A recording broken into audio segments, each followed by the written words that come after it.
online at this time. Hello to Mayor Gordon, glad to have you back. Okay, well maybe I'll watch as well as you, and for David off to show up. I'm sorry? Oh, and Ike, yeah. All these people got on, then we assume it's fine. Okay. I'll start the meeting by acknowledging and respecting the Indigenous people within whose traditional lands we are meeting today. And I'll ask for a motion to adopt today's agenda. Thank you, Director Main, seconded Weatherhead. Of course, we've included 2 items from yesterday's meeting, director's reports and an AKVLG resolution. So those will be towards the end. Further edits or additions? Seeing none, all those in favor? Opposed? Carried. And we will go straight to Yev's presentation. Huh? Oh, David Off's here? Yeah. One moment. Can you hear me, Chair? Yes, we can. We see you now. Thank you. Okay, go ahead, Yev. Okay, morning everyone, and welcome to the special budget meeting. This year we're doing 1 meeting rather than 2, so we'll probably have a little bit of a longer day, but we'll try to get through it the best we can. So we've prepared a presentation that follows the agenda. So we'll go through the presentation where we get to points of discussion and a discussion will happen throughout the presentation. So, Chair, what approach would you like to take as far as if somebody would like to speak? Well, by all means, put up your hand when you'd like to speak, and we'll keep a speakers list. I think for the first 3.1 to 3.4, that's before we get into the service-specific questions. Ask questions as we go, unless you're seeing we're getting caught up in something. Once we get past there and we get into the actual services, we'll take, again, questions as we go. We do have a motion template, I believe. Were you able to pull that? Okay. So if anyone wants to propose motions, we'll make sure we get that template to you. And we'll be moving motions for any changes to what's in this draft. I think that's how we're doing it. Yep. Okay. Work for everybody. And just if you can help me with time, because I don't know how long each presentation is. So if you notice we're not getting too far along, give me a nudge and I'll work with everybody. Okay. Thank you. Right. Okay, thank you, Chair. The online meeting agenda, this is just a copy from your agenda package. And so we'll start. So that are preamble. So again, this is this financial plan is still in a draft stage. So we're still working on year-end adjustments and allocations, including several conversations with the auditors. So that will have an effect on items such as prior year surplus carry forwards. And some services still have additional reviews planned at director and meeting commission levels over the coming weeks. And as well, we'll be participating in public information sessions, which will potentially have some impact on the budget. Sorry, 1 second.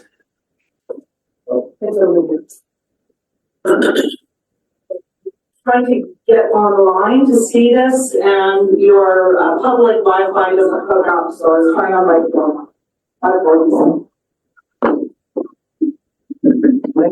Sorry, yeah, go ahead. And as a reminder, in the budget passage, the 2024 draft column, which is the actual column, is still, it's not final, so we're still working on those numbers. And further to the chair's mention about a example motion, so we copied one from the 2024 budget meeting.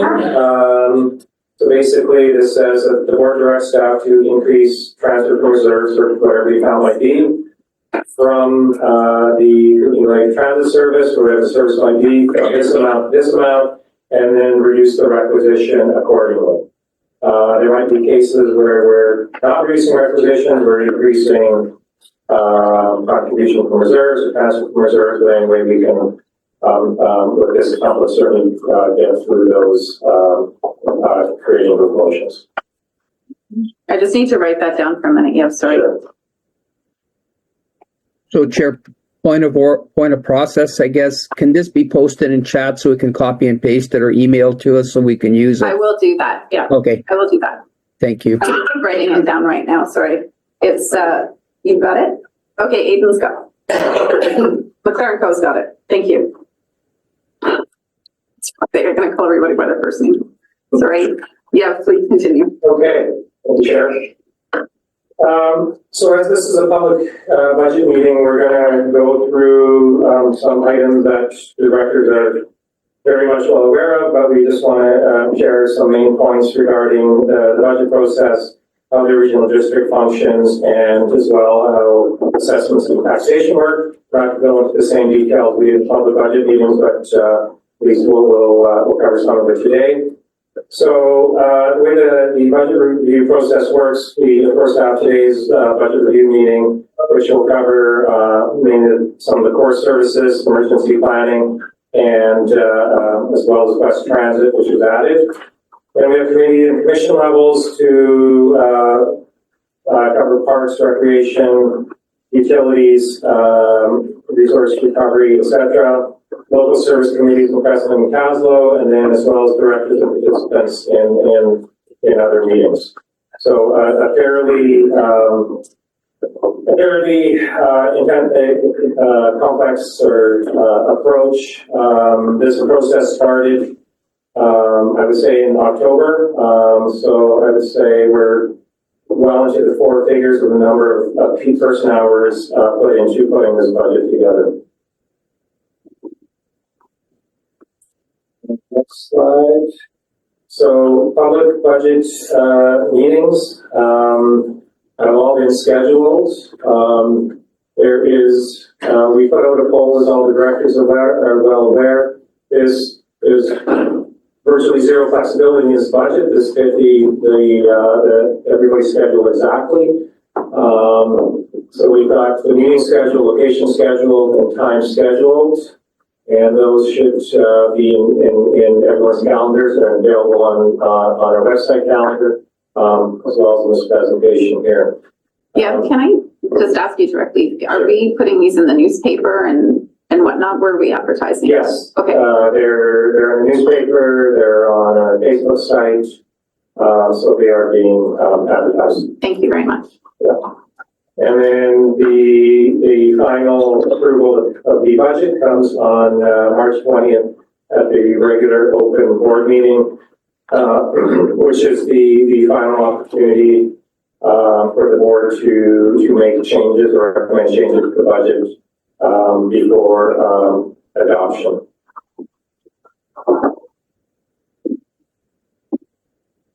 Okay, RDCK Services 101. So a quick overview of services. So there's about 180 services in the regional district, ranging from very small ones to large services. Each service has its own budget and funding. We can't move surpluses from one service to fund a deficit in another service. That's one of the major differences between the regional district and the municipality. We basically have 180 different funds. And services are funded with property tax requisitions, ranging from a few defined properties, for example, a water utility, to one of our littoral areas, for instance, regional resource recovery, to the entire regional district, for example, S100. And services are fully costed, including their share of general admin and other shared overhead costs. And I should also mention that we not budget a deficit in a service. And we also, any surplus that's created in the service is carried forward into the next year and is available to use in that service. Okay, how are property taxes calculated? This is often an area where there's some confusion. So each service we budget for at the service level, create the required funds to fund that service and the level tax requisition required to fund the service. And completely separate from that, separate entity, BC Assessment, provincial entity, comes up with the property assessment values for each property. And then we take the required requisition and divide it by 1,000, and then that comes up with the times the assessed value for each property, and that'll come up with the property tax for each property for each service.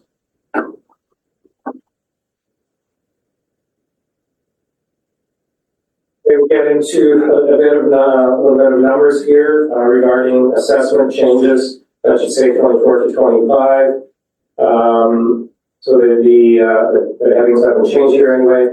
So we're looking at a total assessment change of 5.2%, which is on average is a bit smaller than previous years. And then we have a market and non-market change. So market change is basically the change in assessment value driven by market valuations, basically demand for properties. And non-market change is due to new construction, for instance, subdivisions, renovations, new homes, add to the assessment base for a electoral area or a municipality. So fairly, on a percentage basis, fairly significant this year. About almost a third of the assessment changes due to new builds or renovations. This is a graph that we show every year. Basically, it's the annual assessment change per electoral area and municipality. The blue bars show the annual change, the 1 year change, so that's 25 over 24. We have anywhere from a -6 to almost a +11 change. So about a 72% difference there. But over a 9-year period, which are the not average, over the 9-year, which are the orange bars, the range is much smaller. So over a longer period of time, we revert to a smaller variance, and which ranges anywhere from about 5 to 11, so about 6% difference. So looking at any 1 year doesn't necessarily reflect over the longer term. I just realized Dr. Lund's not here. She will be online too. She will be online? Okay. Is Dr. Fike? Hold on. No, it doesn't. No, okay, thank you. Sorry, yeah. Okay, so this next slide is part of the financial plan package that is available on the website. This is the assessment and taxation summary. So it includes the change in assessments on the left-hand side, and then towards the right-hand side is where we get down to the taxation for each area and municipality, or the regional district portion for the municipalities. So the average overall change for property owners 24 to 25 in the regional district is currently in the draft budget 7.9%. But that ranges from anywhere from a 0.5% upwards to a 15.8% increase, depending on the area in which you live. There's several factors that will drive that, those changes. Part of it comes from what's called an assessment shift. So if one area's assessment values increase more than another's, they're going to take a larger share of taxation of shared services, for instance, general administration or waste services. So that can provide a factor. Any new services will also impact that change. For instance, Area D has a new first responder service that is impacting its increase. And then changes in service levels, inflation are also factored into that. Yeah, I'm going to ask a question back to that slide there. I was checking. You don't have anyone on chat. So I think the previous screen was the 23 to 24, and this is the 24 to 25. Sorry, the previous screen was missing, but that's 24 to 25. They're all 24 to 25. Oh, okay, so this is, I'm getting the difference now. The previous was assessment, this is taxation. Okay, Yeah, well, this has both assessment and it has taxation. okay. So change in assessment from 24 to 25, and then change in taxation, 24 to 25. Okay. Any other questions so far? Okay. Go ahead, sorry. Okay. Okay, we'll jump into some of the details regarding 2025 plan. First, we'll start with an overall outlook. Again, we're looking at a 7.9% increase on average for 25 over 24. And that's in the current version, which is the February 20th version of the draft budget. We did a bit of a survey with other regional districts and some municipalities, and this falls in right in the middle of the range of those. Most were looking at about a 7 to about 9% increase that we spoke with. So in range and in line with other local governments. The 46.3 million in total in requisitions for 2025 is actually $300,000 lower than we had budgeted for 2025 in the previous year. So we're basically in line with our prior budget as a whole. Of course, there are differences service to service, but overall it's in line with what we budgeted last year. CPI increase for staff salaries and director stipends is 3.3%. There's still a minor catch-up component from prior years because we use a 2-year average to calculate the CPI, which basically smooths it going up, but it also smooths it going down. Decreasing interest rates are reducing interest charges on short-term loans, but also reducing investment income. And as many of you are aware, the other thing that's happened though is on some of our longer-term loans, which reset basically every 10 years. We had some of our rec services reset. And 10 years ago, for getting loans long-term loans at 1.5%, 2%, those reset this year at close to 4%, and that's having a considerable effect on some of our budgets that do have longer-term loans. We're also continuing work on implementing our asset management plan, which is a growing requirement under several grant streams, primarily community works. There will be a request and a report later for a new asset management specialist position, which is planned to start in Q2 of this year. Next slide, talk briefly about some challenges and opportunities I'm sure many of you are aware of and that we are monitoring fairly closely. First one is trade disputes, including tariffs and counter-tariffs. This could lead to increased inflation, driving up procurement costs, a potential slowing of economic activity, which could lead to a reduction in revenue items such as building permit fees, waste disposal fees, and recreational user fees. And if we get into a more severe economic downturn, that could have even wider effects on the regional district. Fluctuating Canadian dollar is also could lead to increased inflation and procurement costs of the regional district. So I think it hit 20 years low a few weeks ago, has bounced back a little bit. It could go any number of ways. Potentially a new federal government coming this year, so uncertain what that impact is right now, but it could have some on the regional district. Also, artificial intelligence, so that's advancing fairly quickly. Anybody who's following that, so we're currently seeing some limited, although successful use of the regional district, mainly helping to create reports and summarize reports and other documents. And we need to, of course, be mindful of accuracy and privacy concerns. And we're beginning work on an AI strategy, including staff training components.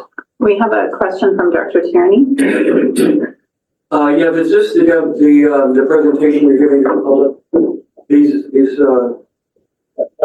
Yes, so this will be part of the public presentation as well, the individual sessions. Yeah, so it should be pretty accurate. The last slide, 46.3 million is 200,000 less than 46.5. It's not 300,000. Just if we're trying to be accurate with the demonstration. Okay, yes. Might have been a, yeah, there's a rounding error there. We'll fix that up. Thank you.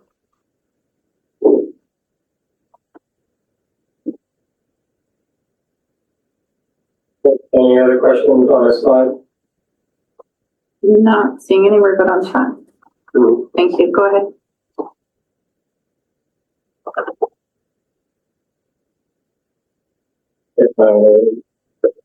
So can you share the badge? The clicker's not working, so. It's working online, but for some reason these screens. There we go. Yeah. Oh, we have a frozen screen. No. It's okay now? That's great, it's not moving. That one's not moving. Give me 1 second here, please.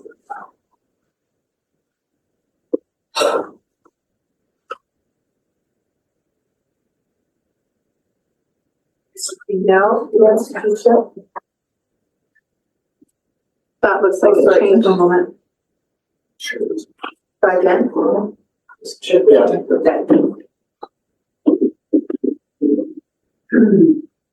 Okay, so we'll start with the core services. So S100, General Administration, is a service that all municipalities and electoral areas pay into. So it includes corporate administration, finance, IT, human resources, CEO's office, and municipal directors. So mileage rate by CRA, set by CRA, increased a couple cents on January 1st. The year-over-year requisition increase of 27%. This equates to about a $13 increase for a $650,000 home in the regional district. So we'll go through a few components of S100. First one is corporate administration, which is has a fairly wide umbrella, including bylaw, policy, and development, looking after elections, legislative matters, insurance risk management, contract management, fleet management, maintenance, administrative staff, the meeting coordinators, transit, communication, and grant coordination. It's one major capital item that's looking after this year is $138,000 for the roof replacement on the south side of this office. The north side was done, I believe, a few years ago, and $135,000 for fleet vehicle replacements, which both items will be funded from reserves. Main projects are listed there. I won't go through them all, but basically a website, various reports, and directors' code of conduct, and some transit and grant funding work to be done. Yep. Can I ask about the website process? I know we delayed it a bit during the pandemic, and then we started it up again. Okay, Michael. Yeah. Thank you, Mike. Are you looking for an update on when the website launches? Yeah, just where we're at with it, and are we good with the budget? Any changes? Budget is good, and we should be launching within a few weeks. We can't give you an exact date Okay. yet, just because we're working through some final budgets, but we should be launching the new website very soon. And then in terms of the project being listed as a 2025 project, is that just because it's launching in 2025? No financial impacts. Okay. And sorry, I see David off as well. Director David off, do you have a question? Yeah, I just want to understand what we're going to do now. Are we going to look at the individual sheets like S100 sheet, or do I ask the question now? Is the S100 sheet in your presentation, or should we just ask questions as we go through these services? It's not in the presentation. We could ask questions. Every budget is available. If there are questions on it. Yes, go ahead, Director Davidoff. We're now in the F100 budget sheet, so that is this tiny printed one. Yeah. Go ahead. So my question is that we've had a substantial lift from 2024 to 2025, from 1.9 million to 2.45 million. And I think I understand why, but then I see a lift from 25 to 26, 2.4 million to 3.8 million for requisition. Is that because we're burning reserves, or can you explain that? I think I understand it, but I really would like clarity as to why we're having, these really big lifts in requisition 24, 25, but the one from 25 to 26 is massive. So can you explain that, please, through the chair?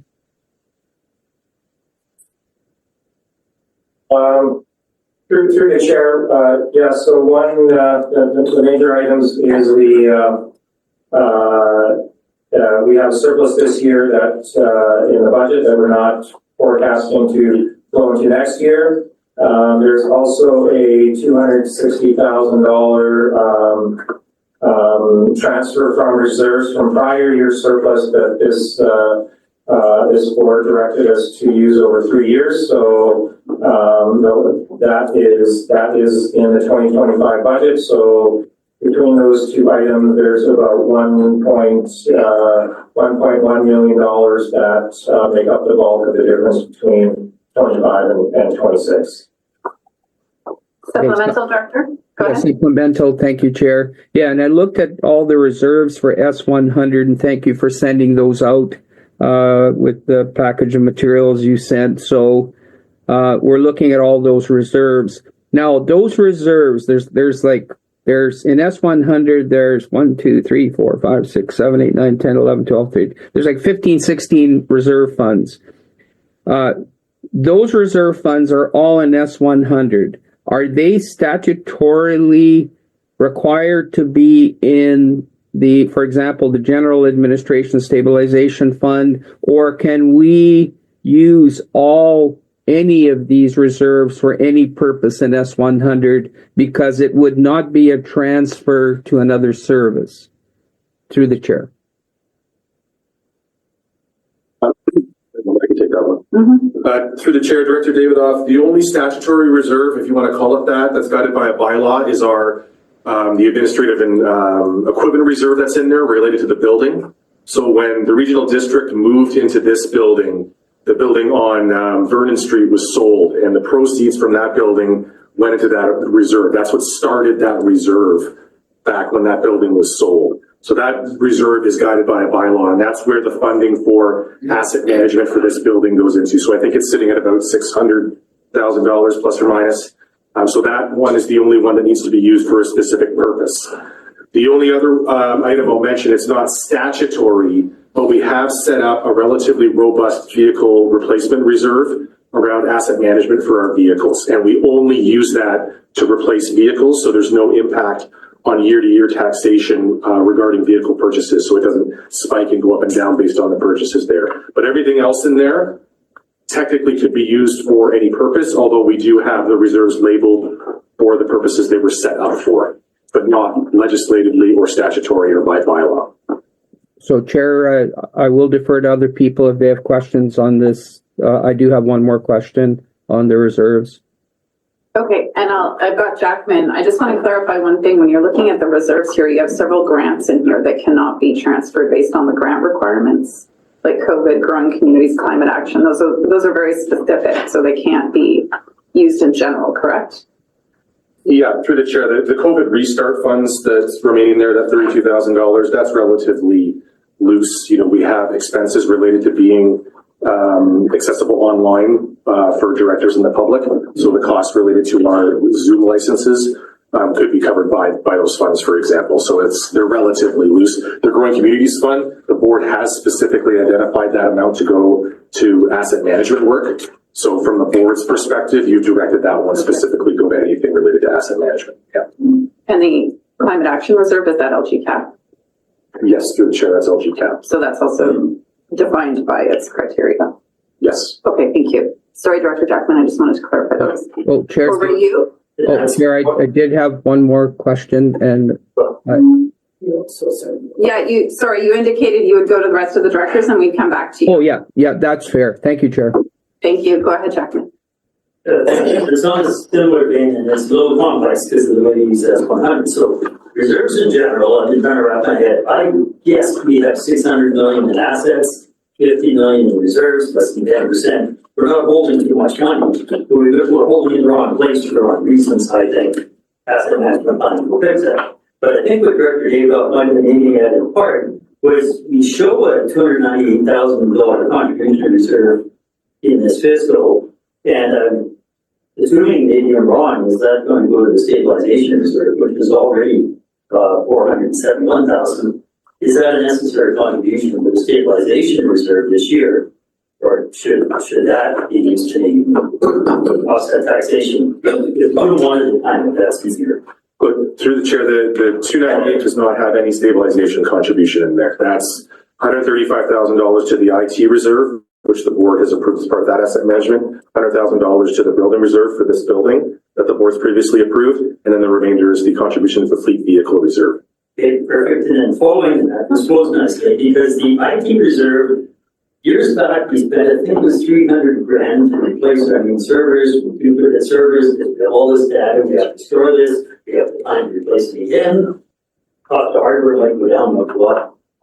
Instead, now we're paying huge future licensing fees for cloud storage. So have we recalculated what we need in that IT reserve? I see some of it being used for bits and pieces, computer stuff. But do we have a firm calculation of that number you just sort of ran off through things?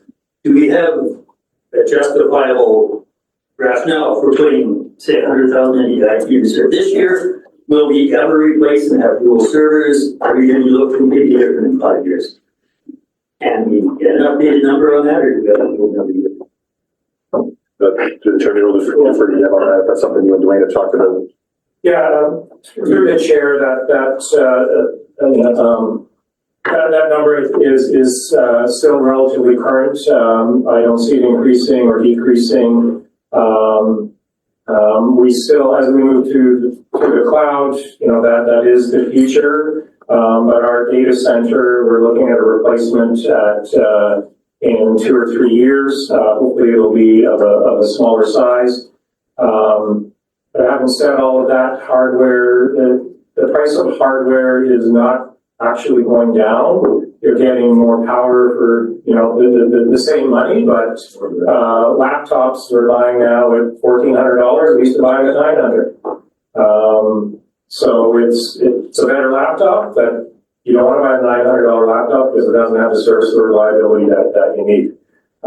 So we're going through some replacement projects, and that IT reserve is not only directed towards hardware. As we move to the cloud, and as I'll present a report later today, there's often fairly high implementation costs to move our systems to the cloud, so that those reserves there are also able to offset those costs.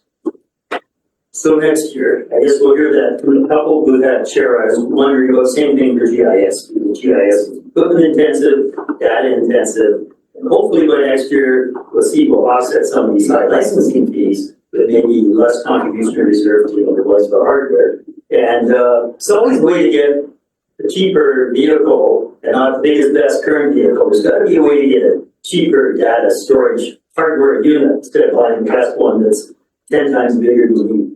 If I could just do a little more than, I'm getting nervous about growing communities, maybe unnecessarily, because there's a lot. And I thought there was deadlines on when we spend it. I was kind of surprised. I love the way that you have us outline how many places we're holding money for growing communities. We're going to run out of time. If you could tell us if there's a couple of these that maybe we reallocate the money, or are we safe that we're not going to have to refund the growing communities funds? Through the chair, you have to confirm that, but I thought it was just that it had to be allocated to a service by the end of last year. And once it's been allocated and it's sitting in the reserve there's no timeline on I spending. think it's 5. Is it 5 years?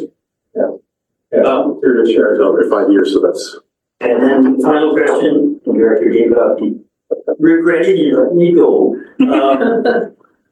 Is there any ideas from staff as to how we can soften this blow? There's always staffing gaps, and it's a dangerous thing to say, okay, the staffing gap, but we do sometimes.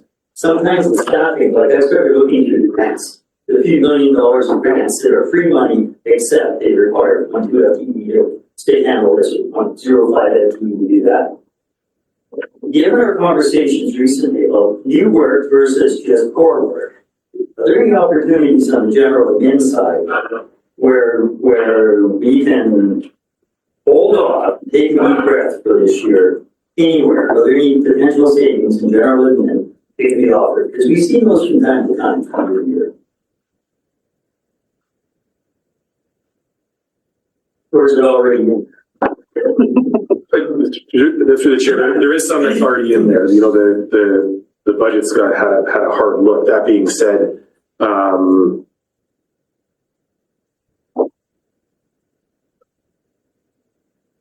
need to come back to that as I think through it. It is fair, sure, after public presentation, I think we'll all, only one main meeting like this, after public presentations, we might ask the ideas email. So.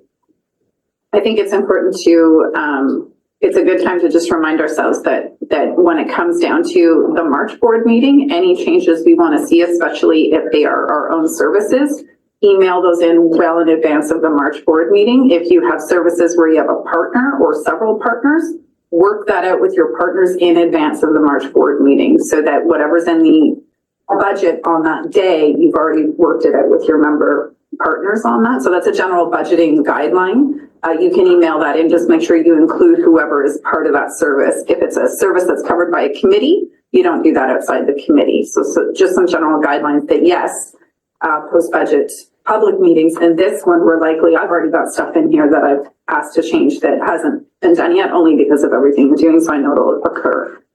So sorry, Director David, we will come back to you, but that was a good reminder on the process. We've got Graham as well. David, do you want me to come to you at the end then, or do you want your question now?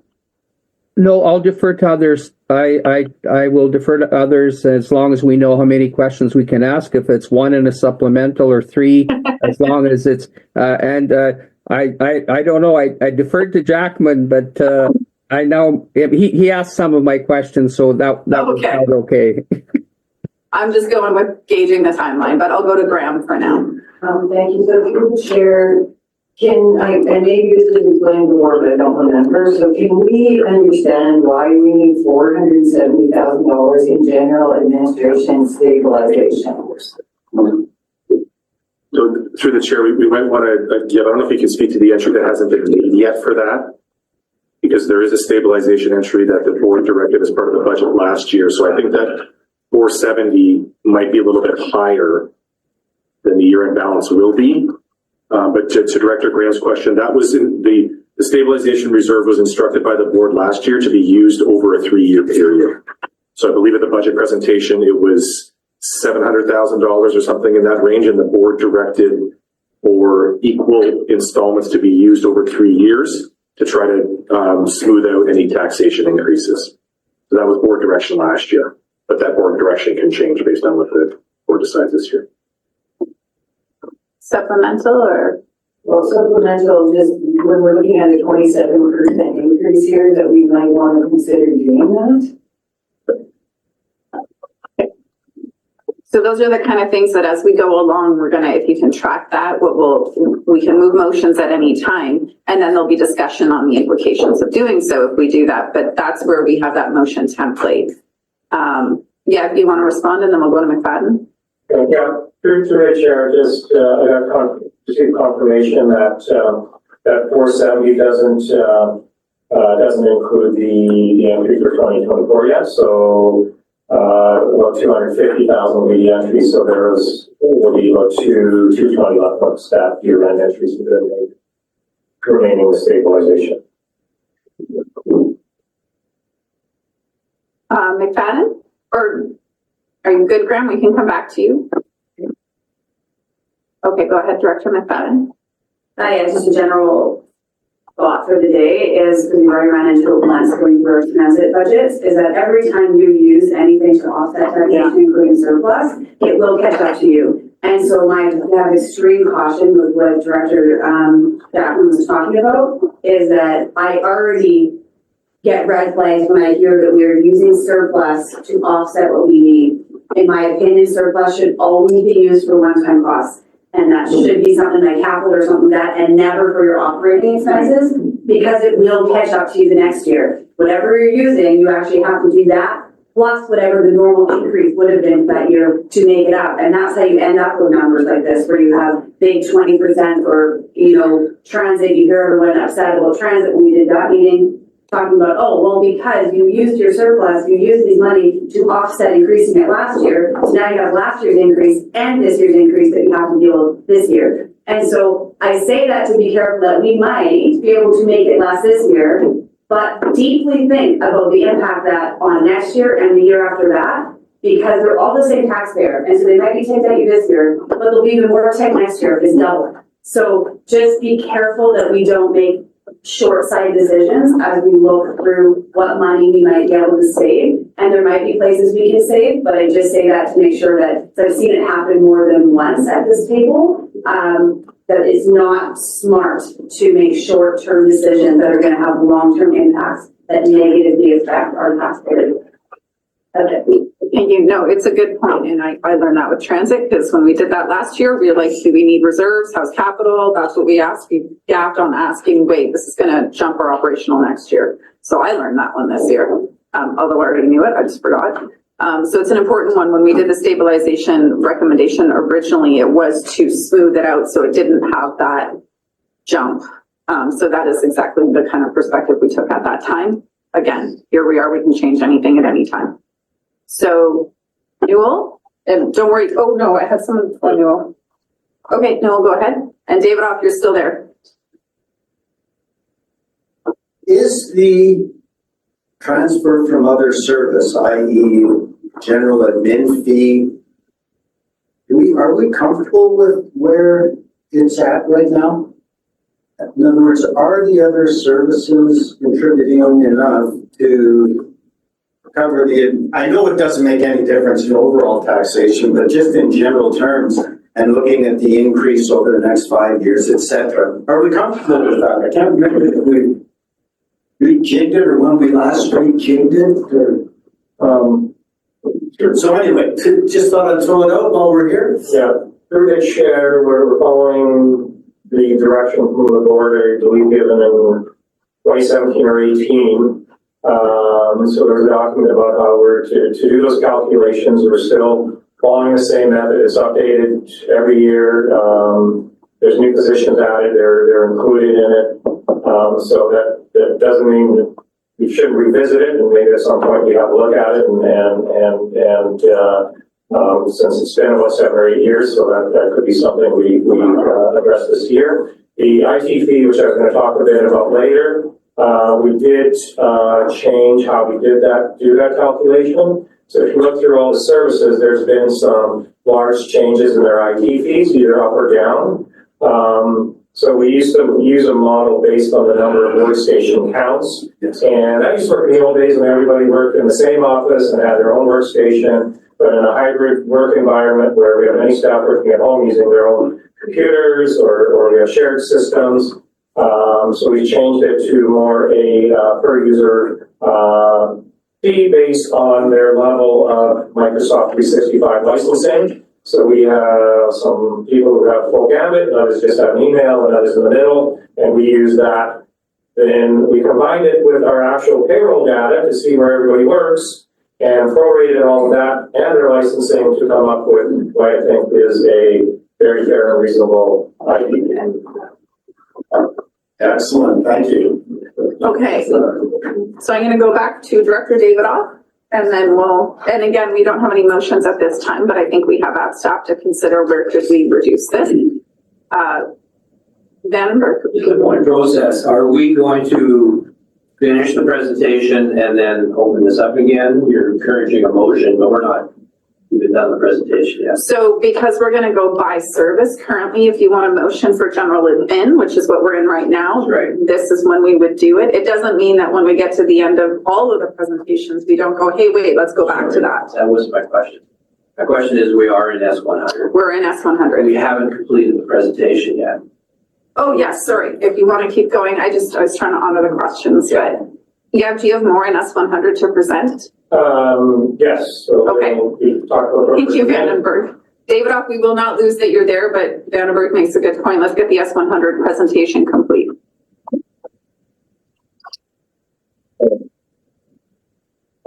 Next we'll talk a bit about human resources. Staff recruitment has been very variable over the last few years. So basically, some of the main factors driving recruitment is the general limited availability of affordable housing. It continues to impact our ability to attract workers, especially from outside the area, even though they are highly qualified to do the work. And there's also a high expectation for wages and compensation. We've seen fairly large increases in both public and private sector for basically all wage categories and positions.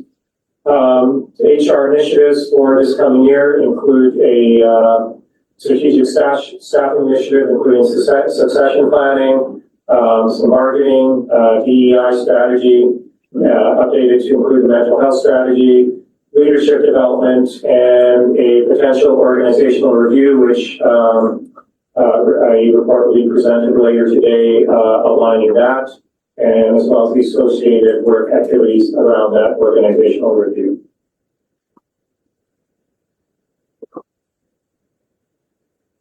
IT, which we talked a bit about briefly. I'll make one comment, Director Jackman, about opportunities to not spend on hardware. So in 2024 budget, I think we had about a $35,000 or $40,000 capital cost for a new sort of tertiary or third level data storage. We did a bit of analysis and were able to find basically it's an archive storage facility in the cloud, which we're paying a few $1,000s a year for. And so we have grasped on opportunities as they become available. So some of the main items: continued migration to the modern workplace utilizing Microsoft 365. So we started that last year. And so we're moving to task and project management functionality, looking at the SharePoint migration project, supporting that, which was talked about at the January board meeting. And a big component of this is staff training. Cybersecurity initiatives include implementing a formal cybersecurity governance framework, work on cybersecurity awareness training for directors and staff, and continuing to improve our cybersecurity posture. A lot of our cybersecurity is driven by our cybersecurity insurance requirements, which become more detailed every year, and so we at least meet that or exceed that in order to qualify for cybersecurity insurance. We've got a couple of projects for that will use some of that reserve funding, basically offsetting the contribution this year, so $120,000 for continued desktop, laptop requirements for staff, and some hardware upgrades also required. Network upgrades, sorry. Continuing with IT, continuing work with internal and external business units, developing an IT strategic plan, including some AI elements, and would also include, again, to Director Jackman's questions, our longer-term strategy about most of the cloud hardware requirements, external file sharing, supporting implementation of the DC permit hub system, improving our EOC system resiliency. One of our risks is we're fairly tied to our facility at the Pink Building. And so we want to move to have the capacity to be able to have that EOC function from anywhere and everywhere. And then also supporting the move from on-premise to cloud-hosted version of Unit 4, which we'll be reported about later. And another item of note, which is part of the increased requisitions that we see, is the regional district used to provide or is providing IT services to the town of Preston. We have that will cease to exist probably in Q3 of this year, so that's a loss of about $150,000 of revenue to the regional district. And then I talked about the IT fee allocation, we changed. And the other note about IT is many of our maintenance and support agreements, the annual increases far exceed what's in inflation. We're seeing 10, 15, 20% increases in some of our licensing, maintenance, and support fees. Basically the option to move to another provider is limited because it is a high cost to change from one platform to another, and the other providers are also increasing their fees as well. Any questions on IT? So we got Vandenberg, Lockwood, and then we still have David up on the list. Vandenberg, go ahead. Thank you. Trying to reconcile the 27% increase, objectively taking a look at all that is being laid out. I appreciate it, yeah. So my question is around what is the bulk, the top three expenditures that increase that 27%? I would expect that we're moving a lot of data to cyber. We're looking at a lot of preventative maintenance and training around cyber. We're adopting an AI strategy, which in my mind ought to reduce a lot of workload and work time. I'm not sure when we're going to see that being reflected. I think that's a good conversation to have. The whole data migration piece, I wonder about a $1,400 laptop, don't need it anymore. $900 as long as you can work with Microsoft gets a lot of it done. AI is assisting in a lot of ways. You're migrating data off of a hard drive into a cloud. Sort of that balance to be able to say, if this is where we're spending 27% increase, when do we see the benefits of this proactive way of thinking? And then you touched on, I just realized it, and I'm sorry for being long-winded, that you have a BC permit hub system. I didn't even know that was, and so I had to use my AI to find out what that is, which is really cool because it's a way of streamlining our building permitting within the province. Didn't know that was there before, and I really think in terms of customer service, that's really important. So back to my original question, 27% increase. What's the top three heavy lifters in this? And with what you're planning on doing for the future, make me feel better that these costs will continue, even though we don't see the 5-year plan. We should have some reward in all this. Otherwise, what are we doing?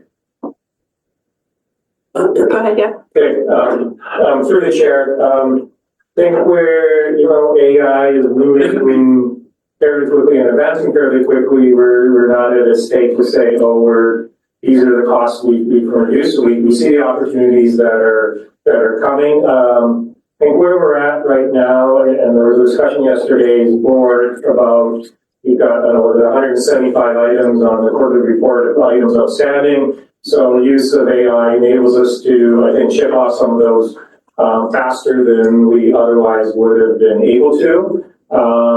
Getting to, personal opinion, somewhere between the next 3 to 10 years, we're going to see maybe some of those larger cost impacts and opportunities where AI will take a greater both, managerial and administrative workload, reduce that workload off the organization, but we're not there yet.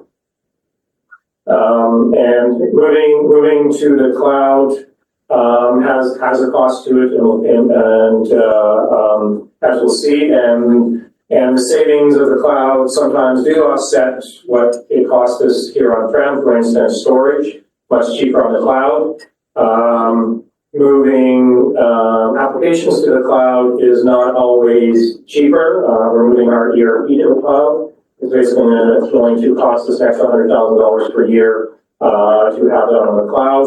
Are we going to realize $100,000 a year cost savings at our data center? No, there will be some reductions, but not to that level. We did thoroughly analyze what sort of laptop we should be buying.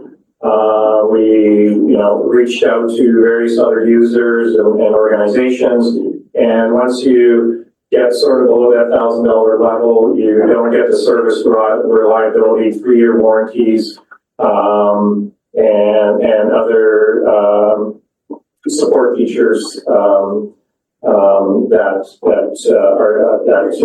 are available with spending a few $100 more per laptop. And as far as, cybersecurity is an increasing threat. I read a report yesterday that incidents increased by 20% last year over the previous year. So I don't think we were in a position to scale back. We did a bit of assessment. We are better than the average local government. But we are not at the level some other local governments are at. So we, are always sort of balancing that decision, but, where do we want to be at and how much do we want to spend? Because besides our employees, our information and data is actually one of our most valuable resources.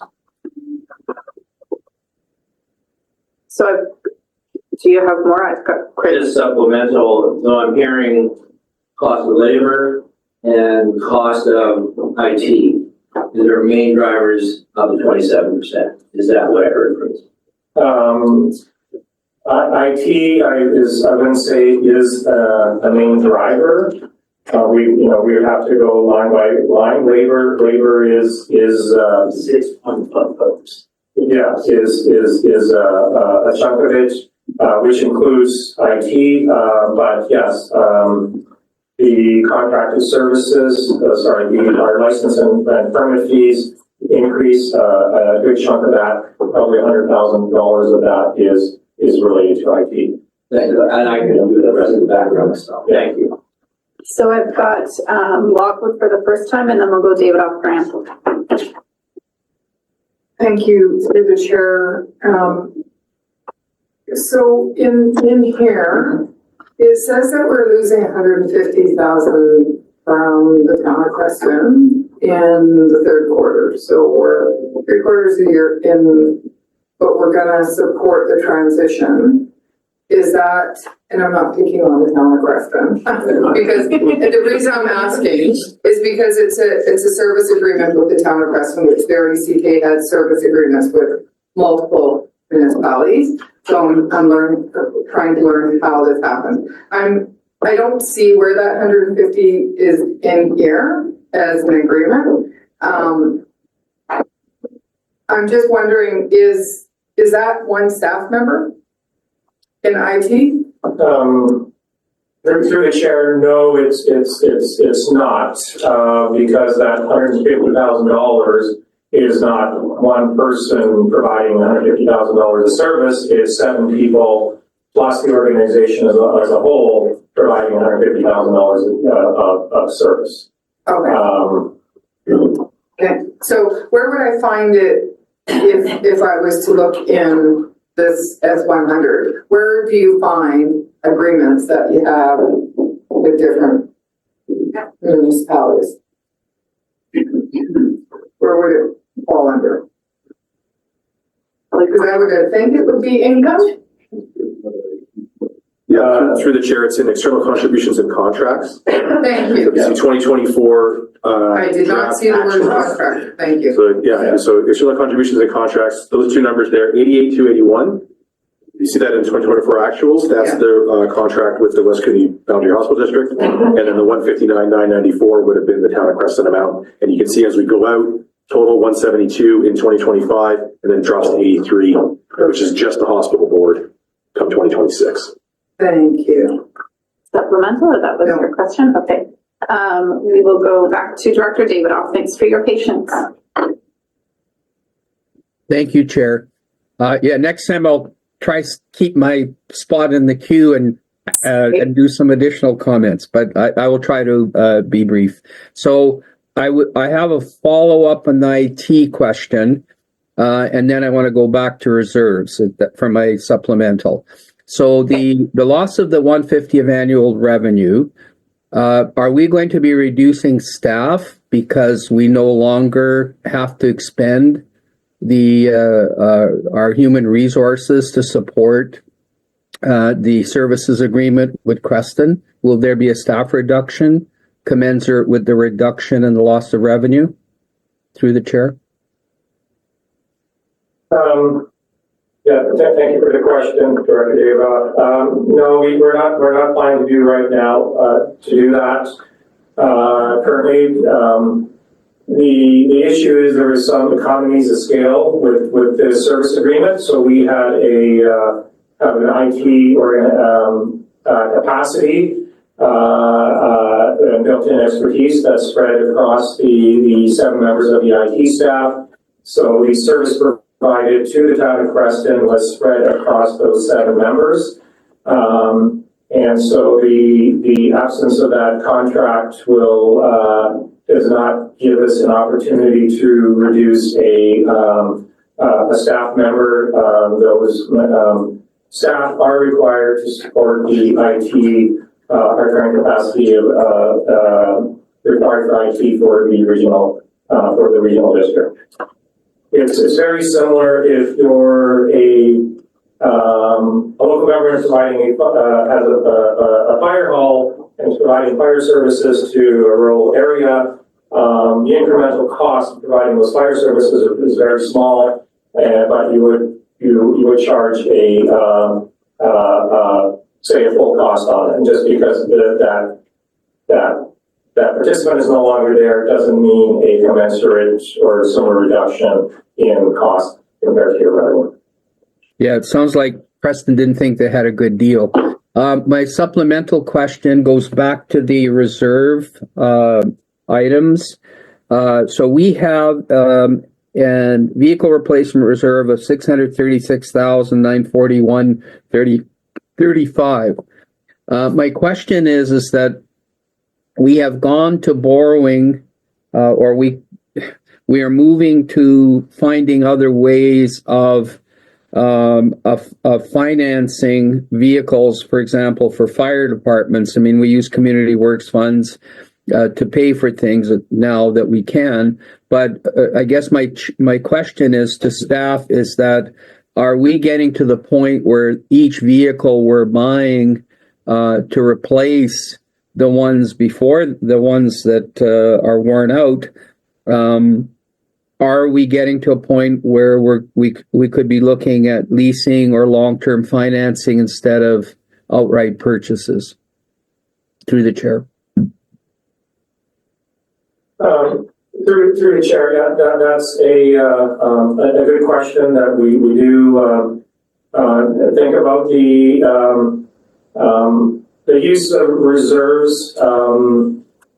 Gives us, certainly is more cost effective from a number of measures versus financing.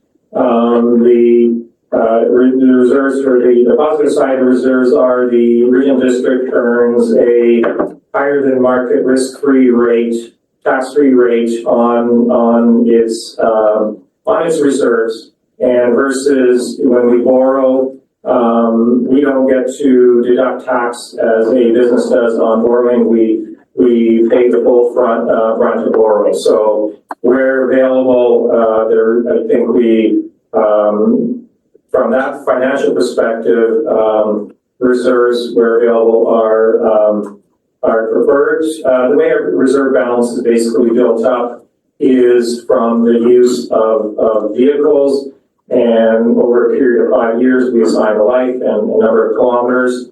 And we have a spreadsheet that tracks all our vehicles, and we time reserves for that. I shouldn't say all our vehicles, all our fleet vehicles.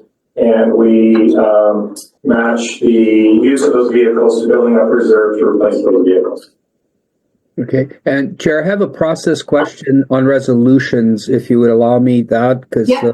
okay, so, yes, motions today would be preferable, but again, there's so much to process.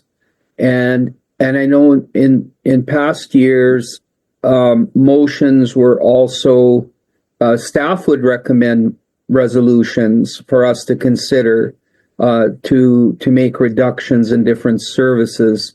So can we make motions at the March meeting, or are you saying today is it through the chair? So generally speaking, if you make a motion at March, we're then not adopting the bylaw that is accurate to what we need to adopt. So it's not recommended. And when it comes to a motion that involves all of us or participants, it generally should be today. Those that are not all of us or are sub-regional can be done at other tables or via email if it's just you. So I think ideally it's today. It doesn't mean it can't be in advance, but it just gets difficult because March is when we have to adopt. Stuart, anything? Yeah, through the chair, there's nothing that stops directors from making motions at the March meeting, absolutely. So if there's something where you need more time to think about things or work through things, then you just need more time. Today we're here for, we schedule for the whole day. So if it's something where you're listening to things this morning and you're taking a break at lunch and thinking about things, you can bring something back this afternoon. It definitely was a trade-off in terms of not doing the January meeting, because generally we would, by February have a bit more that we could come back to. So I understand that. Just really ensure that if there's any motions we want to bring forward in March, that they are not absent of pre-discussion with your partners.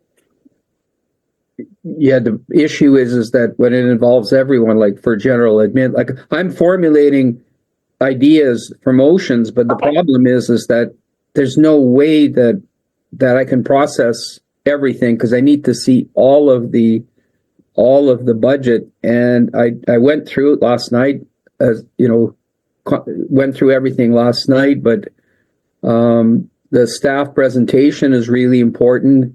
Hearing all the questions from all the directors is important, but also feedback. It's fine, Director David.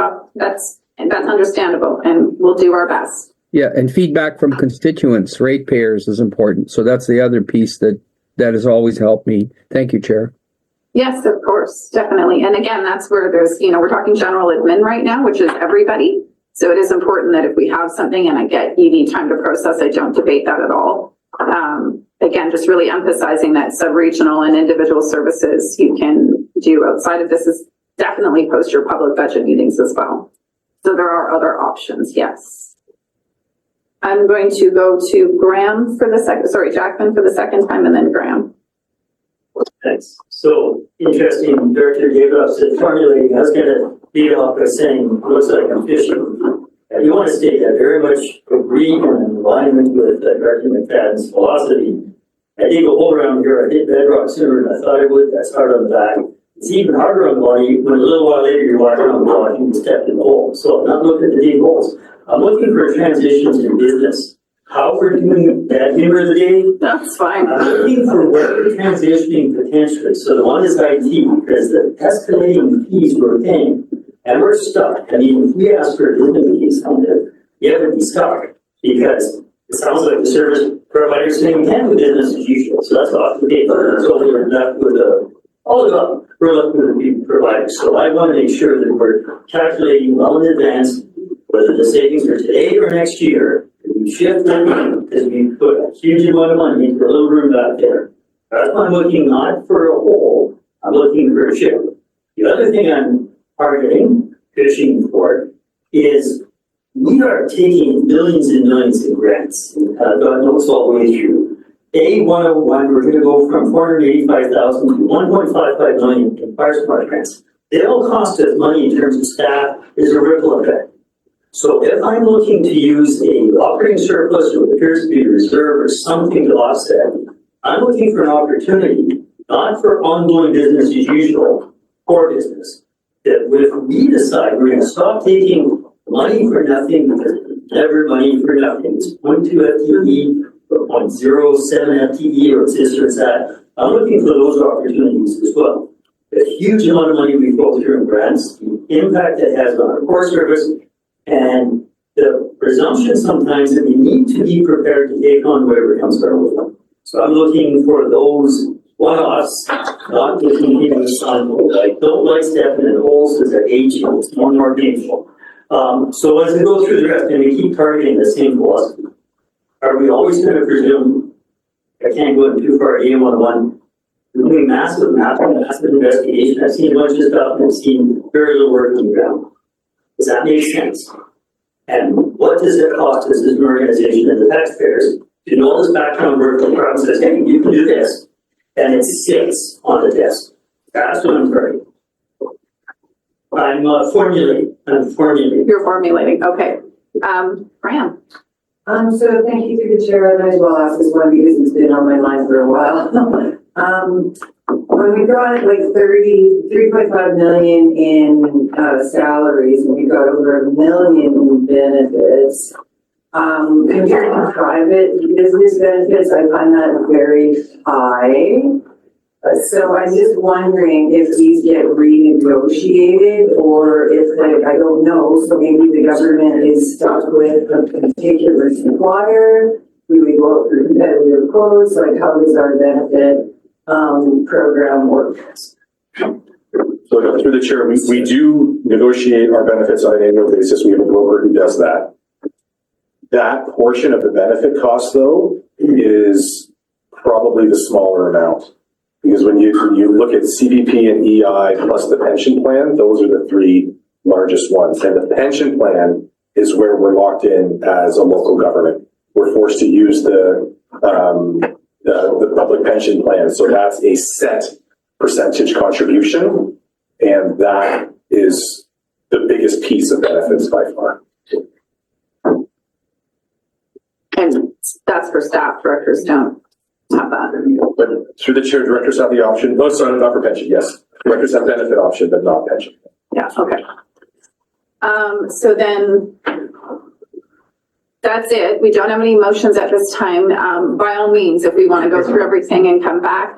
Sorry, David, you do have one? Or Yeah, I do have a motion that I'm just crafting, but I just have a question before I craft it.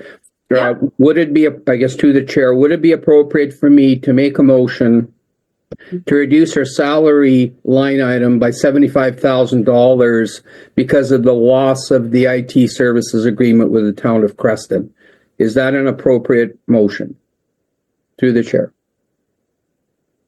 So, sorry, through the chair, are you directing staff to eliminate a position?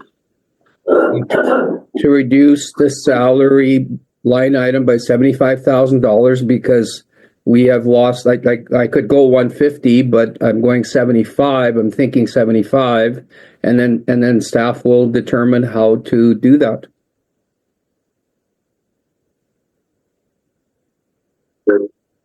Through the chair, unless you're directing staff to eliminate a position, I don't think it's appropriate just to throw a number out.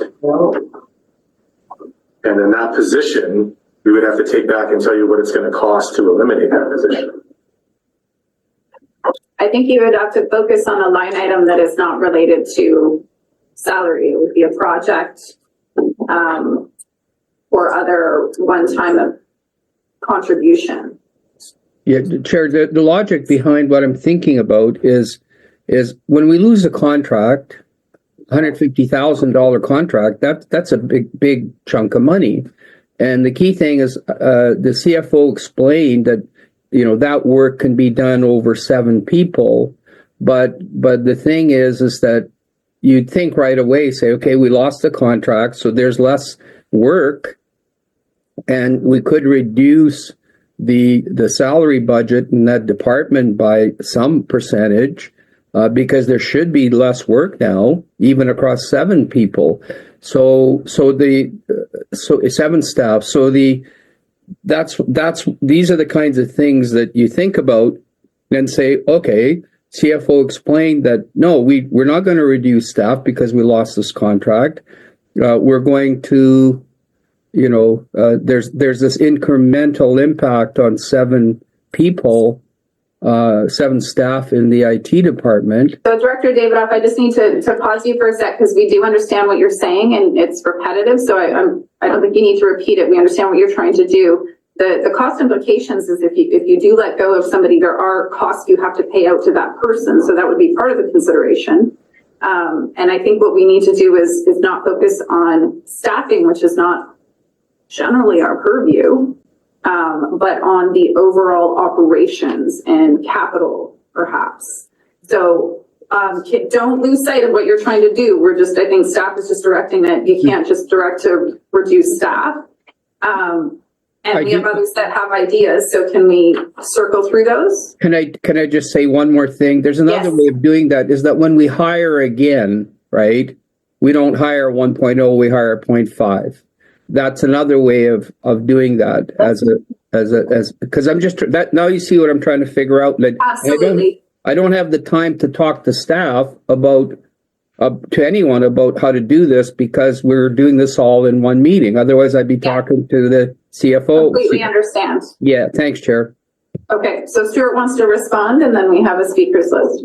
But through the chair, it's getting a little bit ahead in the presentation, but I do want the board to know that to Director Davidoff's last point, when positions open up, we do assessments around what's needed in the organization. And when we look at building inspection this year, it's a prime example of how staff has looked at the circumstances and taken the opportunity with 2 vacant positions that we had and not hiring for them. And they've been removed from the budget this year. So the building inspection salary budget is a lot lower than it was projected to be because we've taken a look at the circumstances we've had and the way construction is going, the way permit fees are trending, and didn't just knee-jerk reaction, hire the positions back. We take a look at what environment we're in and make those adjustments when we can.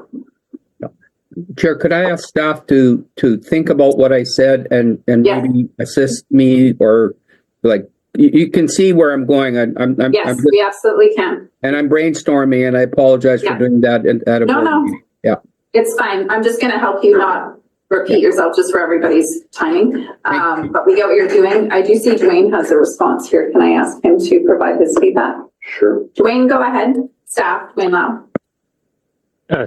Thank you through the chair. I just wanted to highlight that part of that 150 is not actual revenue loss. It's pass-through expenses. So we do things like acquire licenses on behalf of Town of Crescent, and then we charge them back through that. So that's included in the 150, but it will be offset by a reduction of expenses as well. So it's not a pure loss of revenue of 150.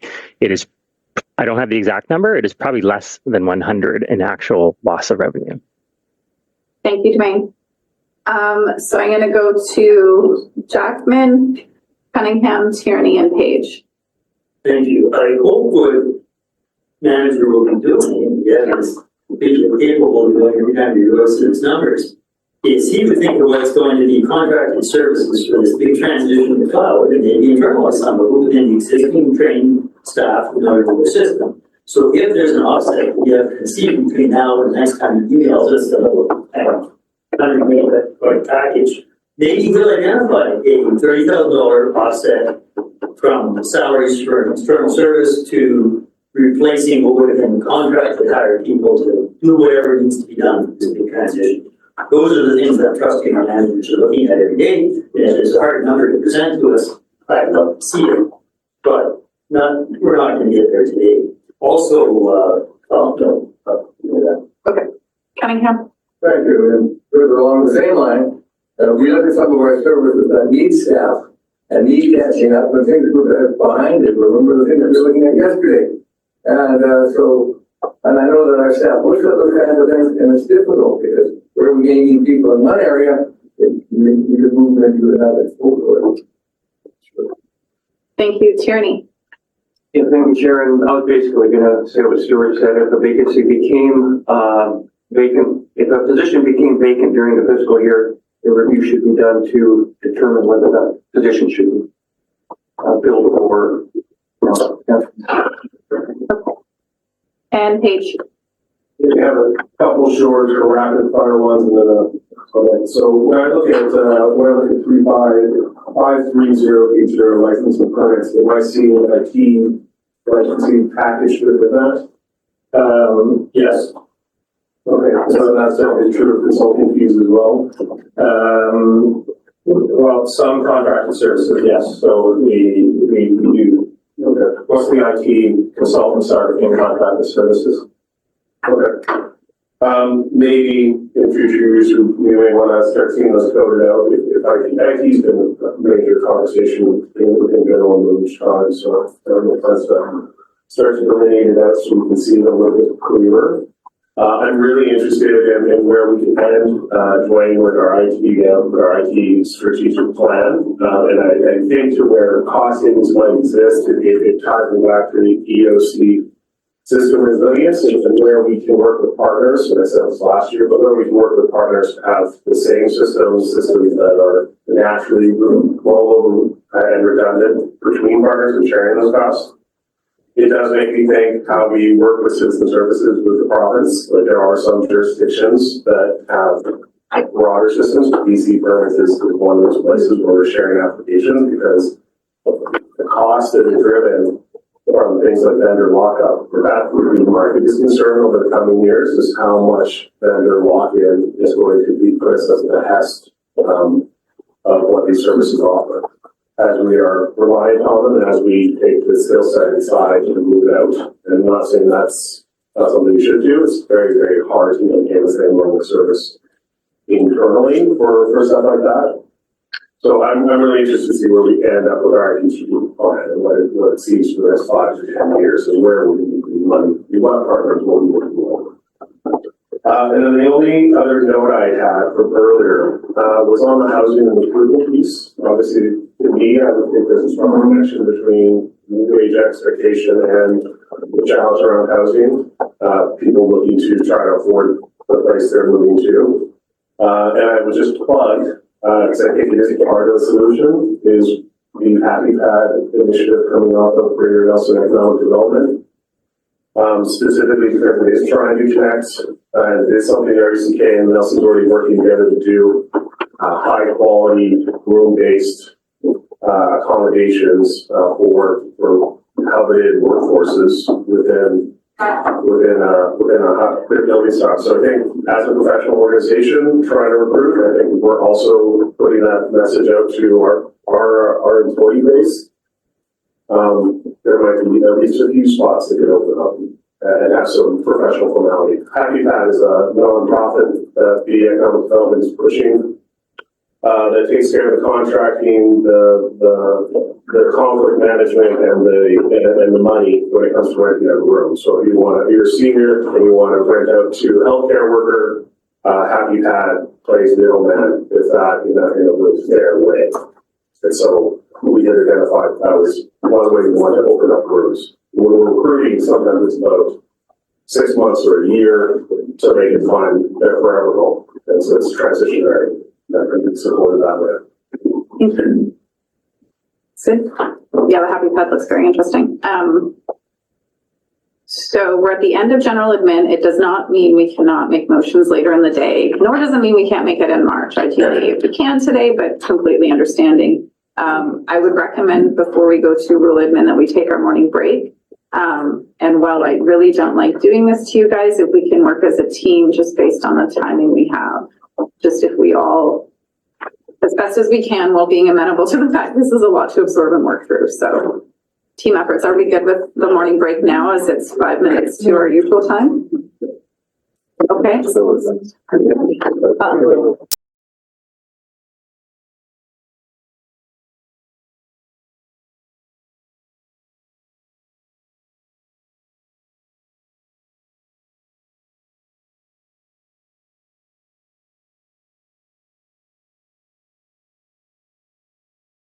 Recording stopped.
Everybody can take home seats, please. As you did at Recording in progress. We're gonna reconvene. Thank you. You're welcome to take a seat over there. And then more. You go ahead. And do we have, are a couple people, Sheila? I just want to check, Dr. Davidoff, you're still there. I don't see the screen, so I'm sorry.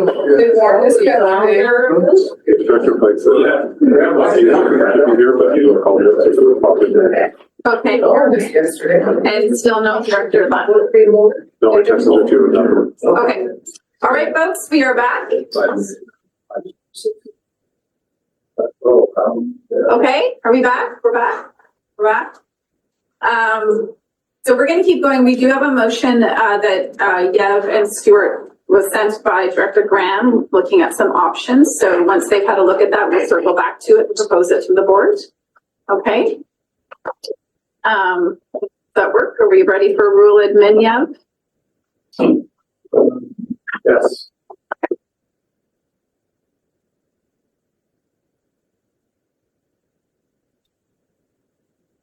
I'm sorry?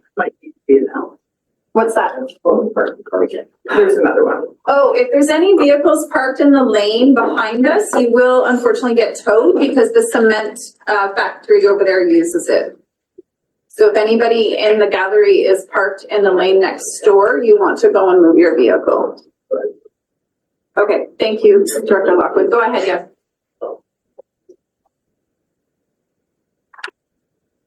S101, we'll jump into S101, rural admin. So this houses rural director expenses, regional fire services, and bylaw services. 34% increase in requisition. This equates to about a $19 annual increase in taxation for a $650,000 home. Not final, just an estimated UBCM grant is in the current budget, but it's an in and an out. So it supports staff wages, equipment, and training costs. That grant will be confirmed hopefully in March. And this service also includes in the budget $75,000 for a vehicle that will be funded from reserves.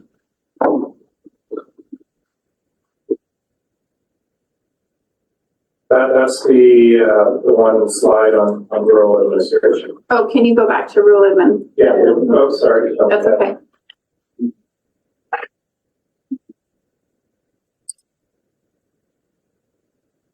Yeah. Okay, Director Vandenberg, go ahead. Just a couple of clarifying questions. The 475 UBCM in and out, is that an annual thing that happens all the time? Is the one question I have. And then the other question, just for clarifying, the new command unit or fire apparatus, this is, imagine an assessment has been given that the value or the likelihood of the unit being replaced has been assessed and determined that it's time to go, and that this vehicle is going to be adequate for the role that it's served. Through Chair, yes, it's on our vehicle replacement list, and the vehicle being replaced is the vehicle replacement. So but the vehicle that you're replacing, is it deducted from the system? Is there a deduction? There's value to it. So is this 75 in the aggregate then, the gross amount? That's the gross budget amount. So we are actually looking at opportunities to buy a vehicle for less than that. We don't have a final decision yet. So that is coming out of reserve. So it's up to 75. So this is basically a vehicle for one of our regional fire chiefs, and we are looking at options to maybe even get into something for less than 50, but we don't have all the information to make that decision yet. And the 475 UBCM? Yeah, I don't know if Stuart wants to speak to it, Yeah, through the chair, I believe this is the third year that they've offered that. I wouldn't say that there's a timeline as to when they'll stop. It's probably just funding related, but every every year for the past 3 years, we've been in and around that area of 475. And I should say that just to Yev's point around the vehicle for fire services, our regional fire chief has really done a good job of taking a look at what's needed in terms of the vehicle.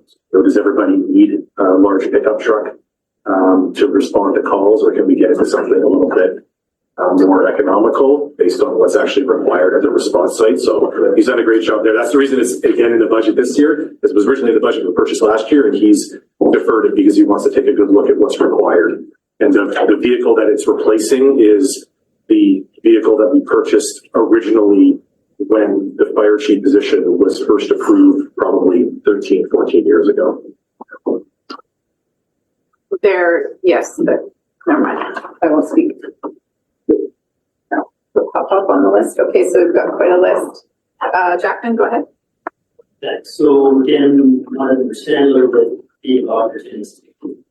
So requisitions are up, half a million dollars. Well, this is a bit of a roller coaster service. Either we budgeted 4.2 million or we get 3.1 million for 2024. Huge amount of grants through the year. That's the opportunity for one off for 2025, 4.4 million, then we go back up to 3 million. So trying to figure out, is there some money being put somewhere where we don't necessarily need it for ongoing operations? If again, we put this for service. So it looks like this year requisitions of $500,000, transfer to others, $100,000, salaries, benefits, $150,000 up. Contribution to reserve, $380,000. Sorry, I lost the page. If you want to start there, understanding we have nothing really in research on early in, that's probably one of the whole people a little while ago in Milwaukee. Schedule. But what are you doing with that contribution? So there is a, Stuart's got a. Sorry, through the chair, you've raised a good point that we should have put on the slide, because I don't want you to get too far down the road in terms of guessing what it is. That is a reserve contribution related to SPU deployments in 2024. So the way that the service receives funding is SPUs go out, we have a daily rate. There are amounts that are due to the fire halls, which are considered in here in terms of who's responding to the fire if their apparatus are being used, then that goes back there. But the general fund for the SPU stays here. And I believe that probably 60 to 80% of that 380 is related to the SPU deployment. So there is an opportunity here for the board to consider using some of those funds with respect to the taxation lift, because they aren't earmarked. We put, I think it's $80,000 this year we put into the SPU reserve. So that's an amount that we use to maintain, replace equipment, and then eventually replace the SPUs. Then there was a general amount left over because we received a considerable amount last year with all that was going on. So there is an amount in there that that we should have flagged here, but that could be used for general offsets for 2025. And just for all of us to understand, SPUs are structural protection units. Thank you. So they get deployed by the fire department, by BC Wildfire Service from our fire departments. We acquired them several years ago, and they end up becoming equipment that BC Wildfire Service will use, and then we get paid for that. That's interesting, Chair. Yes. Sorry, just to give you the numbers, $216,000 is what was contributed, is what's scheduled to be contributed to the general fire reserve. $216,000 of that $325,000. Hold on that, Chair. Yes. Yeah, of course, the SPUs were going to be, I think, like 2 or 3. They were going to make money because the business needs. Yeah. We were going to pay for everything, we couldn't tax for even because there's an opportunity. The province said, whoa, there's an opportunity. So they just mostly bought their own and investor resources as money, but they provide a comfort level to every community that has one close. So I don't want to argue myself with that right now. But what I do want to understand also, I've got S101, I'm looking at A101. We're increasing our fire smart training from 485,000 to 1.55 million, $1.1 million lift. And that always costs people.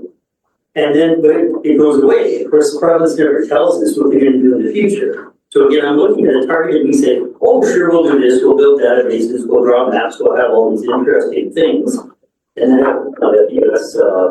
you see, the new provincial agency, Forest Enhancement Society, decides whether they spend money or not to actually do the work. So that might end. So that's why I'm targeting this one. Should we use some of that? $216,000. And then really be cautious about accepting the next $1 million lift in grants to do all our planning stuff if we don't see the outcomes. So that is one I would truly love to see. I don't want to dig a hole, I don't want to step in it, but maybe we'll formulate a resolution on that in a little while. I think the rest of it kind of makes sense to me. Everything else, like the salaries benefits, they're $150,000. So how much of that is related to this grant or that grant? Is that something that we answer easily? Yeah, through the chair, it's about $172,000 is related to temporary training officers that are covered by the grant. Yeah. So that's a gift, but it's not a target. Thank you. Just to note that the motion we have that's being worked on right now was including the notion that it be applied to one-time costs if we're going to use something, so it doesn't affect operational. So just as you formulate, is there a one-time cost it could be applied to? So who's next on the list? Director Graham? Yes, thank you. So through the chair, the $75,000 vehicle, my question is, could that be funded by community works grants? For the fire chief? Through the chair, yes, but it's currently being budgeted from vehicle reserve, so there'd be no impact on requisitions if you think that. Supplemental. Yeah. Getting back to your question or your comments about decreasing contributions to reserves, what would the staff recommend the decrease be? But through the chairs, just in rule admin. Through the chair, I probably wouldn't recommend using more than half of that 216. Simply because you don't know, year to year, we don't know what that looks like. And I think to Director Jackman's point, where it was proposed a couple of years ago that SBUs be ramped up and we turn it into a revenue source, we don't know what the demand for that is going to be year to year. Good, Graham? I would want to make a motion that we do that the board directs staff to decrease contributions to reserves by $100,000 for S101 and reduce requisition accordingly. I would second that. It's in the ballpark. Okay, and would we direct that to a one-time cost, not to general operations? That's. I think. 2025 contribution reserve, that's one time. Okay. So it's on the floor, and let's just make sure Angela has it. Oh, no. To decrease. I'll send it to her. Stuart's gonna craft that and send it to her. No, your email? She's already got it crafted. Do you want the email? Sure. Yes, go ahead. Thank you, Director Graham. So this is real admin reducing reserves, contributions to reserves, I'm sorry, by 100,000. So on that motion, we'll stick to the speakers list, but we'll just keep track that we have a motion on the floor. That's my job. Okay. Tierney, go ahead. The budget's been answered. Okay. David Ock.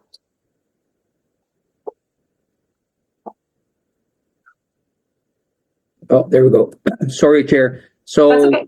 yeah, I was just trying to figure, what just happened is exactly where I was going. That's what my thinking was. So that's going to be something we're going to speak to. I just didn't see the SPU reserve, but now I think Stuart explained it. It's not coming out of the SPU reserve. It's coming out of a different service, a vehicle. No. Vehicle, like 1 second. So, sorry, through the chair to Director David, that reserve is set up as of Jan 1, 2025. Yeah. Because it's new, so it's not in your listing as of the end of 2024. Okay, that's what I was really confused about. So thank you so much, because I was trying to find it in all my paperwork and I'm going, I can't see it anywhere. Okay, and basically that's That's where, for these vehicles, here's my question. When we're looking at the $75,000, would this particular $75,000 vehicle purchase qualify for Community Works grant funding? David off. Director Graham just asked that question. I didn't hear the answer, Chair, sorry. Okay, so it does, but the funding for this is not from requisition, it's from the vehicle reserve, so it makes no difference on requisition should we use Community Works. Yeah, but my question was that in the past, we have pooled funds amongst rural directors to pay for certain things. And is that something that we could do for qualifying Community Works Fund apparatus? You can, it just doesn't make a difference to requisition. Yeah, I get it, not for this year, but where it could make a difference for requisition, I think the answer is that yes, we can. Correct, Chair? Yes, you can use Community Works for those, yes. Thank you. Okay. Papa. Yeah, all my questions have been asked and answered. Thank you. McFadden. Yeah, quick question on the motion. Directors conferences, but there's also conferences under S100. So I'm just wondering what the difference of conferences and under rule that would go under. Through the chair, it's primarily AKBLG. That's what I thought. And just second thought is, I do understand Director Graham and Director David's point is you are right, it wouldn't come out of requisition for this year, but considering you're putting money into your reserves, which is coming out of requisitions, there is a benefit to that $75,000. So and there is, even though it's not out of requisitions, it kind of is, because now you can decrease your amount that you're taking from reserves. Go ahead. Yeah, through the chair, you could, as part of that, if the director did want to fund that through Community Works, you could direct us to eliminate the contribution to reserve for that vehicle for the next 5 years. And the money that's already in there could then be used 5 years from now to buy it at that time. Because you've been contributing to the reserve under the assumption that you'd be buying it now, yeah. And that's something we can flag to come to circle back to after we've done this motion, if we want to do that. Community Works, these apparatuses qualifying under Community Works is a new thing, but gratefully. Newell. No, it's okay. Thank you. All right. So we have a motion on, Vandenberg, go ahead. Yeah, just to pick up, which was put down, Director Jackman mentioned in S101, or 100, the encouragement that staff, if they have some ideas based on our conversation and where the conversation is going today, if you can identify something that might be of interest that does have some effect on the budget, not just the S100, but all our conversation today, just sort of a standing understanding, that you would come back to us and say, hey, we've got a great idea, we want to serve you. We have one motion we're working on for general admin that Yev and Stewart are working on right now. So, and that'll come from Graham. So yes, and I do want to note that while we don't always know everything that they're working on, I know when we first received this today, they did already make quite a bit of adjustment. And so they come in with that approach, but yes, absolutely. They're always based on our conversations today. No problem. So on the motion, further on the motion, do we want to read it? Ange, do you have it now? Yeah. The board directs staff to reduce the contribution to reserves by $100,000 in rural admin service S101 for 2025 and decrease requisitions accordingly. Okay, thumbs up, we're good. We're good online. All those in favor? Anybody opposed? Thank you, that passes. Do we want to, do we need to do anything around Community Works and the reserves at this time, or do we want to just flag that for Graham? Question through the chair. Would it be something we could ask staff to come up with an option for sharing the cost for this $75,000 vehicle using joint Community Works Fund? Would that be like something that would be okay to ask staff to do? Yes, through the chair, because I think we do need to confirm the command vehicles are eligible. Like apparatus are eligible. I want to confirm that the command vehicle is, yeah. So, and do you want that as a motion or just direction of staff? That direction's fine. Yeah. Okay. Okay. All right. So Was that it for rule admin? Okay, and again, we do have a general admin motion we'll come back to. Are you guys ready for that one? Yeah, Director Graham, I sent it back to her. Director Graham, sorry to interrupt you. Stuart sent you back the general admin motion. Do you want to move that one now? Yes, I would like to move that the board directs staff to increase transfer from reserves in S100 general admin by $132,797, with $100,000 coming from stabilization reserve and $32,797 from COVID restart funds reserve to be used for one-time costs in 2025 and reduce requisition accordingly. Do we have a second? And do you want it emailed to you so everyone has that? Okay, yeah, no problem. 1 second. It is seconded. We'll just take a moment to make sure everyone has a copy of it. We'll note we caught McFadden's note around being cautious, and we applied the 2 one-time costs only to try and not end up in that what Jackman articulated as a whole, and we can't go any deeper. So while we're waiting, Chair, are we gonna get emailed all the resolutions that we passed today? Well, you'll see all the resolutions in the minutes. What we're doing right now is just making sure the resolution on the floor, you know what that is, but the minutes always have all our motions. And while we're waiting, Jackman, go ahead. Sure, thanks. So how could we had COVID restart funding wasn't tagged to something else? But all had to be tagged, that's what happened. No, through the chair, the COVID restart funds kind of had a similar rules around it to the Growing Communities Fund in terms of the spend and the allocation. So we left a certain amount in general admin primarily for the hybrid expenses on WebEx and now Zoom. And that could cover overhead type costs, it's not really specifically tagged to one thing. Correct. Yeah. Okay. Yeah, the reporting on it is relatively general. So did everybody get it over email? Everybody has it? Okay, is there further discussion? How are we on chat? Okay. All those in favor? Opposed? Carried. Okay, good work, team. Chair, I just Yes. sent in a motion on the IT staffing hire reduction, so if Stuart could review that and see if that's appropriate. Yes, he will do so, and then we'll come back to it as he reviews it. Does that work? Yep, thanks. Thank you.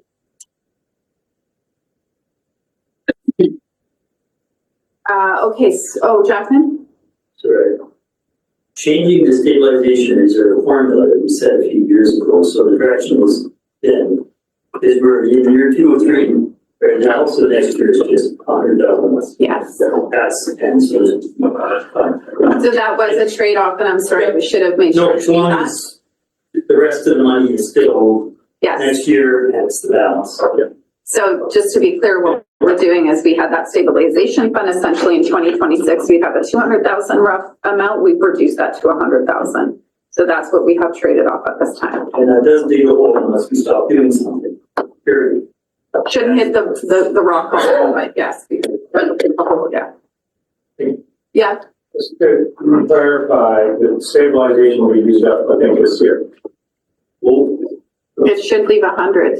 We had 200 in it. Right, so the 200 we used up in 2025. So we had 700, I think surplus in 23. We divided it up between 23, 24, and 25.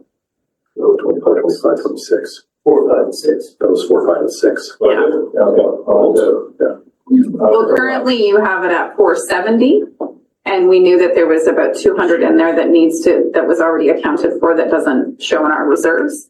So we just took 100 out of that remaining amount, which leaves us 100. Oh, I see, out of the remaining 200. Yes. Okay, yeah.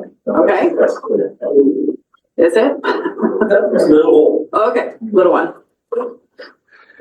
Okay, so let's go to the next service, and we've noted that David Ocker might have a motion coming forward as Stuart reviews it. What's next? Geospatial, GIS, thank you.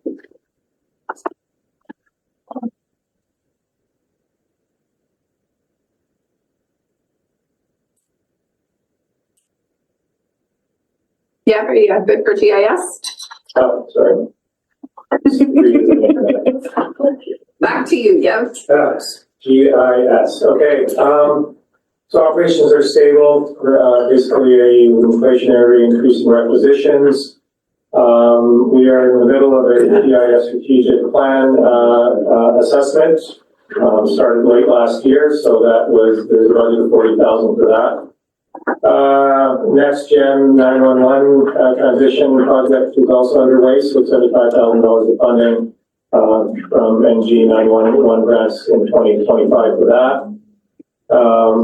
Planning for required upgrades to our Esri Enterprise GIS system, so up to $41,000 cost for that, and $30,000 for a GPS real-time kinematics unit.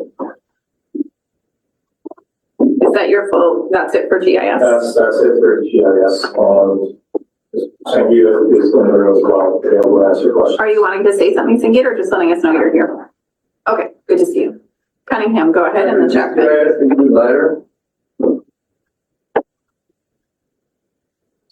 Does GIS include LiDAR? Do we still hold the LiDAR? That's a good question, because I thought BCGU contained it. Yeah. Go ahead, please stand. So, the LiDAR that we acquired, I think it was back in 2018, is all held at the provincial government, but we do have some of it available on our internal webmap for use of various projects and things like that. But mainly it is used for, our work that we had did on geohazards, that's where the LiDAR was.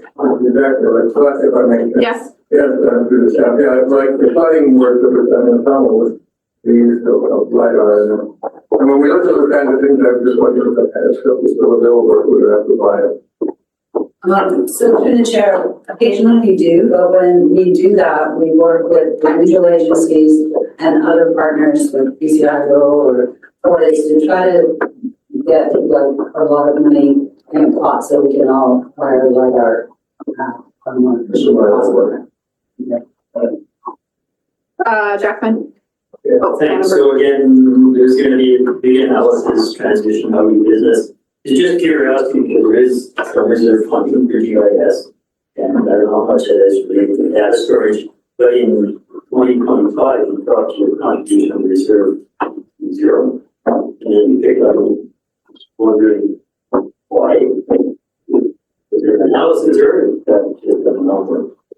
No. So through the chair, we have a reserve for replacement cost of the RDCK unit, which is our GPS unit. And this year we're replacing it, so we're pulling money out of the reserves, and we also have a GPR, ground penetrating radar device, and so at some point that will be replacement. So we, create a reserve to replace those two pieces. So supplemental share, yeah, the futures 15,000, whatever. If that's a valid number based on calculation, you would never show zero. You show 15,700 this year, and you offset it with the amount of withdrawal. According to all our waste services, everything we show, well, we show steady contributions too as much as possible. We'll enter it one and we'll take it back out the other. So it's, anyway, that's fine. It's just been zeroed out by the other withdrawal, but I think our practice generally is you show what you would normally under the asset management plan contribute regardless if you're drawing it. You show what you should be contributing and then separately you draw for the project and then the reserve balance changes. Instead of showing zero 1 year, it's never supposed to be zero. It's based on asset management. Yes, you may. So through the chair, why we're not contributing this year is because we're pretty healthy in the reserves right now. And that's why we chose to not contribute towards the reserve for this year, just to manage that taxation increase. So it's 125,500 in the reserve. That begs the question: is the 16,000 will correct under the next year's bill? I'll leave it. Next year, we'll still be here next year. Okay. Next on the list is Director David Ott. Yeah, Chair, it's just really hard to hear in the room, and I don't know if this has been discussed or not. Basically, I see a 15% reduction in requisition between 2025 and 26, And the salary reduction is also 15% from 2025 to 2026. Could someone explain why that is? Sure, and Sangeeta, maybe just speak a little louder towards the owl or sit beside Jackman there and we can hear you better. Okay, thanks. So the first question was a reduction in requisition. Yeah, so most of, through the chair, the projects, there are several projects that we complete internally for with GIS as the main support. For example, the NG 911 project. So we received quite a substantial grant to do that work. We also provide internal GIS to other departments. And so it fluctuates yearly as to how much GIS support they need. And so at this point, we're not sure what that will be for the next year, what that amount will be what that request for GIS support will be next year. Related to the salaries, one of our FTE that we have working on NG 911, it ends next year, so that position, which is a temporary position, ends next year when the grant will be spent. Supplemental? Yep, supplemental, Chair. So basically, sale of services. I thought we were selling a lot of our services to outside, to third parties, but I just see sale of services is like $2,000. Like, are we selling GIS services to third parties through the chair? Through the chair, it's, no, we're not doing that as much. That $2,000 is mostly fees that we collect through building permit when, or one-off requests for amount from the public, generally. But we do charge for projects outside of core services to our participants in the service. So meaning, you know, if there's a big project like NG 911, which is grant funded, then that funding comes into GIS to support that initiative. So, Chair, I've just got one more. Yeah, go ahead. Could we be generating revenue by selling GIS services to third parties, even non-government third parties, through the chair? Through the chair, I've heard that for several years. Yeah. We don't want to take away work from, other entities offering the service. That's not what we're here for. We're here to support our regional district and our service participants. So yes, we could if they wanted some of our data, but at this point, there's no high demand for that. And most of our data and our mapping is available on our external web map. There's a whole bunch of information as well internally, but that's for internal use. Thank you. Thank you. Denneberg. Well, thank you. So I'm just kind of curious, we're talking about to do a GIS assessment this upcoming year perhaps. What is it that we're trying to understand, or what are the potential outcomes?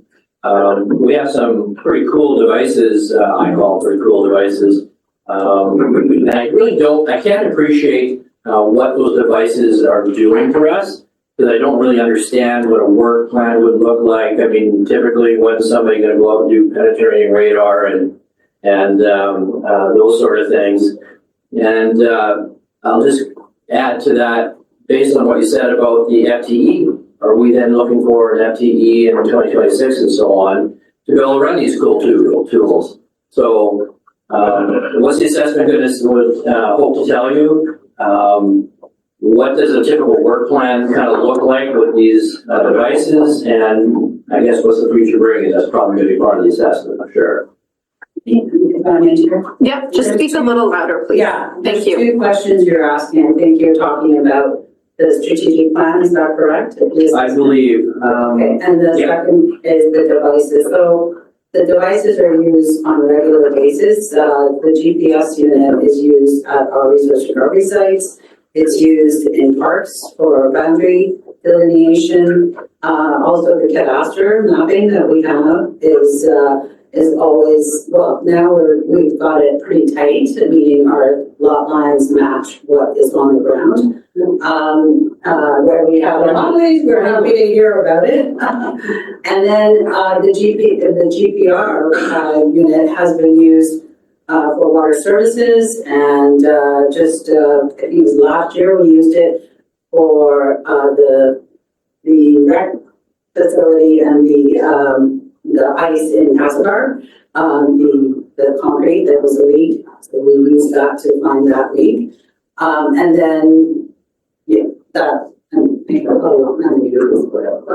then the strategic plan really is about our internal services, meaning all the service participants, are they getting what they need? So it's going to start with a needs assessment, and then it's going to do a analysis on what those needs are and come out with some recommendations for how we can better serve our clients, which are our internal clients.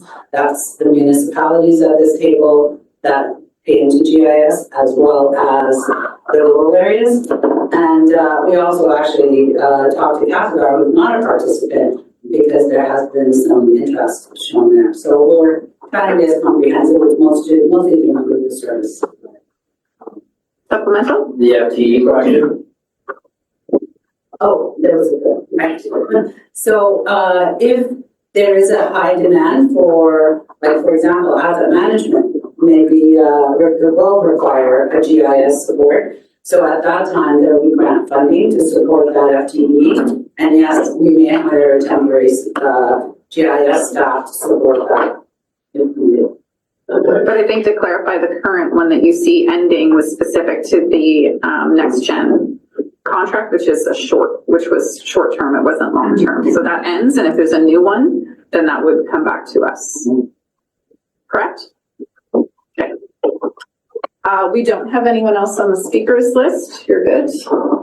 Okay, let's go to. Oh yeah, Graham, sorry. Sorry, thank you. No problem. So through the chair, and I know everybody hates taking money out of the reserve, but we do have a healthy one here, and I'm not seeing any capital expenses projected from 26 to 29. And this is a service that we all contribute to, and I wonder if it does make sense in this one particular case, given that we do have such a healthy reserve, that we would consider transferring some of that to reduce taxation and get some of this closer to where the budget would be for next year. And just because there doesn't seem to be anything on the list, so it's just not to take it all and gut it, and I don't see us taking a whole year. There doesn't seem to be any planned purchases. I'm not going to take the whole thing, but I just wanted to test that clear. Yeah. Yes, go ahead. So through the chair, there are two planned purchases actually, the RDCK Budget, and this year anyway, and then also the Esri software upgrades and the work that we're going to do then. The reserves are really for replacement cost of that equipment, in addition to acquisition of any kind of LiDAR or imaging that we may need, or so it's there to support that. Can I, to clarify what Director Graham is asking, so currently the reserves are at 125.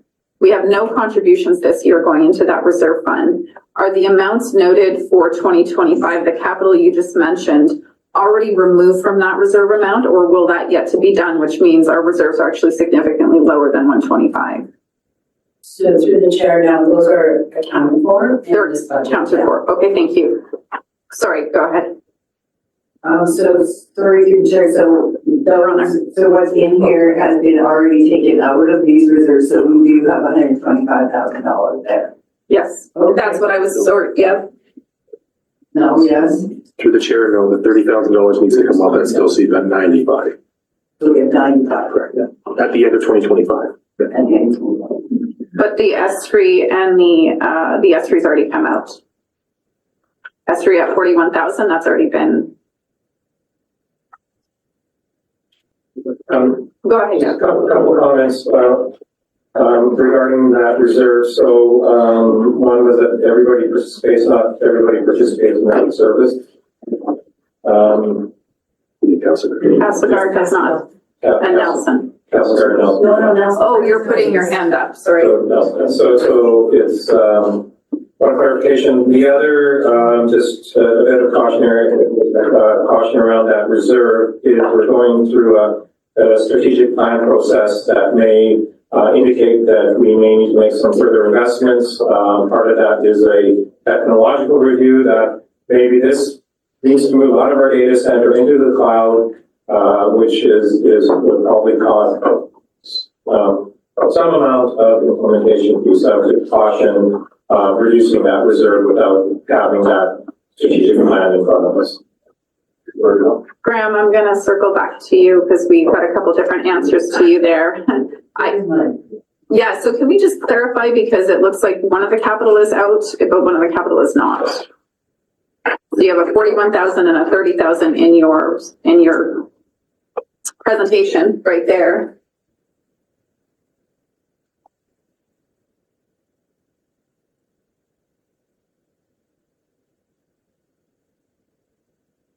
I've got you on the list. I just want to make sure we know what the actual reserve fund is right now.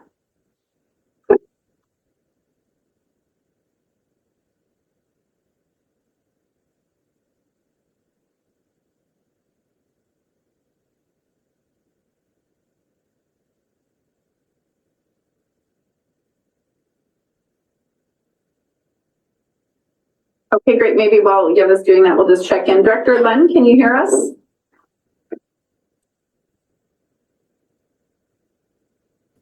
Yes, I can. Sorry, I'm just arriving now. No problem. Welcome. Yeah, thanks.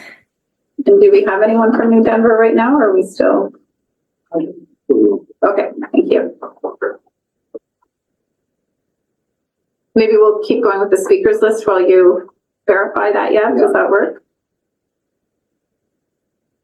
Yes. So that 125,000 should be accurate as of the end of 24.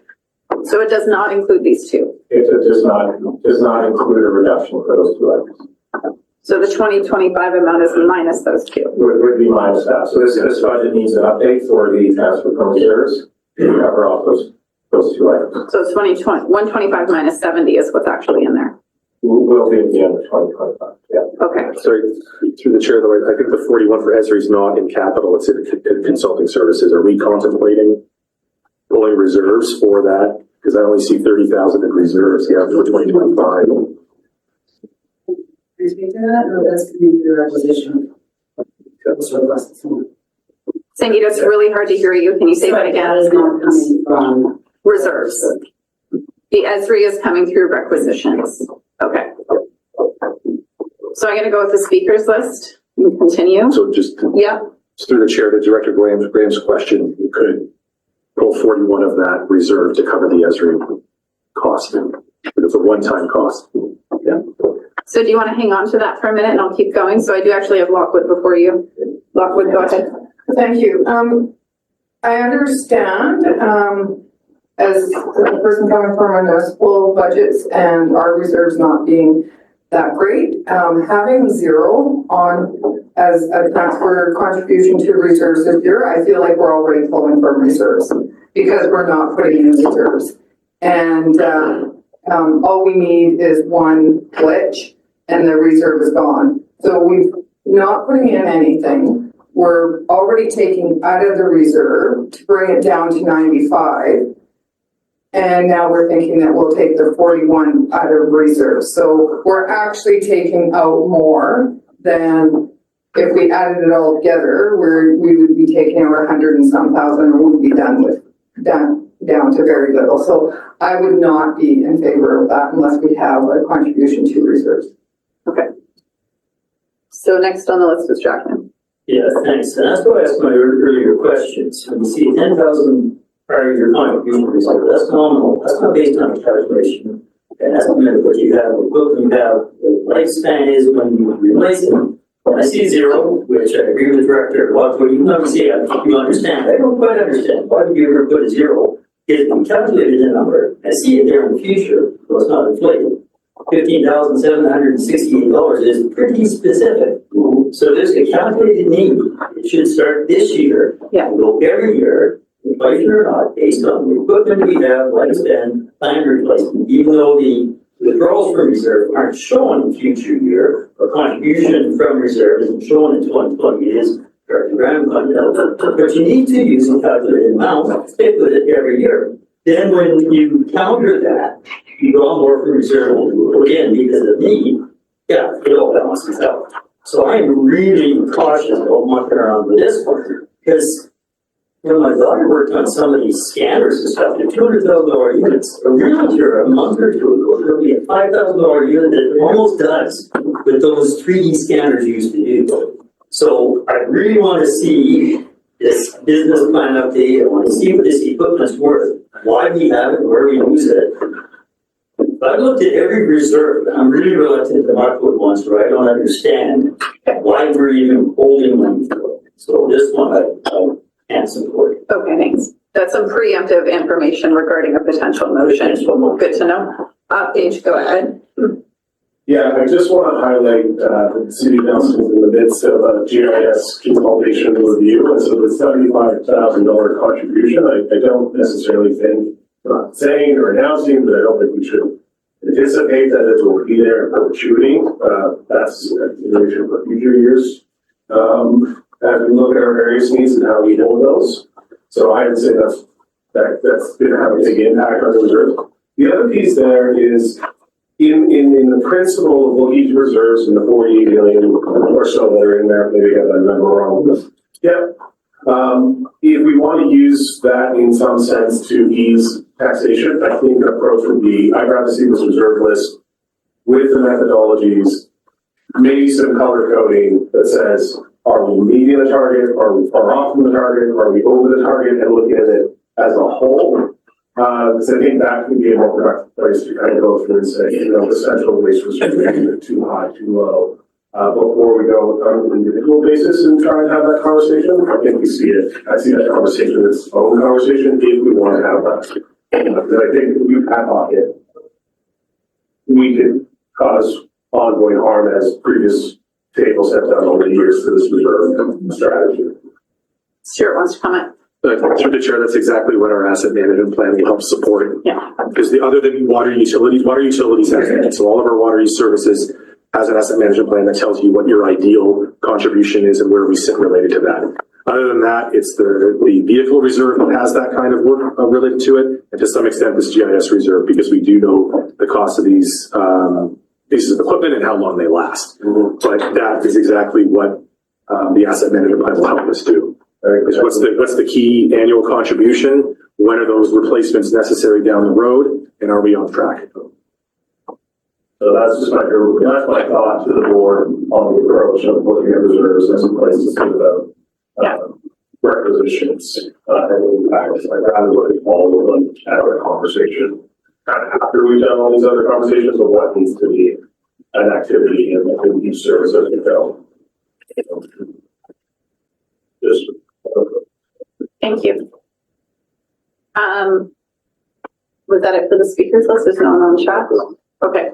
So Director Graham, I'm just going to circle back to you. It doesn't sound like you can still propose a motion if you'd like. I just wanted to know that you were thinking of it, but we have heard from a few that we don't actually want to take from these reserves. What's your call? I just got an email. Did we all get this email from Director Davidoff? Yes. I think Director Davidoff is leaving.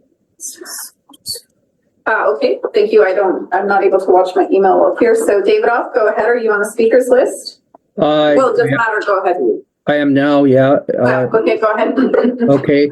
So basically, I did submit a motion for consideration by Stuart and the directors. The board directs staff to transfer $20,000 from reserves in S102 Geospatial Information Services to reduce requisition by $20,000. That's the motion that I sent out, the draft for Stuart's consideration. Okay, and you did hear our whole conversation on reserves? Yes, I did. Yep. For the chair, it's not my consideration. No, it's not. For the board, well, for the CAO's review to determine the propriety in accordance with the template. So let's see if you get a second, because we have heard that this is not necessarily best practice to do that, but do we have a sec? Sorry, folks, I need to have everybody paying attention. Sorry, Graham, are you seconding? Okay, it's on the floor now. It is emailed to you. The board directs staff to transfer 20,000 from reserves GIS to reduce requisition by 20,000. Hewitt. Wouldn't a more appropriate, resolution be to increase transfers from reserves from 30,000 to 50,000? Yes. Yeah, we can make that.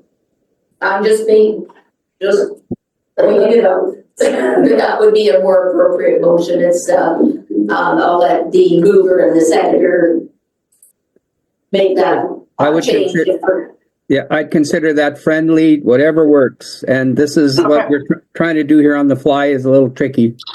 Yeah, no, that's good, but let's focus on what the numbers are and what we're trying to do. We'll get the wording right. Thank you, Director Hewitt. Discussion on the motion. This is using reserves to reduce requisition in GIS. Graham, go ahead. Thank you. So through, and then I'm hearing this reason people don't want to reserve, but we are dealing with like these massive tax increases. Like we have got to find something somewhere. So my thoughts were similar to what Director Davidoff came up with. Like I was more thinking that we could pay for the $41,000 through reserves and then increase the contribution to reserves. So I had very similar thoughts around the same number of $20,000. So those are just my comments. Okay. And did you just send a reworded version? Further discussion on the motion. We just want to make sure Angela has it and we all know what we're doing. Yes, please go ahead. That board directs staff to transfer 20,000 from reserves in Geospatial Information Services S102 to reduce requisition from 50,000 to 30,000. I sent you another one. We're not reducing requisition. I'm just going to make one comment in terms of this service. It's one of the lowest lifts we have. So in terms of actual impact to requisition, this makes very little difference, but it does affect our reserves and something we know will be needed. So I would not vote in favor of this. I'd focus on our bigger services where we have bigger hits and we have more room with better reserves. That would be my input. Further discussion? Well, and when you've got it, let me know. Yeah. Okay, read it again. That the board directs staff to increase transfers from reserves by 20,000 in the 2025 draft financial plan from service S102 Geospatial Information Services and reduce requisition by 20.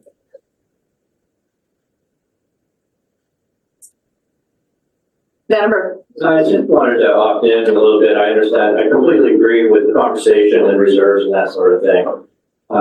This is right, and we do have a couple of assets in this service, but it's more labor kind of related. Like that's the highest part of this, and I understand the importance of making sure that we don't mess up and top end over our reserve. But I do agree with the conversation that wherever we can save a little bit of this, a little bit of that, it all adds up and not negatively impact the future of something. And we're going to know more through an assessment.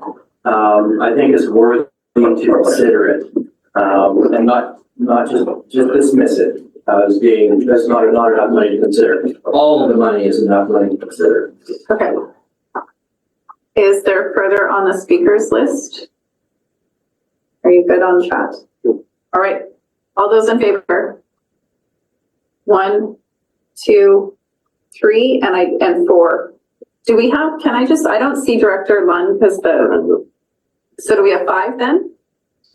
Okay. Those opposed? 1.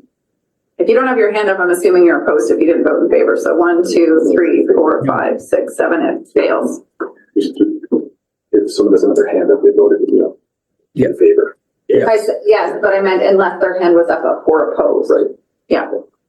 Yes, if your hand's not up and you didn't oppose, you're in favor. So 1 second. 1 second, please. I have to keep track of my thoughts here. Motion failed. I got Paige with his hand up, and then I'll come back to you, Davidoff. Paige, go ahead. Can I just clarify, and I don't know if we have time, but during this budget process, like what I was suggesting, I would like to look at the reserve as a conversation. It might be an hour at some point or we're just talking about the whole reserve ecosystem. And then looking for where individual reserves might have more or less money. So we're gonna have that conversation about how we can help the requisitions across the board. I'm just suggesting if you had time that we could do it for the whole reserves and look at them all together. Talk about where we've achieved a formula, where we haven't, where we think we have lots, where we don't. And then talk about it there, not assuming that every reserve is underfunded, but potentially every reserve is underfunded. Because I just think that's a place to contain the conversation where it can be most productive. And I don't know. Except that you can't move reserves between services, so you then end up going back to the service to say, so what does the service look like? Like you can have an overall reserve conversation, but there is all the context related specific to that service. Is it statutory? Is it related to equipment? So you're still going back to talk with the service. So one thing we did talk about on the break was potentially having another budget meeting the Tuesday of board week. So can we just flag that as getting more context on what you're talking about, noting that you still have to go back to the service. You can't talk as reserves as a whole. Yeah, but staff are here and staff knows status of where reserves are at. So. Yeah, so for today, we're going to keep going with the agenda. Okay, heard and noted. Chair, point of order. I did not know what the final count was because there's hands up, hands down. It was confusing. Can we redo that? You need a recount. It failed. No, but I don't. 15 to 5. You said there were 2 to 5? Okay, folks, we have 10 items to get through. If we need to do a count, let's do it right now. Jackman. Opposed. Thank you. Tierney. Opposed. Vandenberg. Opposite of opposed. I'm opposed. Graham. In favor. Newell. Opposed. Cunningham. Opposed. Popoff. In favor. Davidoff. In favor. Hanegraaff. Opposed. Weatherhead. Opposed. McFadden. Opposed. Dumas. Opposed. Hewitt. Opposed. McLaren Co. Opposed. Page. Opposed. Fike, not present. Sorry, Fike, are you there? Just checking. Thank you. No Fike. Lockwood. Opposed. Maine. Opposed. Lund. I'll be in favor. Okay, so that's 1, 2, 3, 4, 5 in favor. We have 1 director missing, so then that is 14 opposed. Okay, Got it, David? I got her. Thank you. Okay. We have 10 items left on our agenda, so bear with me while I start trying to move us along while still being cognizant of the need to discuss. So we're done with GIS. Building inspection. Oh, we're 5 minutes from public time. Let's do building inspection. I do know you already made some. It's on the slide. It's on the slides. Okay, go through building inspection. Okay, 26% increase in requisitions. Building permits were down considerably with lower construction overall in 2024. We had a budget of 950, running up at about 636. As Stuart mentioned before, we have 2 open building inspection positions. We've removed them from the budget due to the reduced activity, and they will not be filled until permit activity recovers. Some new revisions to the DC building code are being implemented. Scanning project continues. And the final item is a change in public sector accounting standards, which actually takes place in 2024. What it suggests or requires is that building permit revenue not be fully recognized in the year we receive it. So we're talking with our auditors about how that exactly applies, so we don't have final ruling on it, and as well as how we show it in 2024 and what our approach will be. So it likely will not impact requisitions, but we may come out with a recommendation that we build up a reserve that matches the deferred amount over a period of time, likely 5 years. So to explain it a bit further, when we receive a building permit fee, let's say, well, the $636,000 we received last year, the actual employee time required to service those permits takes a year or two or three. And what accounting standards are saying is you can't recognize all that revenue the day you receive it, you need to defer it. So we're just waiting, we don't have final ruling yet on how that's going to affect the budget, and whether we can delay that over a period of 5 years as far as requisition basis. That's it for your slide on building inspection. Jocelyn, go ahead. Sure, thanks. So, as just stated, well, you know, it's a multi-year process. It would help me to understand how much 22 money is in this equation that will end in 25, and then they have to renew the permit. How much 2023 in terms of application 2024. It's a multi-year rolling thing. Might be more important, because that's not an easy thing to look at, especially when we have a vacancy, one senior position. Chris Gannon did do an analysis, we did raise the fees. And we talked about the fees for the very routine, part 9, if there's anything left in terms of part-time buildings anymore, they're all coming by 3. And the complex buildings, which take much more time. I didn't have time to do that analysis stuff, but I wanted to refresh myself. What was Chris recommending when he said, we need to adjust our building permit fees upwards to reflect the complexity where it applies? And I'd love to see that. And again, not something I expect today, but I would love to see some staff recommendation over the weeks before we sit down again. Is there a reasonable adjustment to make in building permit fees, even though we just put them up, to account for more complex buildings? So we adequately adjusted. Now, downside, some people say, I'm not going to get a permit. I drive around every day and show you those guys' problem. But we need to be businessmen. So we could have Chris's report sent back to us on what the analysis was, and then think about, is there, what's it called, a lot of timing, you know, put the fee up too much, people. Right. The other side is I am definitely opposed to tapping into this reserve. You know, we just dug a 79,272 hole, but I missed guessing. So I'm really cautious about tapping into this reserve. And Dev's approach and the accounting principles that he is required to apply. So we need to pay attention to for next year. Okay. Yeah, go ahead. And through the chair, I think one thing in this current draft budget, which we are currently struggling with, is the budget for permit fees in 2025. Right now, we're setting it around $900,000, which is probably too high based on the way things are looking right now. It could change over the next couple of months in terms of construction. So keep that in mind. What we'll do is we'll keep going through the speakers. We're going to break it in a couple of minutes for public time. So no motions at this time. Just consider them if you're going to. Okay. So Hewitt, go ahead. Thank you, through the chair. If you could bear with me, I've got a question, well, 2 questions. So looking at S103, there are 2 different reserves, one being the building department reserve and the building legal reserve fund. In those, can we just draw from either of those as we require? Or is that second one specific to something? If the name says it does? Yeah, through the chair, the name is only based on direction from the board. There's nothing restricting the use of those reserves for different purposes.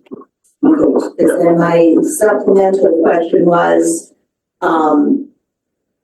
it looks like we're essentially taking everything out of that reserve then, because we're taking 146,000, only putting 35.5 back in. If I was using just that 96,000, that would put us in a deficit. So we're essentially just going to have 35.5 if I'm doing my math correctly. So through the chair, you're doing your math correctly, but these reserves in and outs in the service right now are all vehicle related. So the 146 matches a capital expense you see at the bottom. That's related to vehicle purchases that are due for the building inspection service. And the 35.5 is the vehicle reserve contribution, annual contribution that's going back into the vehicle reserve. So there currently is no stabilization or legal reserve being pulled. So the amounts you see on that sheet are the amounts that are going to be there if this budget stays the same. So that's a separate reserve, that vehicle. Yeah, that's the vehicle reserve that's held in S100. Thank you. Okay. I just want to be cognizant of public time. What time is it? Graham, we got one more minute, but we Has been answered. okay. All right, let's go to, if we can stop sharing for a minute. Well, for now, just so I can see everybody. So members of the public in the room, if you'd like to come and ask a question, by all means. Thank you for providing this meeting for the public. There are two things that we would request copies of today if possible. A copy of the reserve report, because you are discussing the reserves and we can't see what any of those numbers are. And I was just contacted by the Silverton mayor as well. She cannot see it either, so she's also asking that to be added today. So we can get a copy of that. I'll be here all afternoon. That paper copy would be great. We also request, if there's possible, a description of every account, because sometimes the title doesn't really describe what it's for or the area that it applies to. So that would be helpful. And similar to what you mentioned earlier, the whole topic around reserves. It seems that there isn't any clarity around what the goal is in terms of the financial number that you're trying to achieve with reserves.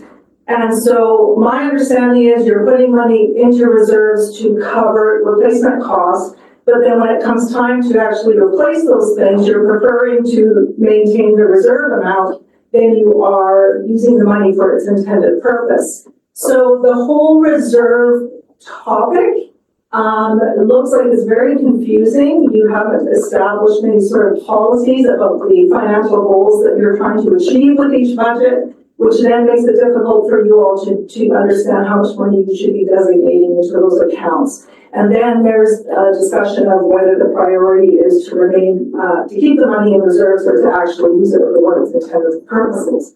So for today, if we can get those reports, that would help us. And then as well, the whole topic of the reserve thing, I can appreciate that you all would like some better structure around that. Thank you. Thank you, Corinne. The best thing we can provide to you right now on how we'll do that is definitely the asset management plan. As mentioned, our water systems have that now. So then we'll have it for rec, we'll have it for all our major assets, and then depending on the service, is there an asset, is there not an asset? So that's all very much what will come out of our asset management planning to give us that best guidance. But as we go, we definitely explore that. Again, the questions such as, is there capital coming? Do we need that capital? And then we'll have numbers we can have goals for, and that's the purpose of that. Stuart? Just through the chair, Corinne, when you said description of the accounts, are you talking about description of the reserve? When you asked for a description of something? The reserve report that you're all working off of is not available to Yeah, we could definitely post that, yeah. And then, for example, you know, I was looking at some of your latter, say 108 development services. There's no description on what that is, who it applies to, which communities actually need to incorporate this, or there's just no information given to the public as to what these services are actually providing money towards. Okay, so description of the services is what you're looking for? Yes. Okay. Okay. Are there other members of the public in the audience? Do you want to ask us a question? I have a question about those slides. If you can just come up so we can hear you, folks online Yeah, can. I keep those slides up to this probably I'm putting on my phone. Okay. This is your assessment slides, you have two of them. One version, and the secondary one that also applies to the taxation. I'm just not understanding the numbers correctly. And just popping in. Something I'm missing. So it's the assessment slide? Yeah, so this first one that you have, I think it's, I don't know, where's the slide? The paper. I'm okay, I can see it on my phone. So. They go. Where the red line There we go. is. So we start with that one, and the bottom numbers are 2.3 and then 2.2, and this is saying you said that, headers were wrong, 24 to 25, so that's 23, 24. And so when I look, I'm just gonna look at area J, because that's where I am, and I see it says 4.1% total change. But then when we go to the next slide, to slide 2 after, Very it good. changes to area J is now 9.4, and the number changed because it was 1. And so then I don't understand why. It was Yeah, good to, you might have picked up on something, so we'll have to clarify. okay, because then I think Version.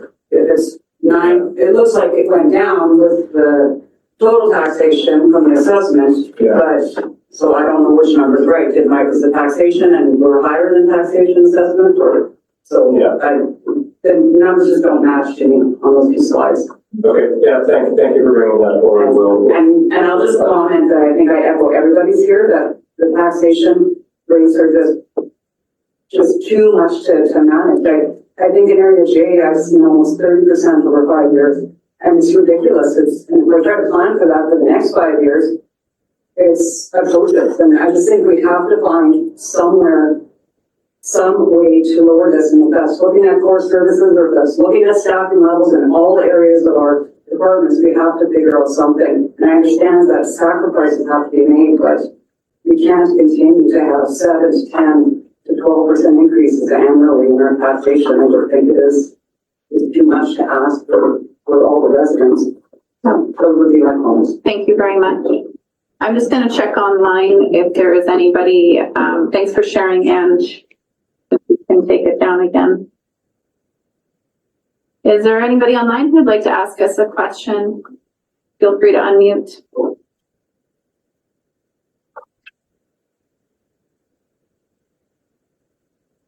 We'll ask you again to see if it takes a moment. If you're on the phone, I believe it's *6.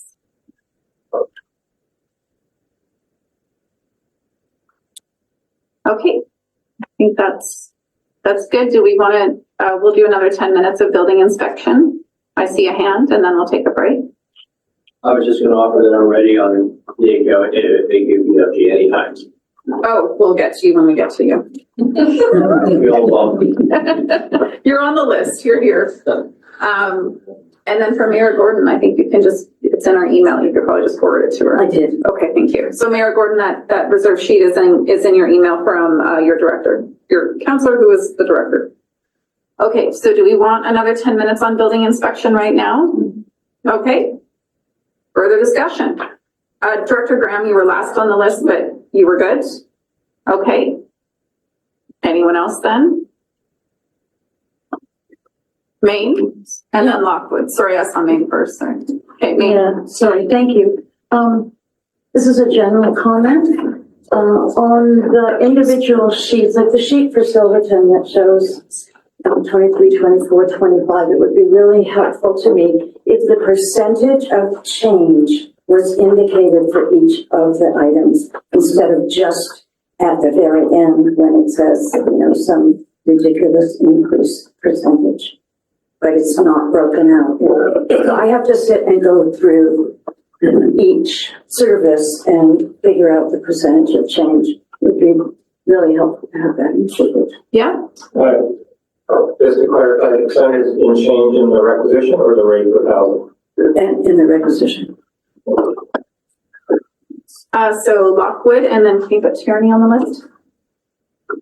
I just want the crowd here to know that Salmo, we have a contract that our staff gets 10% of our building permits, and we probably do 50% of the work in order to help our residents around. And it's not because the RDCK doesn't do the work, it's because we know our community. And I just want all of you guys to know that we are contributing to this, even though it doesn't look like it on paper. Okay. Tierney was next. Thank you, Chair. Yeah, those 2 vacant positions that we're not gonna fill at any present time, will those impact any particular area more than others, or spread out over the whole regional district? Through the chair, they were both based in Nelson. Both based in Nelson? Yeah. I think the removal of the staff positions is it's a moving target. I think with our current economy, we're seeing the permits fees down, so we're accounting for that. But of course, building is not static. And so seeing how that affects us in 2025, there could be impacts due to that if all of a sudden building picks up. So it's, we removed it because we don't have it right now, but that's what the board needs to be aware of. Newell, sorry, was Newell next? Just, as I recall, 2 years ago, we couldn't fill the positions and we were hiring people that weren't trained and did our own training program. So just highlighting what you were saying about is that accurate? Am I remembering? Yep. That's accurate. So just highlighting what you were saying. So, okay. I think at the time it was noted, and I think it's still consistent, that building inspectors are one of the difficult to come by, especially in the training levels needed, and they move around a lot. Yeah. Okay, further discussion? I think we might as well just break at this point instead of starting a whole new service. We've got 3 minutes until noon. We good with that? Okay. Take a break, and by all means, if you have ideas, check in with your finance folks.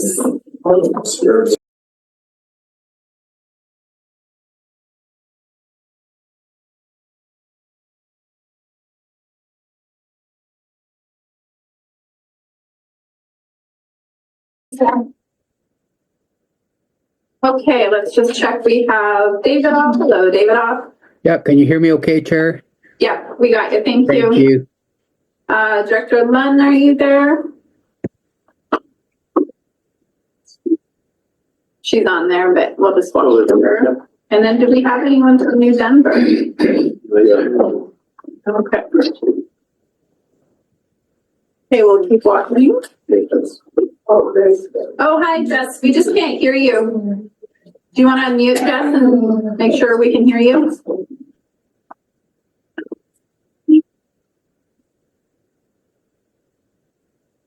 Can you hear us?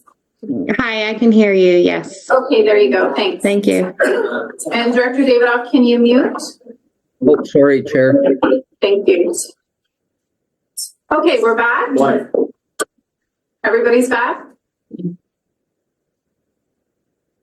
Okay, right before we get back into the agenda as proposed, I'd like to suggest that we move a motion to have another special budget meeting the week of board week in March, the Tuesday of.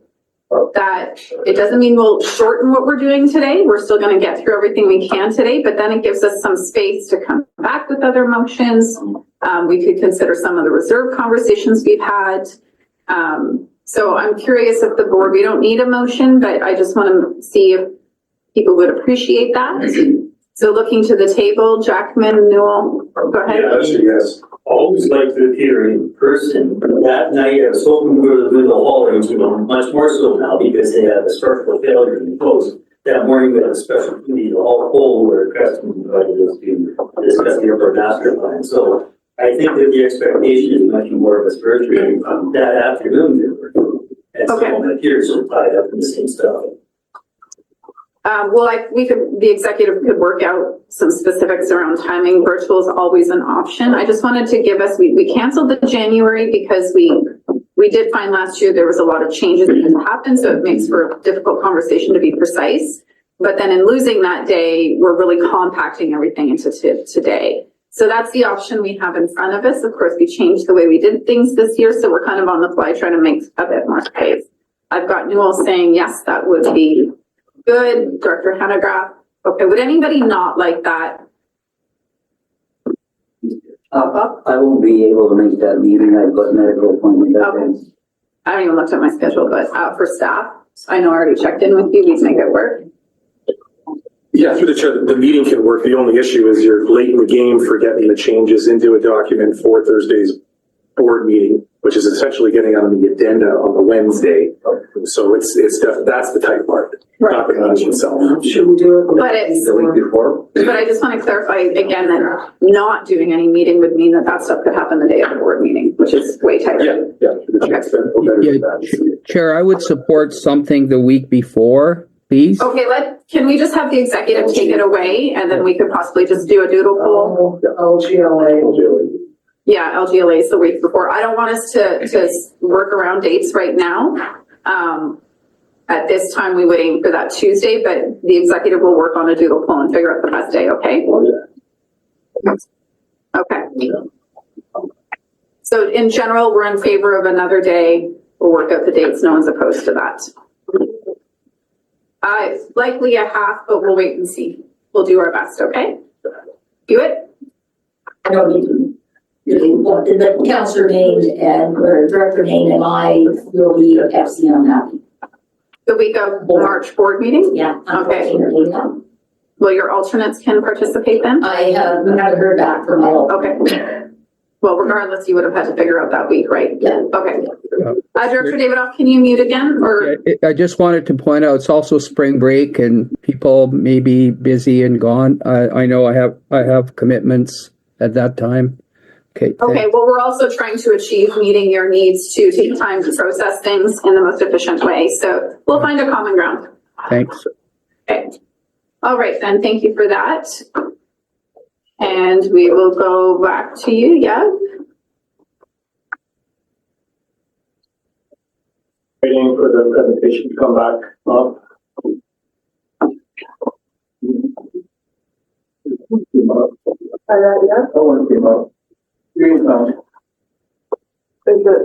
It's frozen on that one. Okay, just one moment.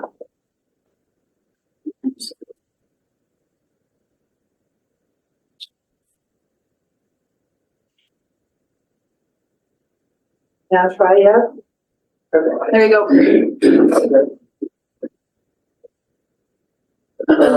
So S104 planning, 18% increase in requisitions, receiving a fair amount of provincial funding to address housing regulation, and list of projects there.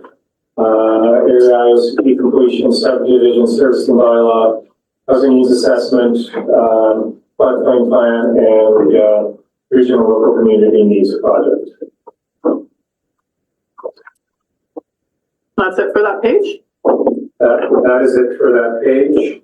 One question that will probably come up is the accumulated operating surplus entry for 439 that basically offsets the grants that are shown above.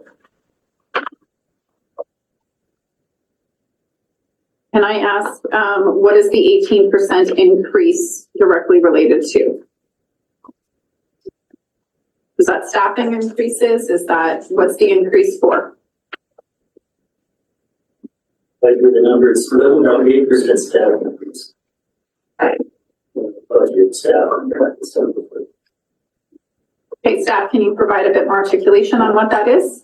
Through the chair, part of it is the service was running a $50,000 surplus the year before, so that coming forward doesn't exist. The surplus this year is entirely related to grant funds that we are holding, some of which doesn't have a budget for it yet, so that's why it's sitting in that accumulated operating surplus below, because we don't know, particularly the $250,000 around the regional growth initiatives.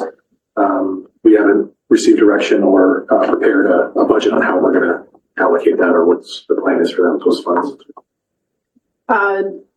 Off, Jack and Graham, sorry, you were going to ask a question. Did you get your answer? Or do you want all of the list? Thank you. The other question is this bumping contract, the contracted service is going from 15 to 238 again.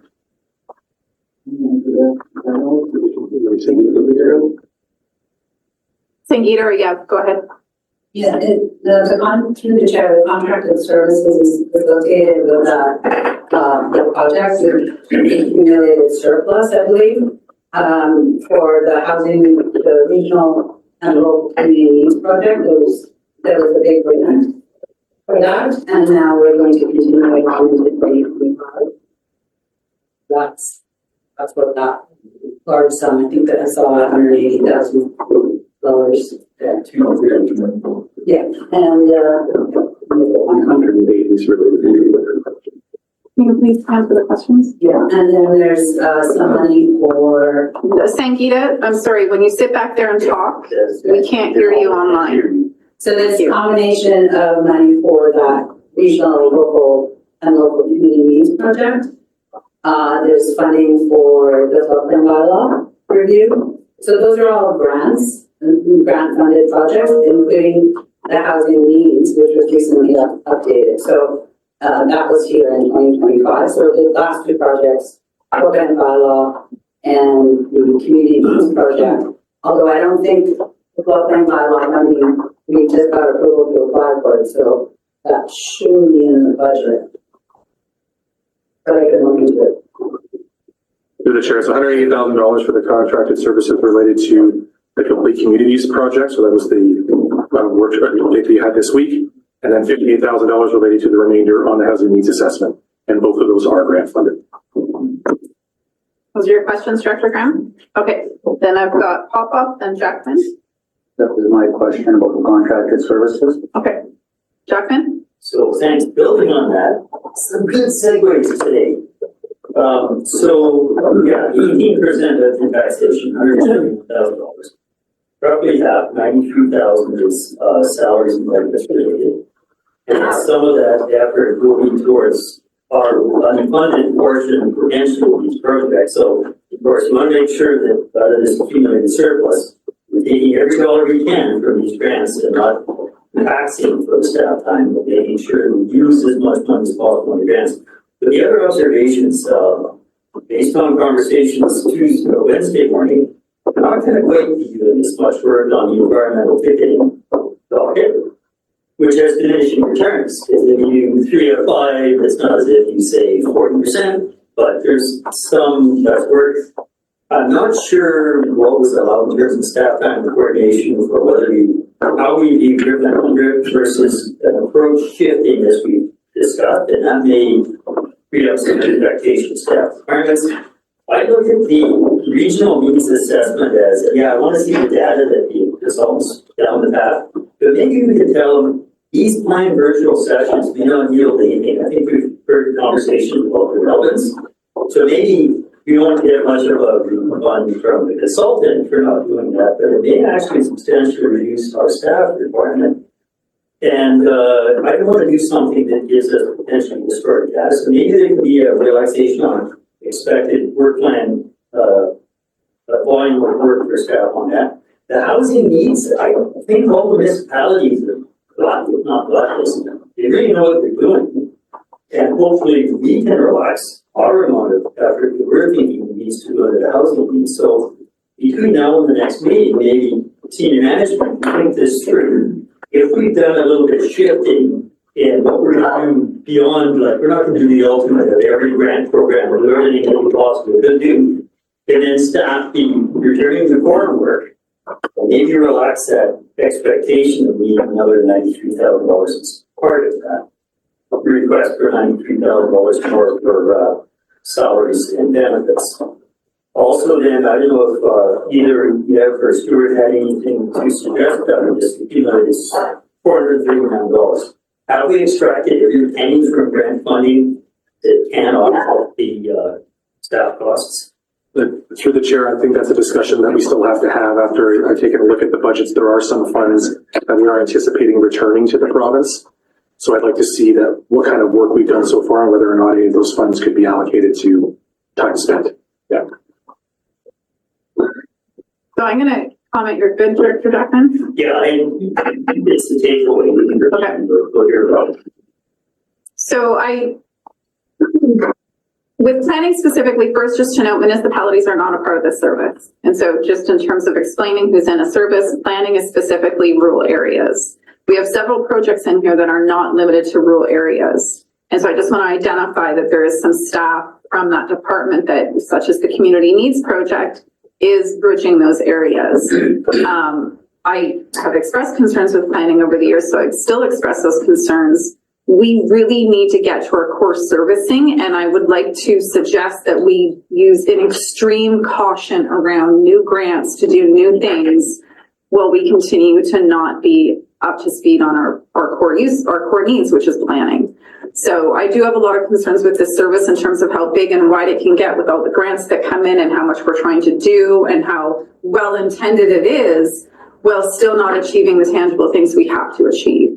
So I don't think it requires any kind of motion or direction, but in terms of the community needs project, obviously Stephanie's working on that. That's a planning staff component. Is there any of that that should be moving to an appropriately shared service to address that? We're really looking at fringe planning in urban areas as one example. So I'm kind of going off. I think overall what I'd like to see is we are going to see a planning work plan review, but it's really piecemealed, and we're not piecemealing stuff. The more staff talks about regionalizing what we're doing. So we need to review how the service is working, and we need to get back to core servicing. And I really want to caution any new grants for new projects while we have what we have outstanding. Vandenberg?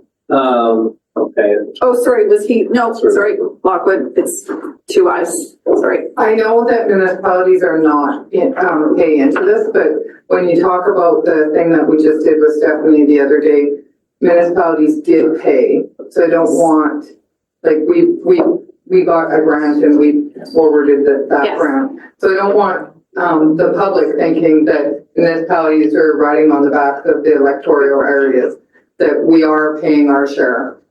I'm sorry, the correction is that definitely the grants provided to the municipalities were pooled with that. The staffing component remains in planning. So that was I'm sorry, important clarification. You're on the list. Page, please, Sangeeta. So through the chair, to clarify, some of that staffing cost is being covered through the grant funding as well. Great. But I'll provide more detail on that. Okay. The workshop just really highlighted that there's a disconnect between what are rural doing, what's municipal, and that disconnect needs to be addressed for it to be really efficient. I will rephrase that. Thank you, Director Lockwood. Vandenberg, Main, then Page. I just want to be clear.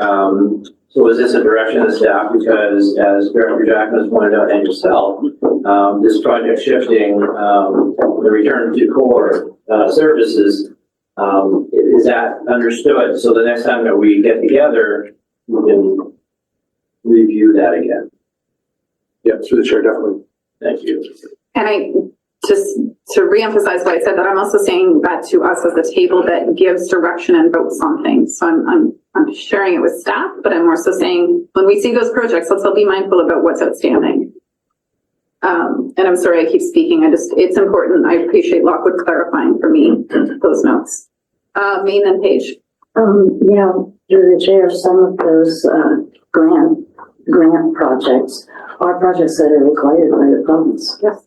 So it's not, maybe we need to find a different way of handling those, but those are not grant/projects that we can just say, oh no, we're not interested. Housing needs being the main one. Yeah. Yes, that's very true. Page. Just quickly adding to what Mayor Lockwood was saying, is that fever of activity that happens on those fringes in the rural area, the clarity that we have, or that the planning department has on what that looks like and what that could look like, I think falls pretty squarely within core planning needs on top of those needs. And that clarity is a shared responsibility of staff, time from the city that's also being put to that on top of the administration costs. So it's good for us all to have really good, clear land use planning, especially with this high activity and high pressure for activity. 100%. So are there any more discussions on the budget? Go ahead, Graham. Yeah, just my question is, like, why are we bumping up to adding another $20,000 in reserves on this year when there is already $25,000 in reserves? Through the chair, that the 25,000 is something that we did have in previous financial plans that was removed one year to reduce the requisitions. The 25,000 in the reserve right now, based on the legal fees that we incurred last year, is probably not enough. Now, you could play with the 25 and do something a little bit lower and try to build that up, but the legal expense that's starting to come on through planning through the enforcement issues that we're having, that's the biggest reason for building a reserve. because they don't have the fees in the service the way we do in building inspection. They're only in that $50,000 a year range. Supplemental, Graham, or that's good? Director Lund? Yeah, I don't want to, it's a little bit off topic, but not really, just in response to your comment about giving direction to staff in terms of not accessing grants and just sticking to our list. I'm curious if, is that something that we should resolve? Well, I wasn't giving direction to staff as like, don't bring new grants forward. I was just giving a cautionary note over, we need to be really mindful when we have a new opportunity, but we have outstanding items. So when it's presented to us, we need to be mindful of that. But no, I'm not looking to direct staff to say no more grants, but we have to be more mindful about how much extra we're doing on top of core, I guess is what I was saying. Yeah. And I'd just say it might be a conversation that we have at the table. So if it was brought forward in terms of work plan or whatnot, that would be great. Well, I think that's where I'm highlighting the disparity, because planning of itself through rural affairs, we have had several planning workshops where we're trying to figure out how to deal with everything we have there. Municipal directors haven't participated in that, and it's a disconnect that is part of the service design, and it's important to include you in that. So there's work to be done there. I guess is just what I'll say. And I think overall, just we have a lot of extra that we do with good intentions. But we're going to be mindful about core servicing and where we're at. That's what I'm highlighting. And by all means, if we want to bring that to the table or the work plan workshop, that'd be great. Okay, thanks. Sorry, I didn't mean to elicit such a debate on that. Papa? Yeah, just a question there. I see we've been contributing 27.6 into reserves. Why are we doing that? That was just the question answered. I missed that.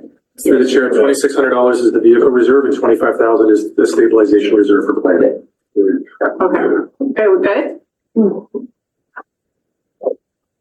Okay.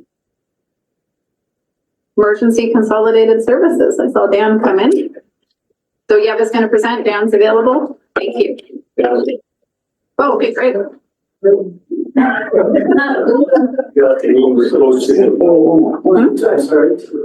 You have to go sit by Deb.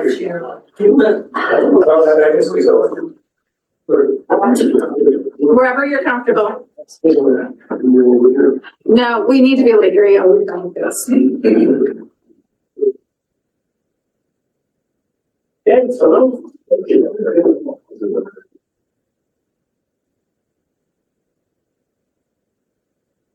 Go ahead. Hey, thank you, through the chair. So I am presenting A101, which is the Emergency Consolidated Service. And you'll see that there are 7 S services that pay into A101. So that's from S157 to S153. And you'll note in that it's just a little bit invisible in that slide, is that Nelson and Crescent are only participate in the emergency support services portion of A101. So when I get to talking about the projects, so the OPRs on the next slide, just keep that in mind. And that Castlegar doesn't participate in the A101 budget.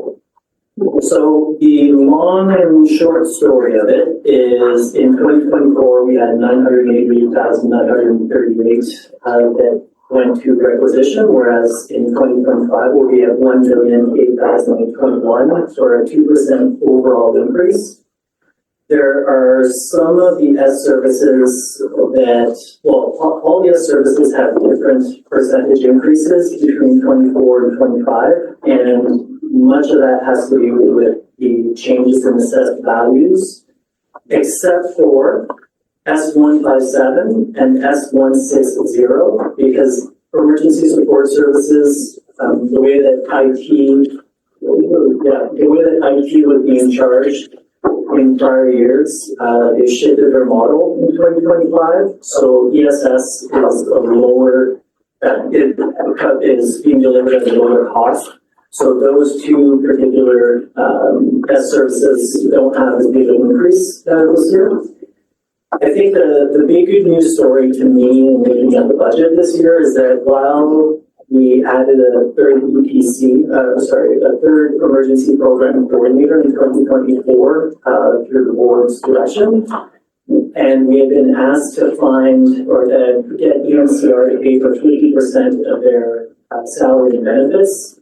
Even though UNCR said no to that in 2024, we're 25 now. In 2024, we were able to find enough in the budget to only have a $20,000, maybe $19,000 for that.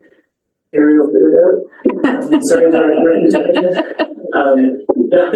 so even though there was that, it was about a $50,000 ask that we wanted ENCR with for to cover 50% of that salary.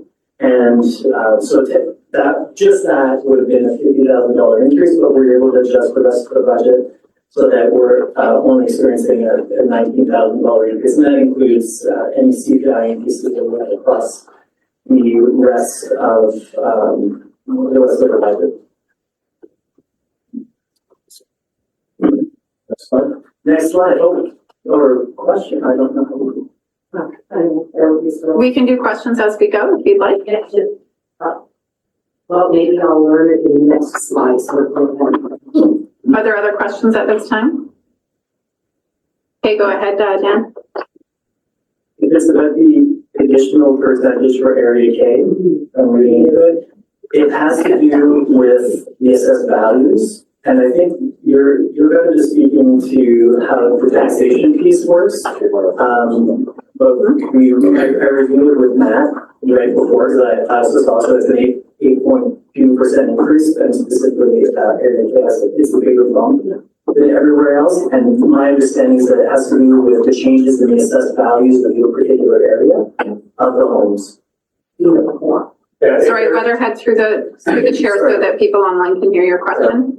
Yeah, through the chair, Area K has the largest increase in assessed value, 10.5% of all the areas in the municipality, so it picks up a greater share of the cost of the services. And through the chair, what's in the cusp? And the village of the cusp is 7.5. Right, so that's so about a 33% rate increase in the village of the cusp. Supplemental, go ahead. Supplemental through the chair. That doesn't really need anything on the ground then per household then what you're stating. Does it increase per household? The assessed value obviously increases per household, which also makes that service increase per household. Is that correct? The assessed value, yeah, it's driven by assessed value, so, but it's driven by relative assessed value. So just because the assessed value increases doesn't mean the cost of service increases. Dan does his budgets, and then how it's allocated between the cusp and Area K depends on the proportion of assessed value between K and S. So K increased more, so this year it took a greater share than the cusp did. So when you get to the individual household, their assessment will determine on an individual level how much did that go up. So there's a general increase, but each house has its own assessment, which by rate per thousand will determine did yours go up. So Castle and D often have this back and forth. D is also the second highest one for assessed decrease, $1 million homes in unzoned areas. So I pick up a bigger share of the shared services with Caslo. And then 1 year it'll flip.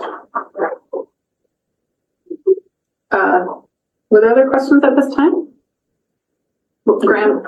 Sorry, I don't think this affects Area, but I'm just curious why the numbers are being bumped by like $25,000 all of them.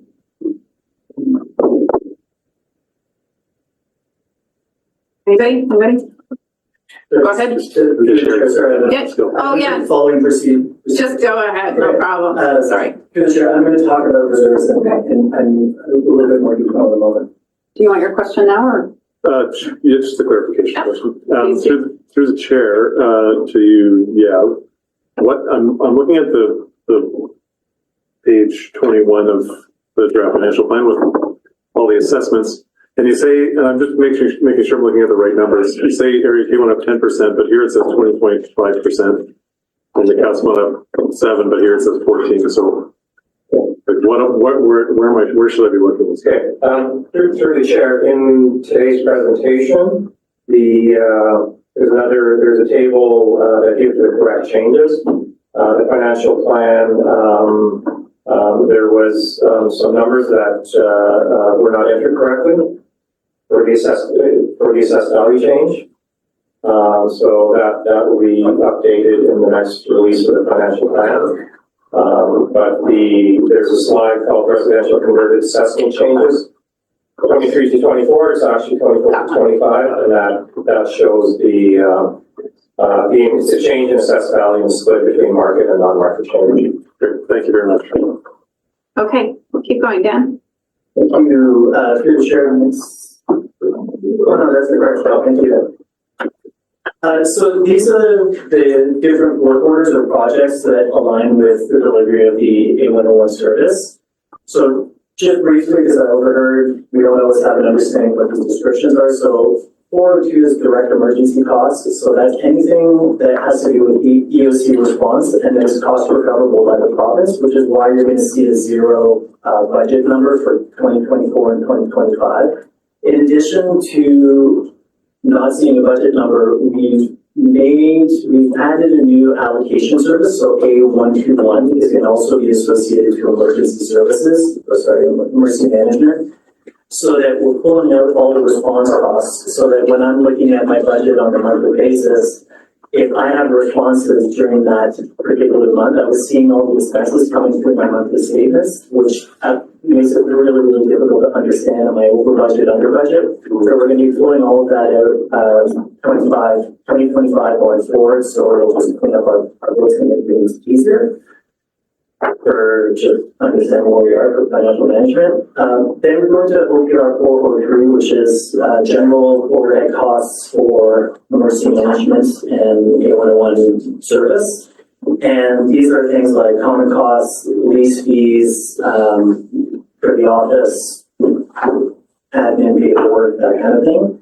And the change that we're seeing here is, again, related to how IT has shifted its financial model. So the charges that we used to have there for $37,000-ish are now moved into a different work order.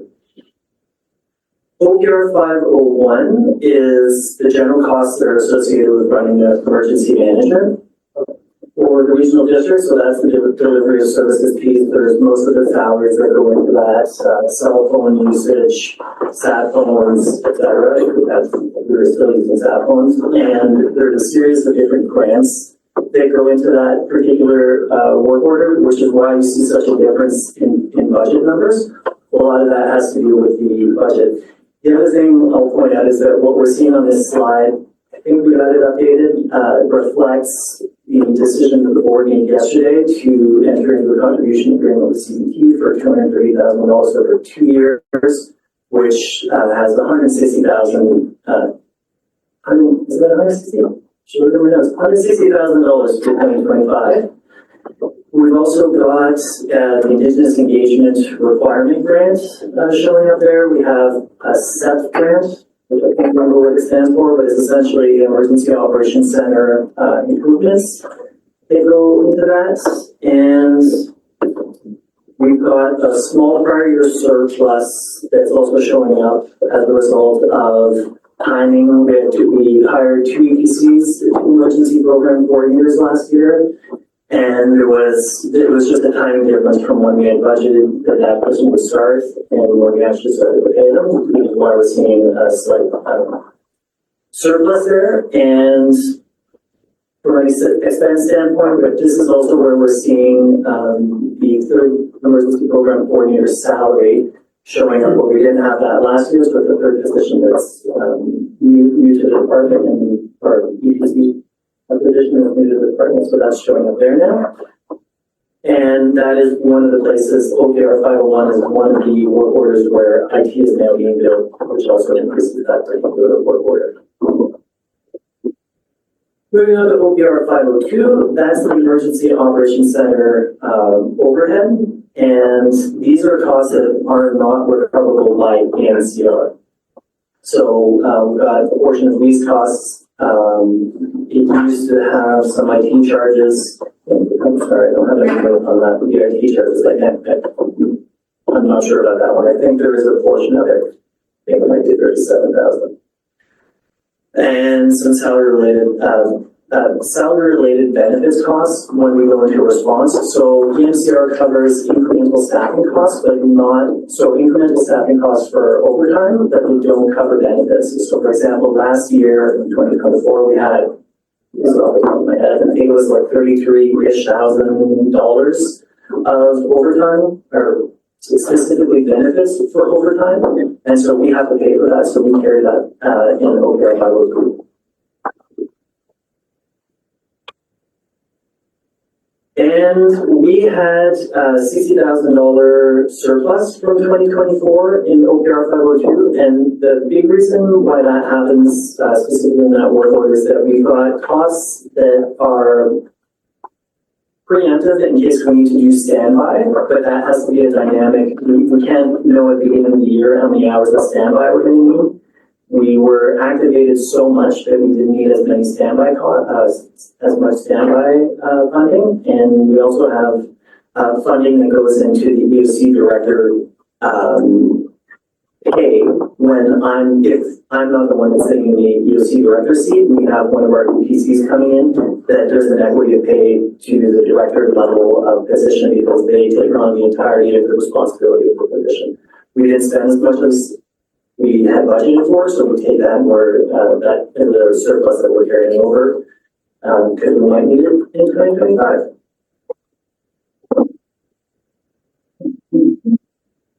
As part of these expenses too, emergency program, $54,000 of IT costs go into that. We also pay a portion of GIS, which you might have already talked about, I don't know. You did, great. That emergency management pays for GIS services throughout the year. That comes out of the budget, as well as a transfer of other service for fire services to pay for. And this one is the amount of time and resources that the Emergency Operations Center uses to cover fire services. Right along to OPR 503, emergency support services. So ESS, you'll see there's a reduction there, and the biggest difference is the IT costs that have moved into a different work order, and then the rest of the shift is related to grant projects. And what's essentially in the ESS and grant projects, so we get CEF grants that go in that are for EOC, and we get CEF grants that are for ESS support program, and then the rest goes to requisition. So that includes some salaries, includes some support for our ESS teams that are across the regional district. OPR 505 has to do with operational fuel treatments for wildfire risk mitigation. And in this particular case, we had Sellers Creek, which was the last fuel treatment that we were grant funding last year. And so that finished in 2024. We're carrying some of the costs and going into 2025 that had yet to be recovered from the grantor. And we'll likely end up, this is still in the works, but we're going to likely end up with a accumulated operating surplus of $46,000 there. But that's still being worked out between the funder because there was some questions on just how to replenish that project. OPR 507 is our Fire Smart program. The Fire Smart program is 100% grant funded through UBC and CRI grants. And typically, a regional district applies for $750,000. This year, we're also eligible because we were fire affected permits from last year, which gives us access to two extra slices of $100,000. One is for fuel treatments on regionally district-owned lands, and the other one is $100,000 because we were fire affected. So, those have not yet been confirmed with the funder, so we're waiting to finish our application before I can tell you specifically what the fund is, with that those particular requests. You'll see. This one maybe. You have questions on this one, but. Yeah. Okay, Jackman, go ahead. Well, I just want to be listening to over questions, I'm sure. Okay. Well, I'm the first on the list and technically I let you guys go first, so go ahead. You chair, you've spoken a few times. You said there's a 2024 general standby on surplus, which you carry forward and help the whole. But instead of a surplus, of course, we have a big priority deficit. I think you explained some of it, like the fuel treatment cost recovery. But looking at the budgets for that, that's not all of it. We're waiting on a big chunk of EOC cost recovery still from the province. I think it's tourism mentioned that before. Like what comprises 242,386 negative revenue line on 5. Either one of you. Yep, through the chair, there are, so if you're looking at the budget that you received, there's about $1 million-ish that are coming out of OPR 402 for cost recoverable funds from last summer's events. So we're still waiting on that. There's also roughly $310,000 expected from the CRI grant that we haven't yet received, that only gets received once we do our final reports, our Fire Smart grant. So coming into OPR 507. There's also $278,000 coming from municipalities for a Fire Smart program, for 2024 program delivery for Fire Smart. So to build on that, to me, those are all kind of hidden layers under what 1.6 million grants specified, as well as all of these items we've seen here. The breakdown is hidden piece. So, I appreciate you saying Fire Smart 100% grant funding is jump up by million. But nothing's 100% grant funded because you spend time on it, you spend time on it, so you already have spent time on it. Is that 100% grant funded? So that's, these are big numbers. And not to say you don't want to do what's right for our constituents in terms of fuel treatments or whatever, the money's there, but it's nice to see what does 100% grant fund actually amount to? Is it 100% plus 10%? And to me, all those numbers are hidden in there somewhere. And possibly rationalize exactly what's free and what's as a free attached to it, which is government taxation through transfer of services. Go ahead. Through the chair. Absolutely. So I can't speak to how we make things more transparent other than through the presentation and make it more from the finance department standpoint.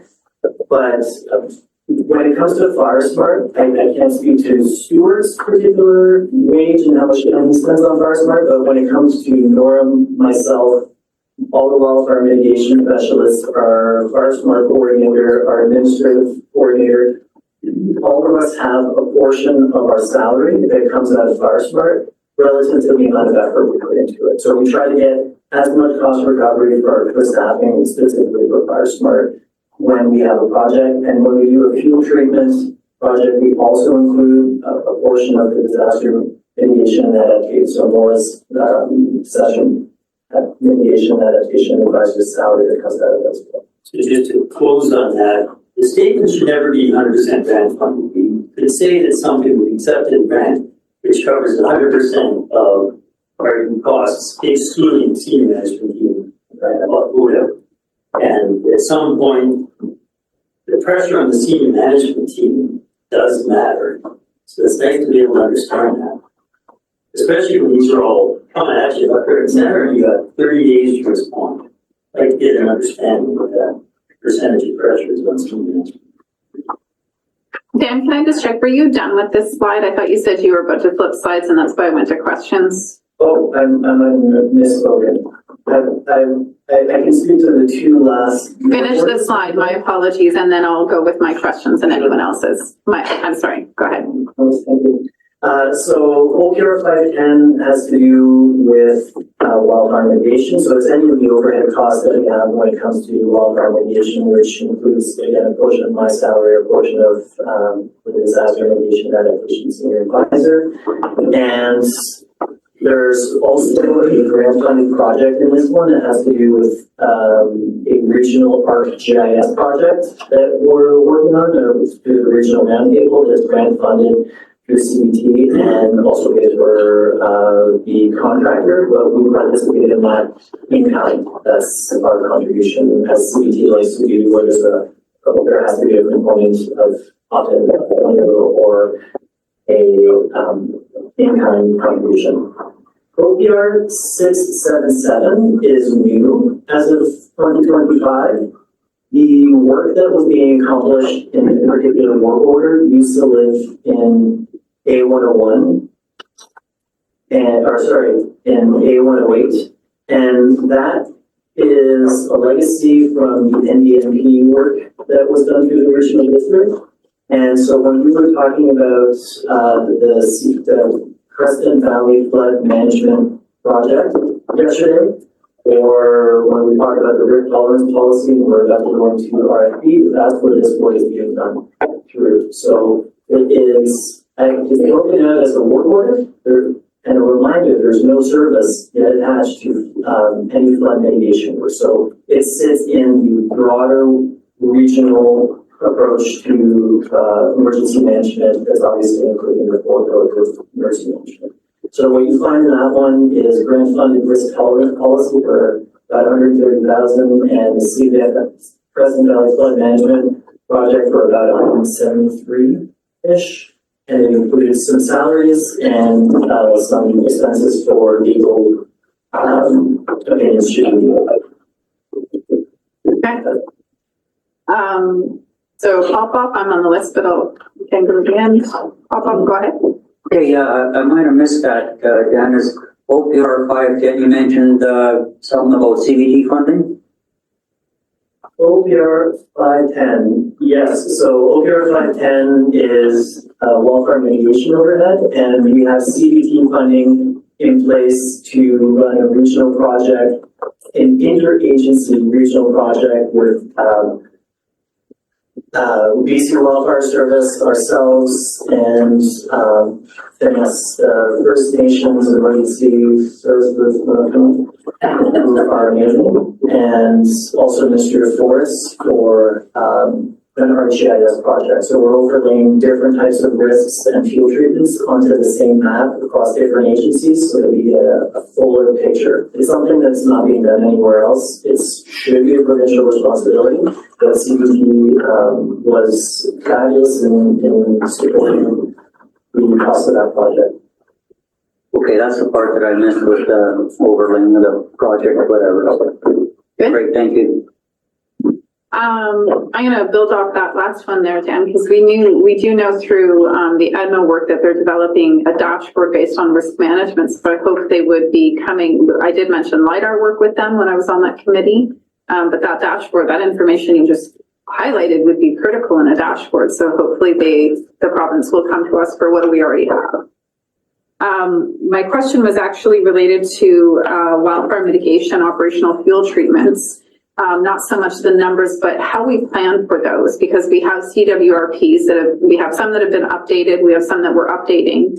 But currently the only place I see us enacting those recommendations short of the Fire Smart program is when a project may come to us through, like the Sellis Creek project. So how can we start working on some of those recommendations when we talk about fuel mitigation in the WUI, Wildland Urban Interface, as per recommended through our CWRPs? How do we best integrate those in because during the right process, of course, I had one in Woodbury midterm, or mid-budget, so it didn't fall into the budget. So how do we prioritize those or get those in the work plan? Thank you, through the chair. It's a great question. So right now, the regional roundtable, the wildfire risk reduction group works to look at different risks and try to prioritize them across the regional district. Something that isn't yet happening, but is an intention on our team when we have time to do it, is looking at all the CWRPs, bringing in all the areas of interest and applying a criteria to it to prioritize all the different field treatment areas, or the areas of interest. They're not specific field treatments in the CWRPs. To be able to address and assess which one we want to start with. So it's not, right now, it's really done when there's a project that comes up. Like, so if somebody says, we've got this project that we'd like to do, it's something that we look at. And then if something's identified through the regional roundtable or the wildfire risk reduction table, that one gets prioritized, and if there's funding for it and interest for it, that's how we're moving forward, is my understanding. Okay. Supplemental to that is, that's great. I think the unpredictable component is when we have a licensee working in the WUI, where all of a sudden, we have a CWRP that says, hey, this is a high risk, it's an area of interest. Planning for that, I don't know how you do that, but that is something that somehow has to be integrated, because that's generally where we have ideally an opportunity with someone already going in, doing something, and we can advocate for mitigation while they do what they do. Of course, we also know that that gets contentious because our version of mitigation can be quite counter to their need to harvest for merchantable timber. So I'll stop there, but just that's another consideration in the WR roundtable is how do you address those opportunities because you can't plan for them. Which, we're having this discussion offline as well, so there's a lot more to that particular conversation. I think the thing that's important to highlight with the CWRP is that it doesn't necessarily take into consideration afterwards. There's logging above.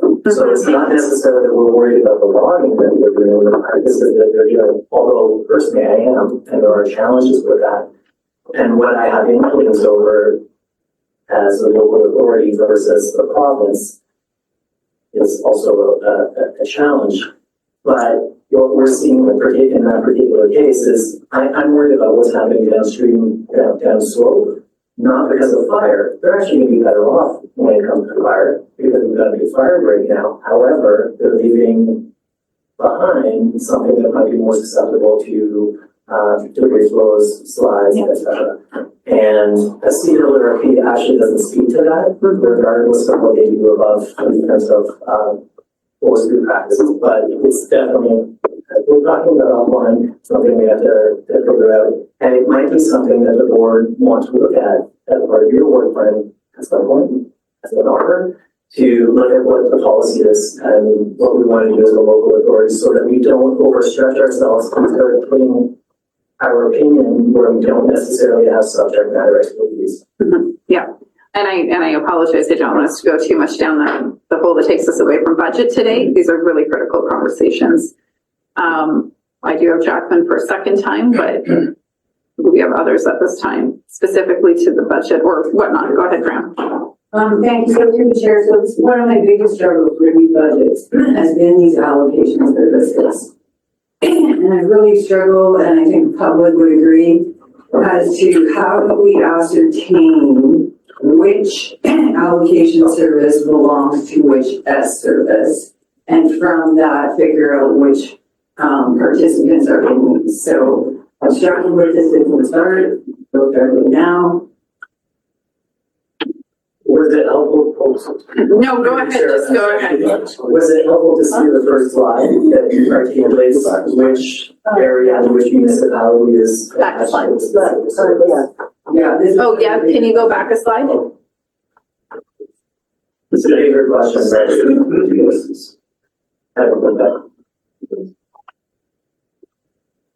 Yeah, so through the chair, specifically to A101, these are the 7 services that pay into it, but we can definitely prepare something that helps directors with what services are funding which A services for sure, but these are the participants and the services that support A101. I didn't get the same total when I totaled up all those services budgets. So like what you're saying, sorry through the chair, is yes, please. But can we get some kind of explanation on what's going on with these allocation services? Thank you. I mean, just as I want to own that when I first did a budget here and we looked at emergency services, it was all one or like one or few, like by service area, but the ability, like part of the allocation service model is to be able to see the specifics. So we do that dance. I don't disagree with what you're asking for at all. But it does become this overly complicated thing the more detail you get. And so it does get challenging. I'm grateful to be able to say, okay, what's going here, what's going there, what grant, what program, because it's a very complex program. So I appreciate how detailed we've gotten to know more than we used to. I don't have Jacqueline for a second. I'm sorry. Sure, thanks. Quick on the field mitigation, community forests are tapped in, and they're getting that BSPC money, and I'm happy with that. Good work on Preston, in particular, there's BC. I like allocation services up to the first half dozen or 10. Then they maybe, they're useful and they've even asked for additional ones like for EDC, but what Dan just, your chair indicated to me is A108 is where I would find the flood mitigation. So this is an issue, and our question from the gallery brought it up nicely. Look at A108 is development services. What is development services? It's a lot. So again, the labeling itself will help us keep the stuff sorted in the heads. And then 821 is not in the package yet, so it's to come. So part of it may be just simplistic labeling. Then I agree, as these get more complex, resource recovery, I think I got it nailed, but probably put your line by line where they are. Do Andy Wilson's good work and others. But some of these are becoming really a little bit nebulous and too much to grasp when 7 services cross-pollinate to do A101, A108, and future A121, but there's all these, the next slide, all these different, whatever you want to call them. Now we look at a match. It's pretty hard for me to be accountable. Are you good, Director Jackman? Do you have any questions or suggestions? My speaker list is drawing and we got quite a bit to work through. I would like to see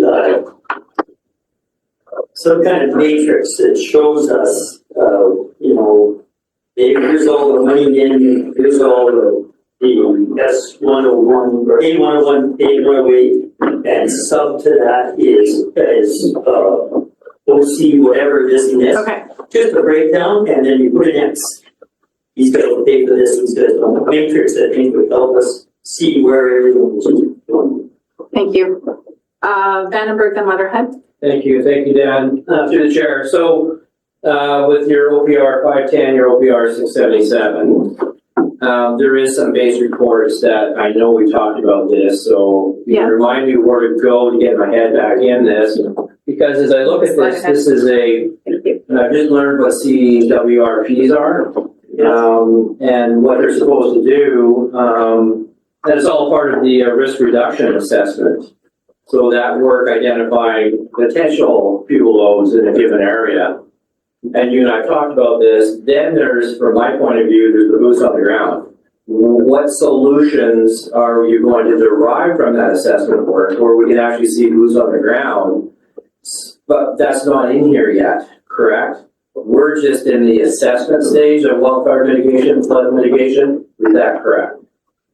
Through the chair, I think I understand your question, but to paraphrase if I understand. So you're wondering, the boots on the ground is actual fuel? Reducing fuel loads, which is why you're doing all this work, I'm thinking. Through the chair, that's a portion of it. So part of it is us doing some of the work, but there's also work that we see wildfire risk. But they'll say, through your CWRPs, we've understood that there's this risk in this particular area. We're making a recommendation for a fuel treatment in this area that we're going to partner with different local authorities or First Nations, for example, to do work. So the short answer is they're in the planning phase. There isn't, I don't have a list of what our fuel modifications or fuel treatments are going to be for 2025 yet. Supplemental. Just to clarify, that boots on the ground through Fire Smart is a whole other consideration where you actually have committees actually doing structural mitigation within the residential footprint, which we don't do tangibly, we can fund and support. So just letting you know, there's boots on the ground in the Fire Smart component as well as the WUI component. So I'm prepared to take this offline because it's me that's struggling with this, to try to understand it, but, CWRPs are this tool that identifies stuff. Okay, then you're gonna take that and evaluate that stuff. I wanna know, what are you going to do in my area to mitigate fuel loads for the protection of the community? That's the other part of the stuff that you and I need to take offline, I think. Because I'm not clear as to, I understand that you need money to do this, but what's the outcome, or what are we trying to get to? So when I asked the similar question earlier and the response on the WR roundtable, that was the answer you would generally get, is the roundtable of all the folks involved. We're going to sit down with all the CWRPs to identify what's called areas of interest and then prioritize them based on that. So that roundtable conversation answer to me was what you would get as well. We'll all be tools to do that to determine, correct? Dan, go ahead. Thank you, Chair. And I just want to take the opportunity to emphasize the Fire Smart program. So mitigation at the property level is the most important thing that we should be focusing in on. Each hectare, when it comes from a prescription to a treatment standpoint, each hectare costs $8,600. So it's a drop in the bucket when you're looking at 1 hectare and when you're doing a treatment. So everything that we can do at the property level is always going to be the most important, which is where we're putting a lot of effort, and kind of have to continue the modification conversations. Weatherhead. Thank you. Did I? Later. Okay, so in terms of this budget, we're at a 2% lift, I believe was the overall. And so are we going to 911 right now? And is that you as well? Nope. Or it's IT. Or yeah, sorry. So are you good, Dan? Anything else from you? Through the chair, the next slide was just essentially a recap of what you already have with the addition of the 160,000. So I don't have any more to add, and there's 2 slides that show you what you did for participating in the service, or what we're looking at least for 2025. That's okay. The highlights. Okay. Everybody good with this one? We can move on to the next. All right. Thank you very much, Dan. Thank you. Over to whoever. Are you doing 911? Yep. So I think we are actually. So yeah, we were just going to look through all this. For your reading pleasure. Okay, so we don't actually have it, everything on the slide for the 911. So we can either talk about it at the next budget meeting or just go over the financial statement for today. I'm sorry? Through the chair, it's a pretty straightforward budget. We can just go through the sheet. Okay, we can go through the sheet. I do recognize that in transit's going to take some time, so I'm being mindful we still have quite a bit to cover. 911 is page. It's 2.75. Thank you. Did you hear that, Jess? It's 375. Is that what you guys said? 75. 75. 75. Yeah. We're going to do 911. We just don't have the presentation sheet for it. So if you just go to your financial plan, okay, great. And still no one from New Dunbury. I'm forgetting to talk to somebody. Okay, thank you. Go ahead, yeah. Okay, so we have a $124,000 increase in requisitions. And an increase, one of the primary drivers are increasing contracted services for 911 and fire dispatch. Equipment is an increase for radio equipment. That one needs to be reviewed further, whether it should be under capital or stay under equipment. And then an increased contribution to reserve as well.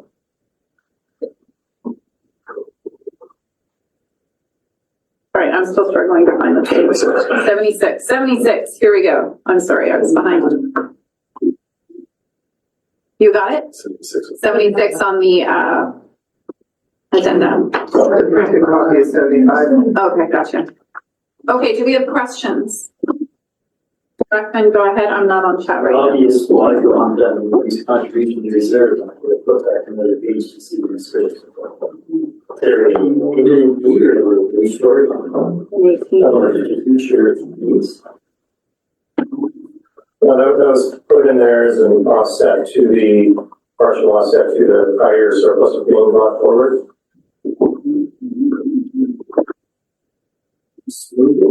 It's 141 and capital reserve.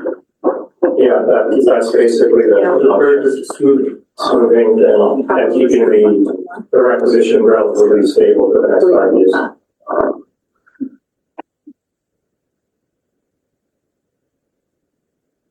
So I'm sorry, I was doing a sidebar there. So the capital reserve in the services, I just said it, is 141, and then we're doing, a transfer to reserve contribution of 118. So, and I didn't hear your answer because I was looking at the reserve number. Is there a capital expense we're expecting in this? So that is an opportunity. McFadden, go ahead. And then what he said is to offset the surpluses so that you don't have a big jump next year because he's using them for, there's quite a large surplus that's being carried forward. And so we don't put that amount of reserve. You do the same thing. You keep on seeing big jumps because we're using our surplus to fund our operations. Am I correct? That's why you said? Yeah. I think you might have asked. I did not hear that. Yeah, thank you. Is there one-off projects that are in this service that we could apply a reserve contribution to? There's nothing in the plan regarding one-off projects. Okay. So I've got Vandenberg, Lockwood. Thank you. Just clarity on 55030 equipment, 130,000. Is that what was meant for radios? And how are radios used there? I mean, I thought that was what emergency responders carried with them. Is this in conjunction with emergency responders? Is this a separate line item of equipment? What type of equipment are we? I guess I'm confused why. Help me. What's the 130,000? What's 130,000? Okay, good question.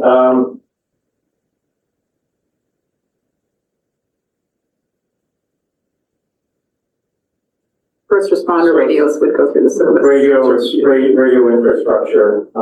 Yeah, the truth for the chair, the first responder radios would go through the service at the part of the fire service. Yeah. So these fund our fire services require radio upgrades, maintenance related to the 911 dispatch. That's what these expenses are for. So the communication, radio upgrade, repairs and maintenance is all around that hardware that our fire departments use.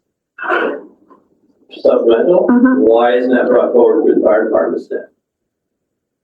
I mean, if this is for putting up towers, I'd get that, but if this is radio equipment that our first responders using, I don't understand why we're creating, am I missing something here? Why are we creating something separate? That's equipment that our fire department uses. Well, through the chair, I guess it could go through the fire department as well, but this is specifically related to dispatch. So dispatch 911 dispatch is a full service, whereas fire is defined. So 911 is everywhere, fire is specific. And so this 911 infrastructure is what this is funding, is 911 infrastructure. Correct. Yes. Ah, that makes sense. Thank you. And so with the 130, is that an increase this year for new equipment? That's an increase. Yes, that's for new equipment. Okay. I had someone else on the list. Lockwood and Graham, thank you. Lockwood, go ahead. Thank you, through the chair. I'm just gonna go off of, so I know that we've been talking about that equipment, radio equipment is 130, but the next line says radio equipment 800. So I think that it's been spoken about that the actual 130 is actually for the infrastructure, the 800 is actually for the radio. So I think that I got that through that last conversation. Is that correct? Yes. Okay. That's not first responder radios. No. That goes through the fire service. Okay. Grant? Thank you, so through the chair, so I'm really struggling to understand why we would want to have $120,000 increase in requisition this year in this service, so we can have a $10,000 one next year, when we're having such high taxation increases across the board this year. So I am wondering if we should be reducing this contribution to reserve this year. It is, sorry, staff, go ahead. To the chair would be up to the board. You can opt to smooth that out. You're essentially smoothing out the application of the, yeah. Okay. So we will come back to that one then. Graham's gonna work on a motion. Good work, Graham. Anybody else at this time? How are we on chat? Okay. Chair, I just as a point of order, they did send in a motion. Was that hasn't been addressed yet by the board? No, but we do know it's there. We're just going through the services and then we'll circle back to it. I have to talk to Stuart about it yet. Oh, okay. Thank you. I know it's there. I just haven't read it.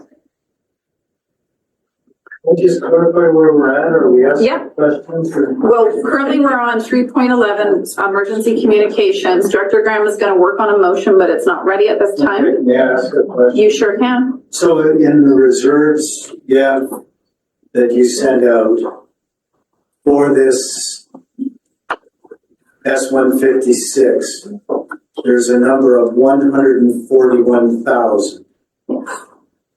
And I don't want to make any assumptions.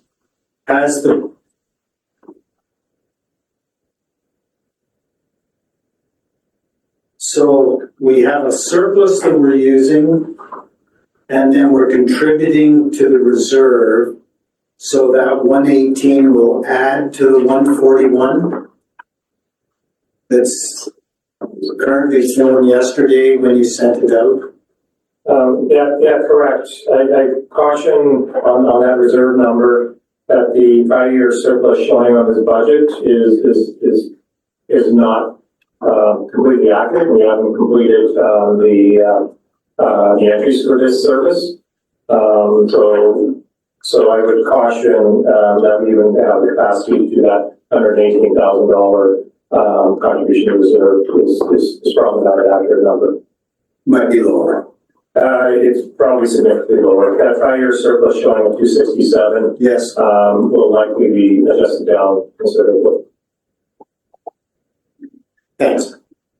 And I think, do you have a motion now? Yeah, go ahead. And sorry, did you circulate it to Stuart and Ange? I did do Stuart and was that wrong? Just Ange as well, because she's the one that needs it for the minutes.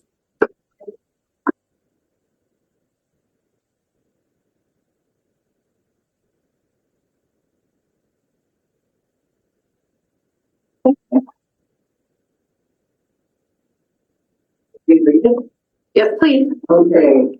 I'm noting that we have already, if our information is correct, we already have $141,000 in reserves.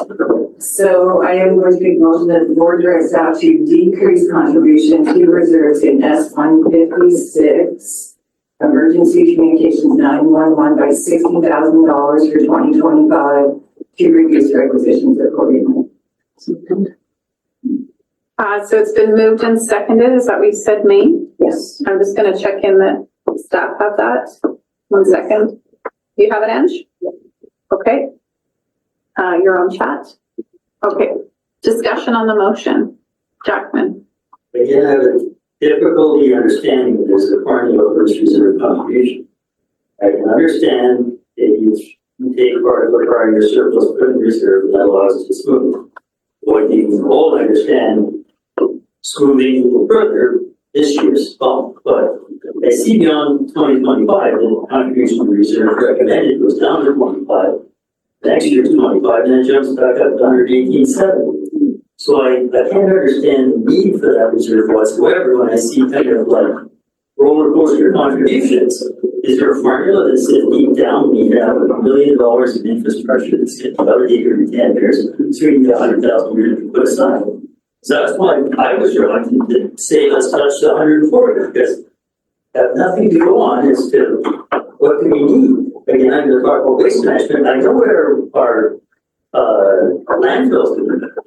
I know where our water system. I have no idea what we're building a reserve here for. We actually transmitter sites and somebody else doing that. That's my problem with these numbers. Sure. Through the chair, when I'm looking at this budget, the reserve should be used for something like the $100,000 uptick in radio infrastructure this year, because that's a one-off. Yeah. Yeah, that's what the reserve should be used for. That shouldn't be coming out of requisition. So that would be a recommendation to amend the motion to apply it to a one-off. To the radio. To the equipment. To the radio equipment. I think what it needs is I'll just simply support the motion because it's in the right direction. But I do think it's important to note that when we identify those one-off projects versus requisition, we're picking that up again next year if it's straight to just requisition.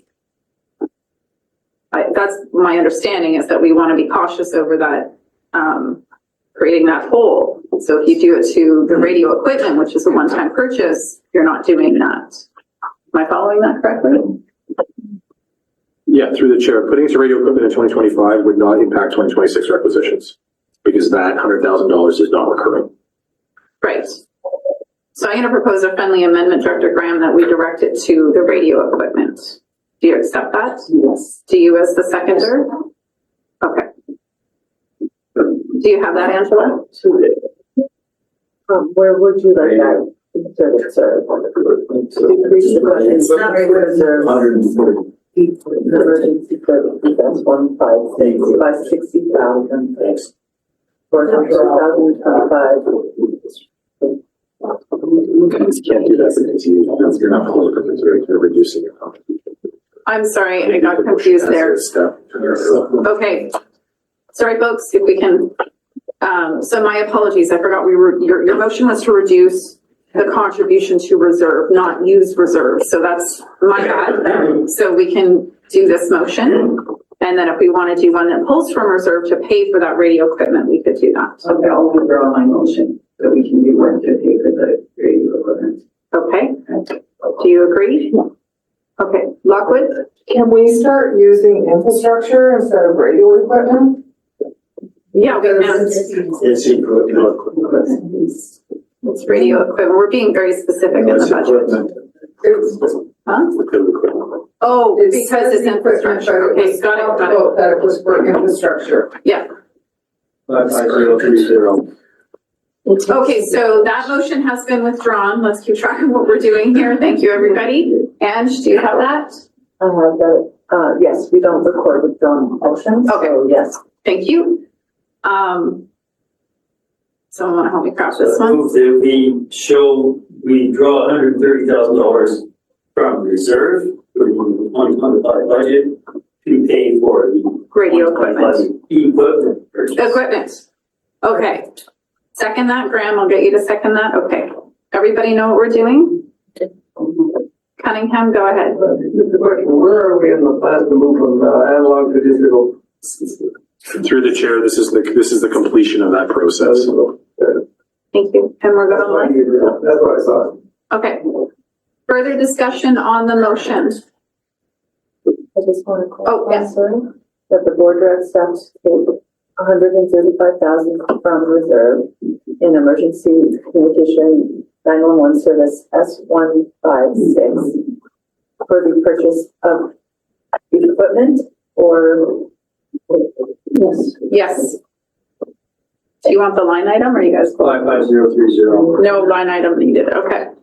Yes, that is it, Angela. Thank you. Director Dumas. It's actually 130,000 in your. And you say 135? Yes.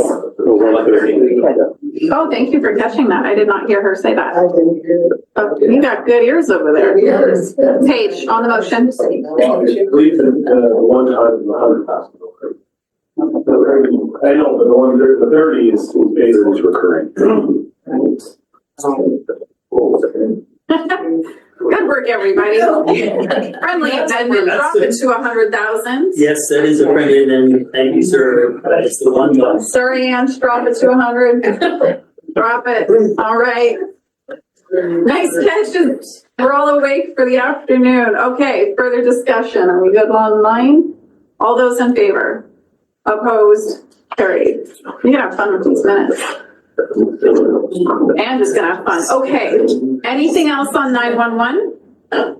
Were you You're good? Okay, so now we're going to transit, and what time is it? 2:20? So directors, let's just acknowledge that we're at 2:20, we have transit services to go through, we have 1, 2, 3 staff reports. I'm gonna guess verbal reports are not happening today. We have an AKBLG resolution that does have to occur today. So we're gonna end up in a position where we're gonna have to refer something. It's not gonna be AKBLG unless we drop it because there's a deadline that is timely. And just as I speak, I'm gonna stop so we can move along. So transit. Tom, I assume it's you? Okay. As long as I'm not getting dropped. Prefer Tom. Prefer Tom. Wouldn't be the first time I've been dropped. Andrew, are you okay for a break? Oh, sorry, sorry. Okay, that's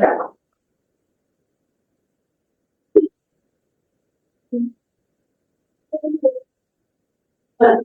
I'm trying to see that. Good afternoon, my name is Tom Gould. I'm a research analyst for the Regional District of Central Cooney. I'm here this afternoon to talk to you a little bit about the budget for transit service S238. As you're all likely aware, the RDCK has 3 different transit funding services for the West Cooney Transit and an additional service for Crescent Valley Transit. We're speaking specifically about service S238. S238 affects Area E, Area F, Area H, and the Village of Slocan. Okay, those are the in that service. S238 is unique as a service in that it's actually 2 services sort of mashed into one. A portion of the service, North Shore Transit, okay, which is participated in by areas E and F, basically contributes to fund the number 10 along the North Shore, okay, and a portion of the number 99. The other portion of the service, Slocan Valley Transit, okay, is used to fund portions of the number 9920. The 20 service that runs up the Slocan Valley, and as well the 99 which connects to that through us. Okay. Each service segment, they say it's basically 2 services functioning under one, is because the apportionment methods are different. Okay, so Transit North Shore is funded by assessed value. Transit in Slocan Valley is actually funded by percentage. Okay. The assessed value is by distributed assessed value. These percentages, though, in the Slocan Valley were established quite some time ago and probably reflect a different era. Slide, please. What we have here is proposed budget for S238 North Shore Transit.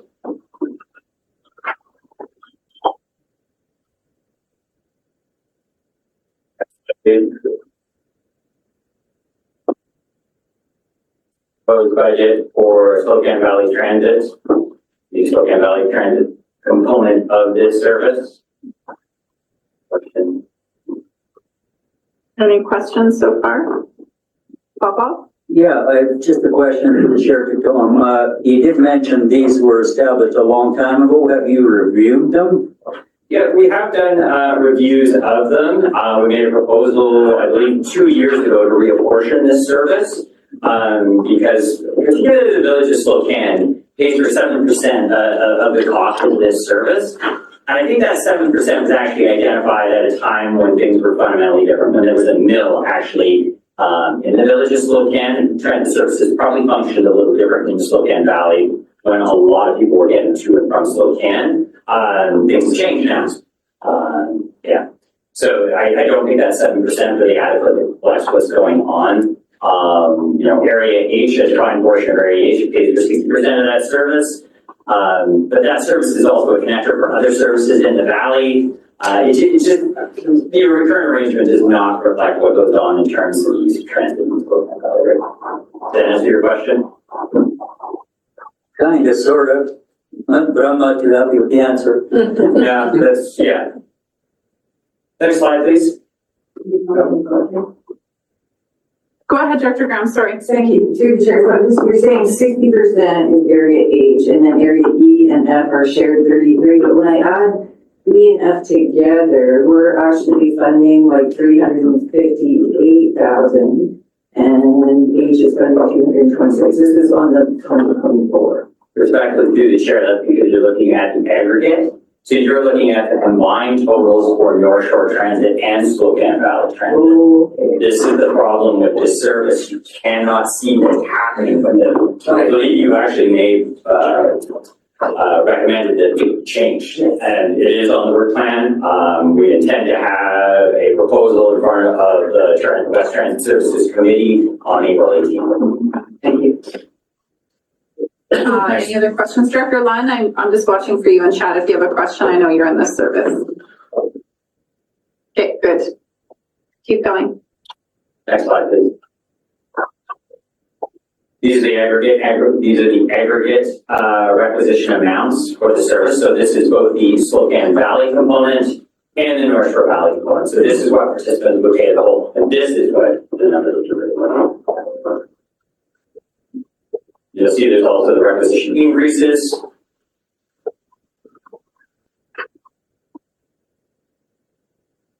Any questions? Tom, you look like you got Well, there will be, but I don't want to do a question too soon. Okay. So we may have to bounce back to this, Tom. I'll put you on the list. Newell, Yeah. Jackman's on the list. So I think keep going, Tom, and then Tom Dewell, not Tom Newell. Thank you. Next slide, please. And these are the impacts to the average household. So we take the average residential value, and these steps of taxation impact.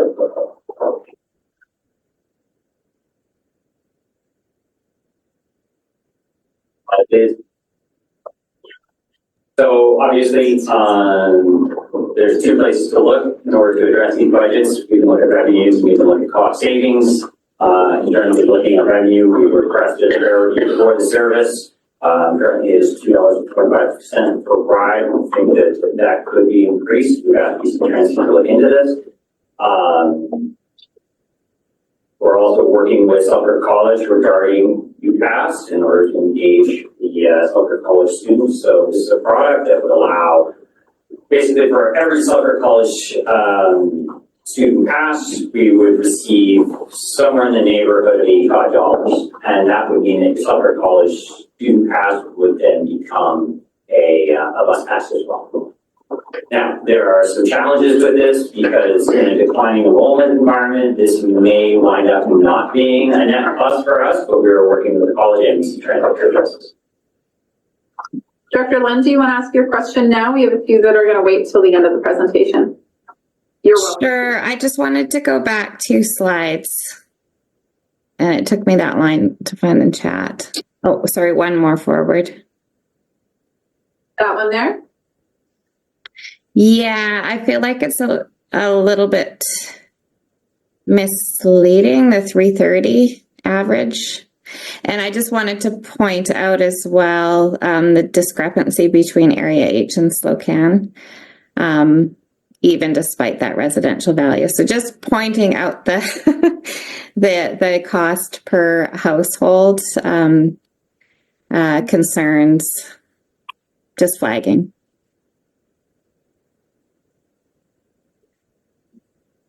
Go ahead. Yeah. Okay, we'll put you on the list page. We do have a list. Okay. So the other side of the coin is to cost savings. So we're looking at some infrastructure issues, merging existing local government transit services. This is a matter of discussion of West Transit Services Committee. We have 3 different transit funding services. It's entirely, we should be thinking about trying to merge those services together. The first part of that is reapportionment of S239 and S238.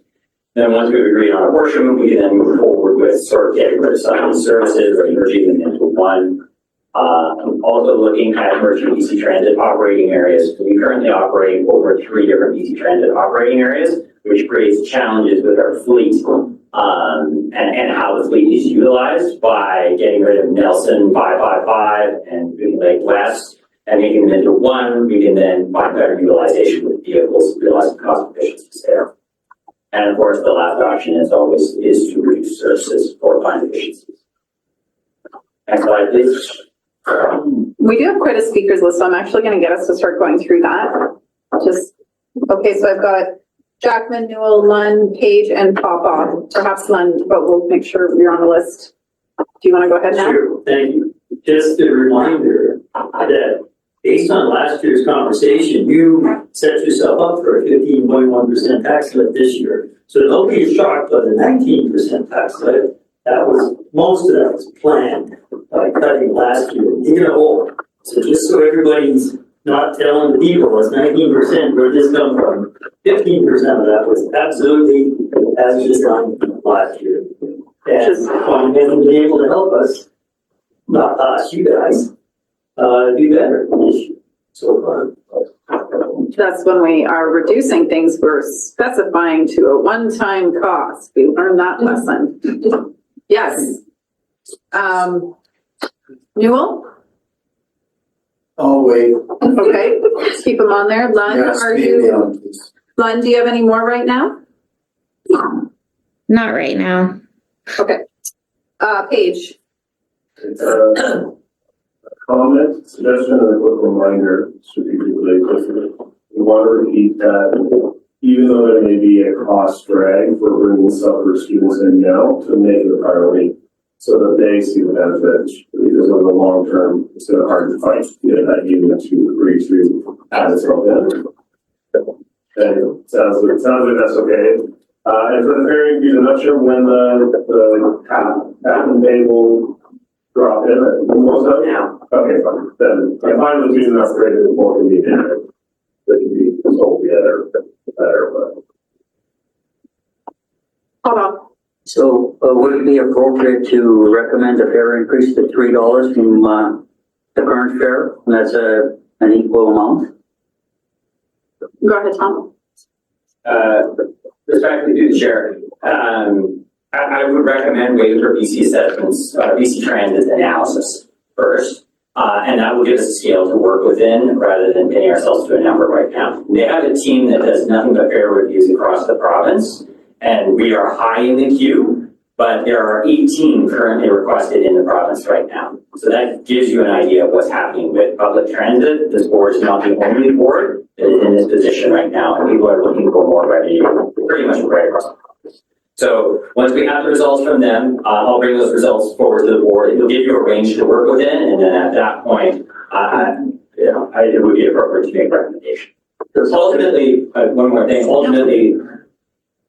where we set fares, or it is a decision of the board.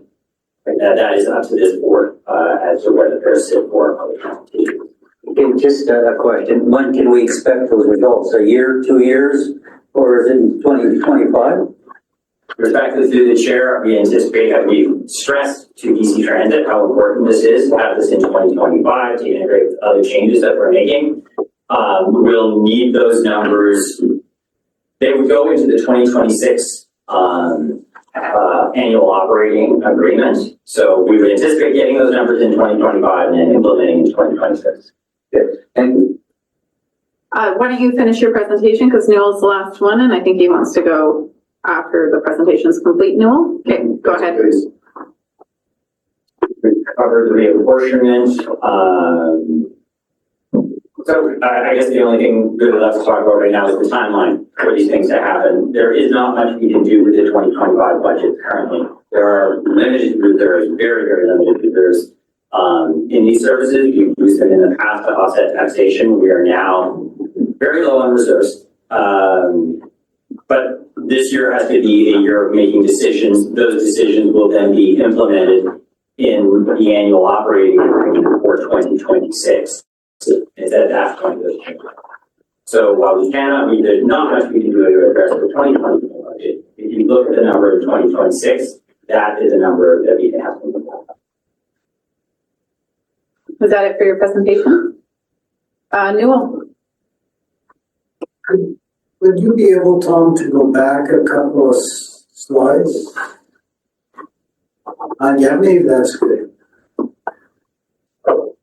So, colleagues, and not to say Slocan's point is not well taken, it's probably exactly right, but any adjustment in Slocan then just changes the final, any of the columns on the three rows above, increasing them, not decreasing them. And as you can see from 2024 to 2029 for area F, it goes from 101 to 159, which I think is a 50% increase in 1, 2, 3, 4, 5 years. So I listen to Front Burner quite often, and in the summer there was a brilliant article that she did. It's an amazing podcast, Jamie Poisson, and basically the mayor of Ottawa was highlighting, maybe FCM is dealing with it, that there's a tremendous crisis in public transit.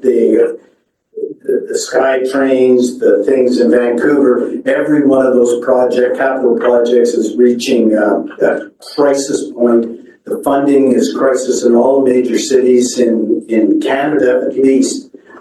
And here's our little snippet, you know, of $162 a house for Balfour for whatever use someone in Balfour has of it. And I don't know how to have the conversation to weigh the social value of transit, which is obvious, and Tom's great work in increasing, you know, helping support increased ridership over the last 6 years, and what appears to be highly obvious to me is, I don't know what word you use when you're into something, it's like a runaway train. Like, how do you stop it? Because this thing is not changing. I don't think provinces will be able to increase their amount. They're at a crisis stage. Our property owners don't use the transit that much proportional to how many people are there. And we can see runaway, what I would define as runaway costs. And I don't know what to do. I literally am at my wit's end in trying to support this. Yes, Director Jackman, we did do something last year. Because of this. I just want to remind you, we have a West Transit. Yeah, I don't know what to do. In April, that is going to include the value study that we had a presentation on, but didn't get the paperwork on. So I believe, and correct me if I'm wrong, Tom Dewell, is that where we have this very critical conversation that Tom Newell is referencing? Respectfully, to share exactly, the values will play big into that meeting. We're going to review them and start the meeting and then talk about what we're bringing forward for proposals and a work plan really for the next year about how we can start with some of these costs, what the board options are, because as this Thanks for allowing another rant. No problem. No, this is so serious, and it really is I think that serious. So anyway, the values conversation we attempted to have at the last transit meeting was, unfortunately, we didn't have the paperwork behind it to really dive into it. So we know that that's the focus of the April meeting. I know RDKB is actually doing a service review on their whole transit service because of the expenses. So I don't know that it's good news, but we're not alone. Rural transit servicing, I won't even talk about City of Ottawa. My cousin actually works directly in that system. Really difficult. So in rural setting, even more difficult. So in April, we get to have that hard conversation, and I think we really will have to take a hard look at equity, cost, and service. And while we have some residents that want more, we have some that just, it's difficult to make it affordable. Tom, anything else from you? No, thank you. Okay. So that's it on transit services. I'm just checking that was all on my list. No changes at this time. So we will take our afternoon break. And then, directors, what I want us to think of is, I'm just going to assume we're going to refer verbal reports. I'm sorry, but that's the least of what we need to do today. Love y'all. We can talk to each other. But in terms of the reports, we might have to refer one of these. I really want to acknowledge that Uli and Connie have been here all day to present on their reports, so I would not. I just came. Oh, you just came. Connie's report will get prioritized then, because she's been here all day. But it's something to consider. Let's take our break, quickly. Okay, thank you.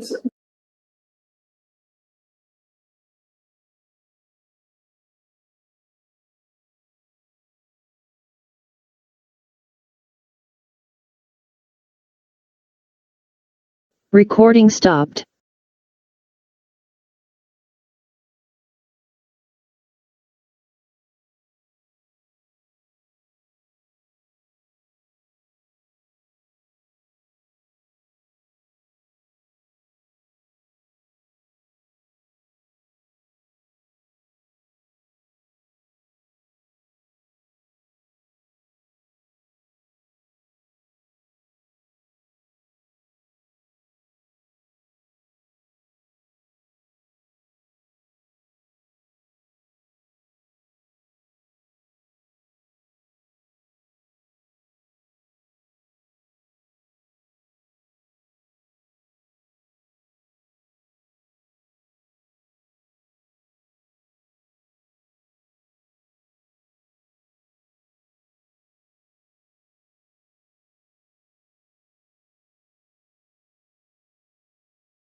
We've got folks that need to go. Oh, we're unmuted? Were we unmuted the whole time? Okay. Recording in Thank you. progress. Okay. Flipping back. So we got through West Transit. We're on 3.13. This is the organizational review. Connie, thank you for your patience. Over to you. So through the chair, I submitted a report. You had an opportunity to review it. I guess it's really about whether or not there are questions that you may have for me at this time. Okay. So you do have the report in the agenda. And sorry, we're missing several seats here. Where did everybody go? Well, we have quorum. We have quorum, but then we'll repeat questions. So come on, Noel. Where's everybody else? Do you know? Come back. Just, oh, okay. And Nick Patton. So is that it? Okay, I'm just going to open up. Does anybody have questions? Are we ready for a motion? Do we want to talk about the report? Graham, please go ahead. Thank you. So through the chair, Connie, like, do you think, Connie, that this report is going to result in efficiencies throughout the regional district and cost savings? So through the chair, I don't know that it will achieve cost savings. I am absolutely convinced it will achieve efficiency. I think that, the organization hasn't been looked at for before my time, and I'm in my 10th year this year. So it has always existed within its present structure. Joe can probably talk more about the evolution of certain groups, and it has been looked at, and I consistently look at the organization in pockets. What we don't do is look at the organization in totality and review how the functions relate together on a broad level. So individually those things happen, but not looking at it again broadly across the organization. We've had a conversation about the need for this for years and years. However, the impetus really is the strategic priorities that were developed by the board and ensuring that how we function, the priorities and how people work together within our organization really is going to best serve achieving the priorities that were established by the board. You asked about cost effectiveness, and I can't comment on that. I don't know, frankly, that, and when we look at different parts of our organization and then benchmarking, those different parts of our organization are not outside, are outsized relative to competitors or peer groups. In fact, they're often quite small. The issue, I think, becomes looking at, do we have people in the right place doing the right things for what we need to accomplish on a go-forward basis? Supplemental, Director Graham? Just supplemental, the only comment I'm going to have is like we are having a very heavy hit on taxation this year. So I'm just wondering if this is the right time to be taking this project on. If I was sure that it was going to result in cost savings, I think I could really support it better. But to spend $50,000, which is a lot of money, just something, it might help, it might not. I just wonder if we should be referring this to a future time when we're not getting hit so hard. That's my comment. Okay, thank you. Who was next? Lockwood, and then Jackman. Thank you. And through the chair to Connie. We had our community services, I think it's called. Yes. Sorry. They looked at their whole and rejigged their whole entire organization, which is within this organization, and said that they were doing it to bring efficiencies within that realm. Why would we not do that individually as they did it and do it this way? Where would they be excluded from this? Because they've already done it. So through the chair, we started that project in 2015. And, trying to move that big organization along took us to 2021, I think, to accomplish before it was finally implemented. There isn't the capacity within the organization to do that and to really set aside the time that you need to take to look at an organization effectively. More importantly, and I do think they've been realizing efficiencies within that organization, and Joe and I have had lots of conversations about some of the value that they're seeing from that reorganization. It still is a pocket within the broader organization. What we haven't been able to do is look at across all of the different functions, to see if they are structured in the way they should be, or they're, when we look at community services, we look at community services as its own entity. It's not its own entity. And it does work that perhaps, we should be looking at to say, does that work rightly belong there? Or will we use, during this out, asset management as an example? There's components of asset management that exist within Joe's group, they exist within Lily's group, and we have them scattered around the organization. Is that the most efficient way for us to be realizing benefits over the longer term? With respect to timing, the issue, this is a multi-year project. I think it's imperative that we have somebody who can come in that has the capacity to look at it broadly across the organization, that isn't navel-gazing, which is what we do. We're looking at ourselves. We constantly look at the organization within HR, within pockets of the organization to evaluate, are we the most effective we can be? Heard a question coming up today about vacancies and the assessment when something becomes vacant. That's what HR does regularly, is have conversation with leaders. There's a vacancy, let's be opportunistic. Let's decide, is this the right, because we're not going to just fill it. We might have a different conversation about lifeguards, but for most of our positions, certainly at the staff, the non-union level, we have conversations all the time about that. But we're looking at them in isolation. And I think the criticality is that we're looking at community services isn't going to change fundamentally, but there's going to be portions of it that will change. The rest of the organization will not be looked at. And with that timeline, the different departments we'll have the same organization, but it'll take us 20 years to have that reorganization happen at the same pace that we were able to get that one. Yes, supplemental. Just to add, and I appreciate that whole context of that entire thing, to add because you had said it, this would be a multi-year look. What are we looking at? Because if we're looking at 50,000 this year, is what the ask is. So what is that look like? Yeah. Multi-year. So through the chair, I did reference it in the report. Yeah, and I apologize. There's so much. There's a lot that's there. The first year is bringing somebody in to help us at a high level describe what is it that we need organizationally, how are we going to find efficiencies, are we structured appropriately to meet to achieve the strategic priorities, or move along with the strategic priorities in combination with the core work that we do. So that would be the first piece of it. The second piece of it will be to develop a work plan and an action plan. So we have a lot of information that's coming. I presume there's going to be efficiencies. I think it's unlikely that somebody's going to come back and say, well done, just keep doing what you're doing.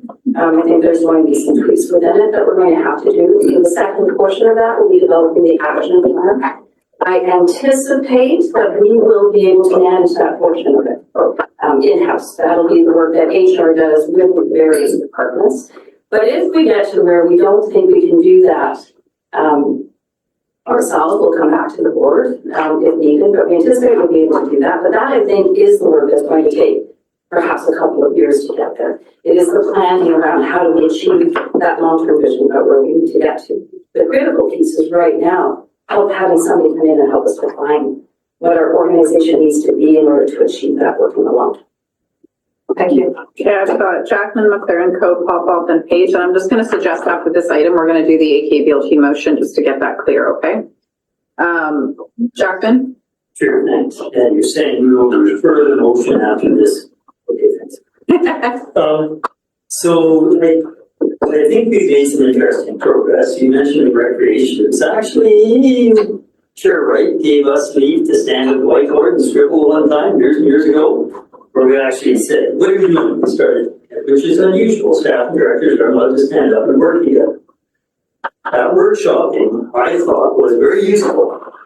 And so we're not going to solve this here. We're going to solve it through maybe a series of workshops. So I kind of see, instead of saying, well, we'll say here's X $10,000. Maybe we don't start there. Maybe you start with the ideas or observations coming from the senior management team.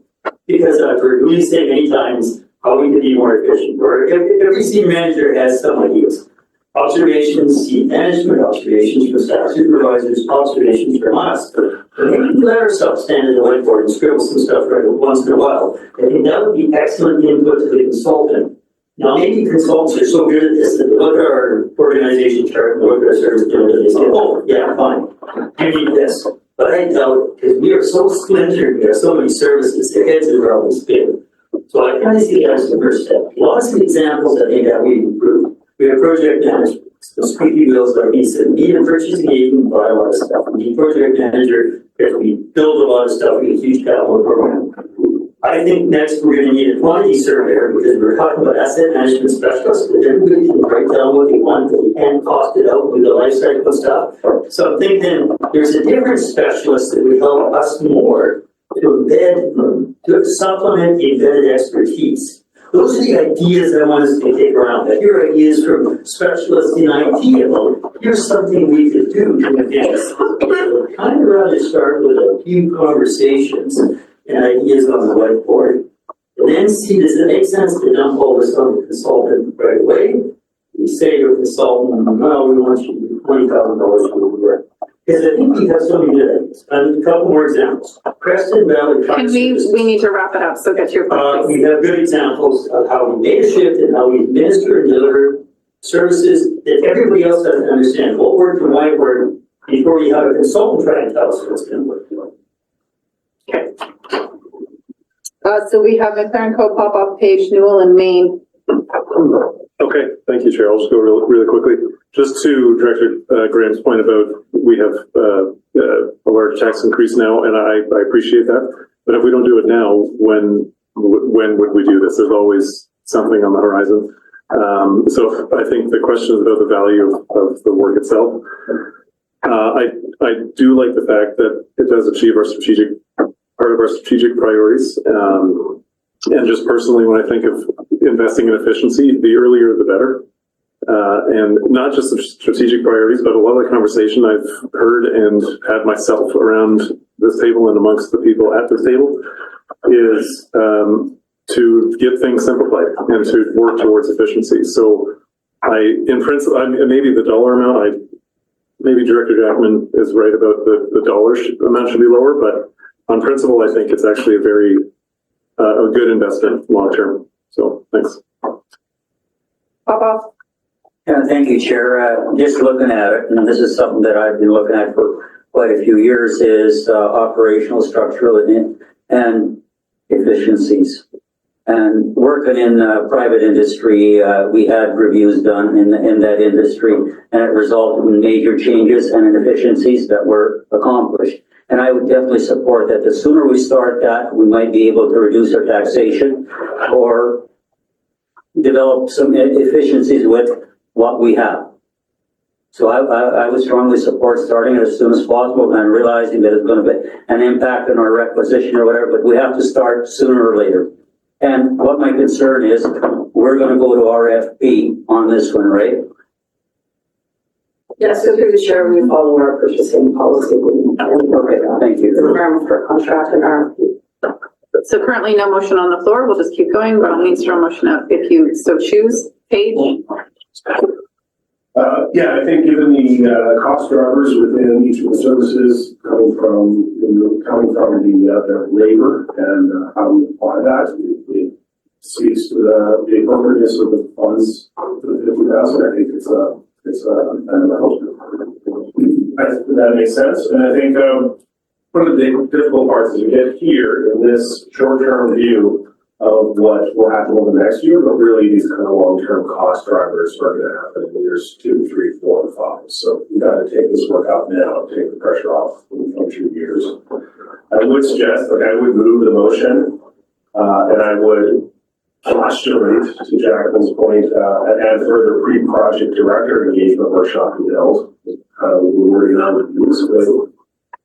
I see there's an opportunity to have a conversation before this goes to RFP, to just throw those ideas around and have staff pick out what makes sense to feed the engagement.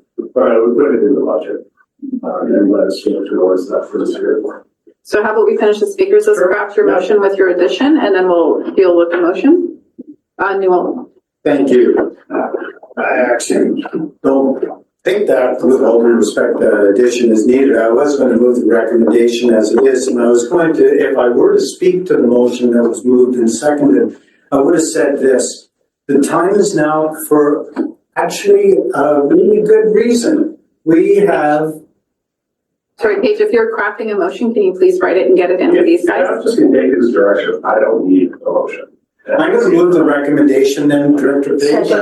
I think it's important that if we're wanting to have a director-based workshop in advance, that is part of the motion because we have to actually budget for those as well. So please, I'm just trying to make sure we're not losing track of what we're asking for.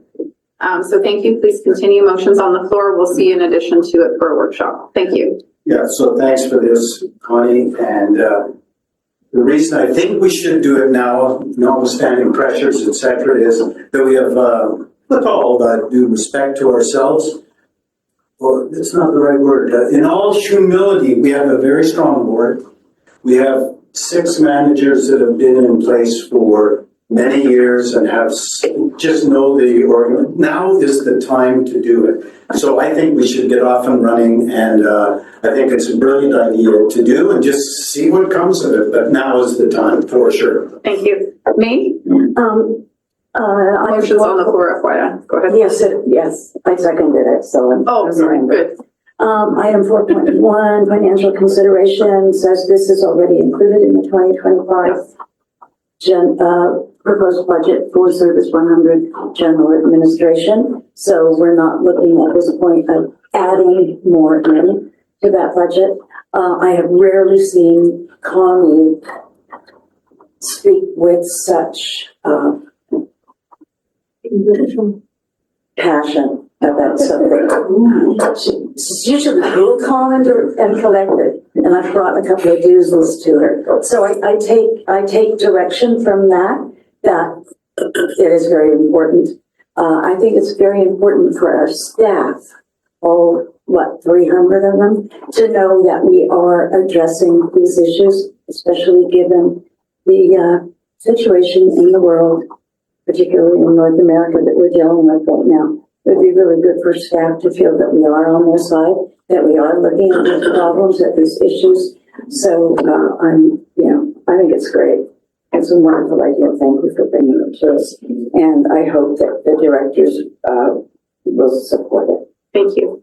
So I have a question on this. What I'd like to know is kind of circling back to a conversation we've been threading through this whole term is, would we be able to, in a pre-workshop, I really appreciate that, which gives director input, identify the things that are core and what's discretionary with some idea around what's really discretionary that we really don't need to be doing or could consider dropping. So that efficiencies are looking at not just everything we're doing, but what do we not have to do that could be that extra? Is that something we could include? I think it'd be more of the director workshop end, but then that could feed into what the consultants might then further evaluate. Is that possible? So through the chair, we're talking about framing, having that as one of the questions or one of the categories that we talk about in the pre-RFP workshop. We certainly have that as to discuss. Great, thank you. So Paige, I'll just come back to you. Is it essentially just that, and further we host a director-based workshop in advance of that RFP? Yeah, I just was gonna say that for their pre-project director engagement workshop we held. Okay. And it was way learning the direction. What is it? So I forget who you moved the motion, Noel. You're good with that as an addition, friendly? Okay, do you have that, Angela? Accept that. Okay, and seconder is good with that. Okay, so now the motion is complete in terms of both aspects of approving this, but doing a pre-director workshop or pre to the project director workshop. You look confused. Are you good? I just wanted clarity on that because Okay. I'm hearing, but I'm not reading. Okay, so do you know where we're at now? I do with the amended motion to agree. Yeah. Okay, good. Sorry, Connie, go ahead. So through the chair, I just want some clarity on the united motion and maybe have my own thoughts from it. Yes, please. So I agree about the utility of having a workshop with the directors before we get into the project. I would be concerned if we're waiting to start the RFP until we have that. I think we can move to an RFP and have this concurrence that is informing the work that the consultant does if you were to move this. I think time-wise, that's not a problem. I would understand why going to RFP is important to instigate. Yes, Newell? The person that is leading it should hear from us I think. Yeah, that's possible. And sorry, anyway. Yeah, okay. Don't want to slow it down. All right then, all those in favor?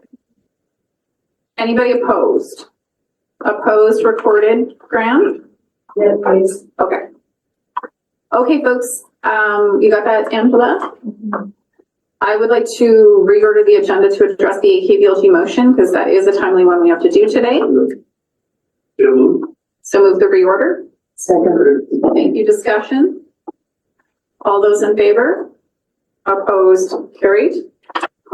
So turn your page. Director Vandenberg, would you like to move your motion? I'll read the therefore be resolved. Yeah, that's fine. Thank you. That the Union of the British Columbia Municipalities, UBCM, requests the province of Alberta to implement a more measured. What did I say? Oh my goodness. To implement a more measured approach to the building We code fine for updates that. by ensuring. Sorry, you all with me? Yes, Okay. that's right. Longer transition periods between code changes to allow for adequate training and implementation.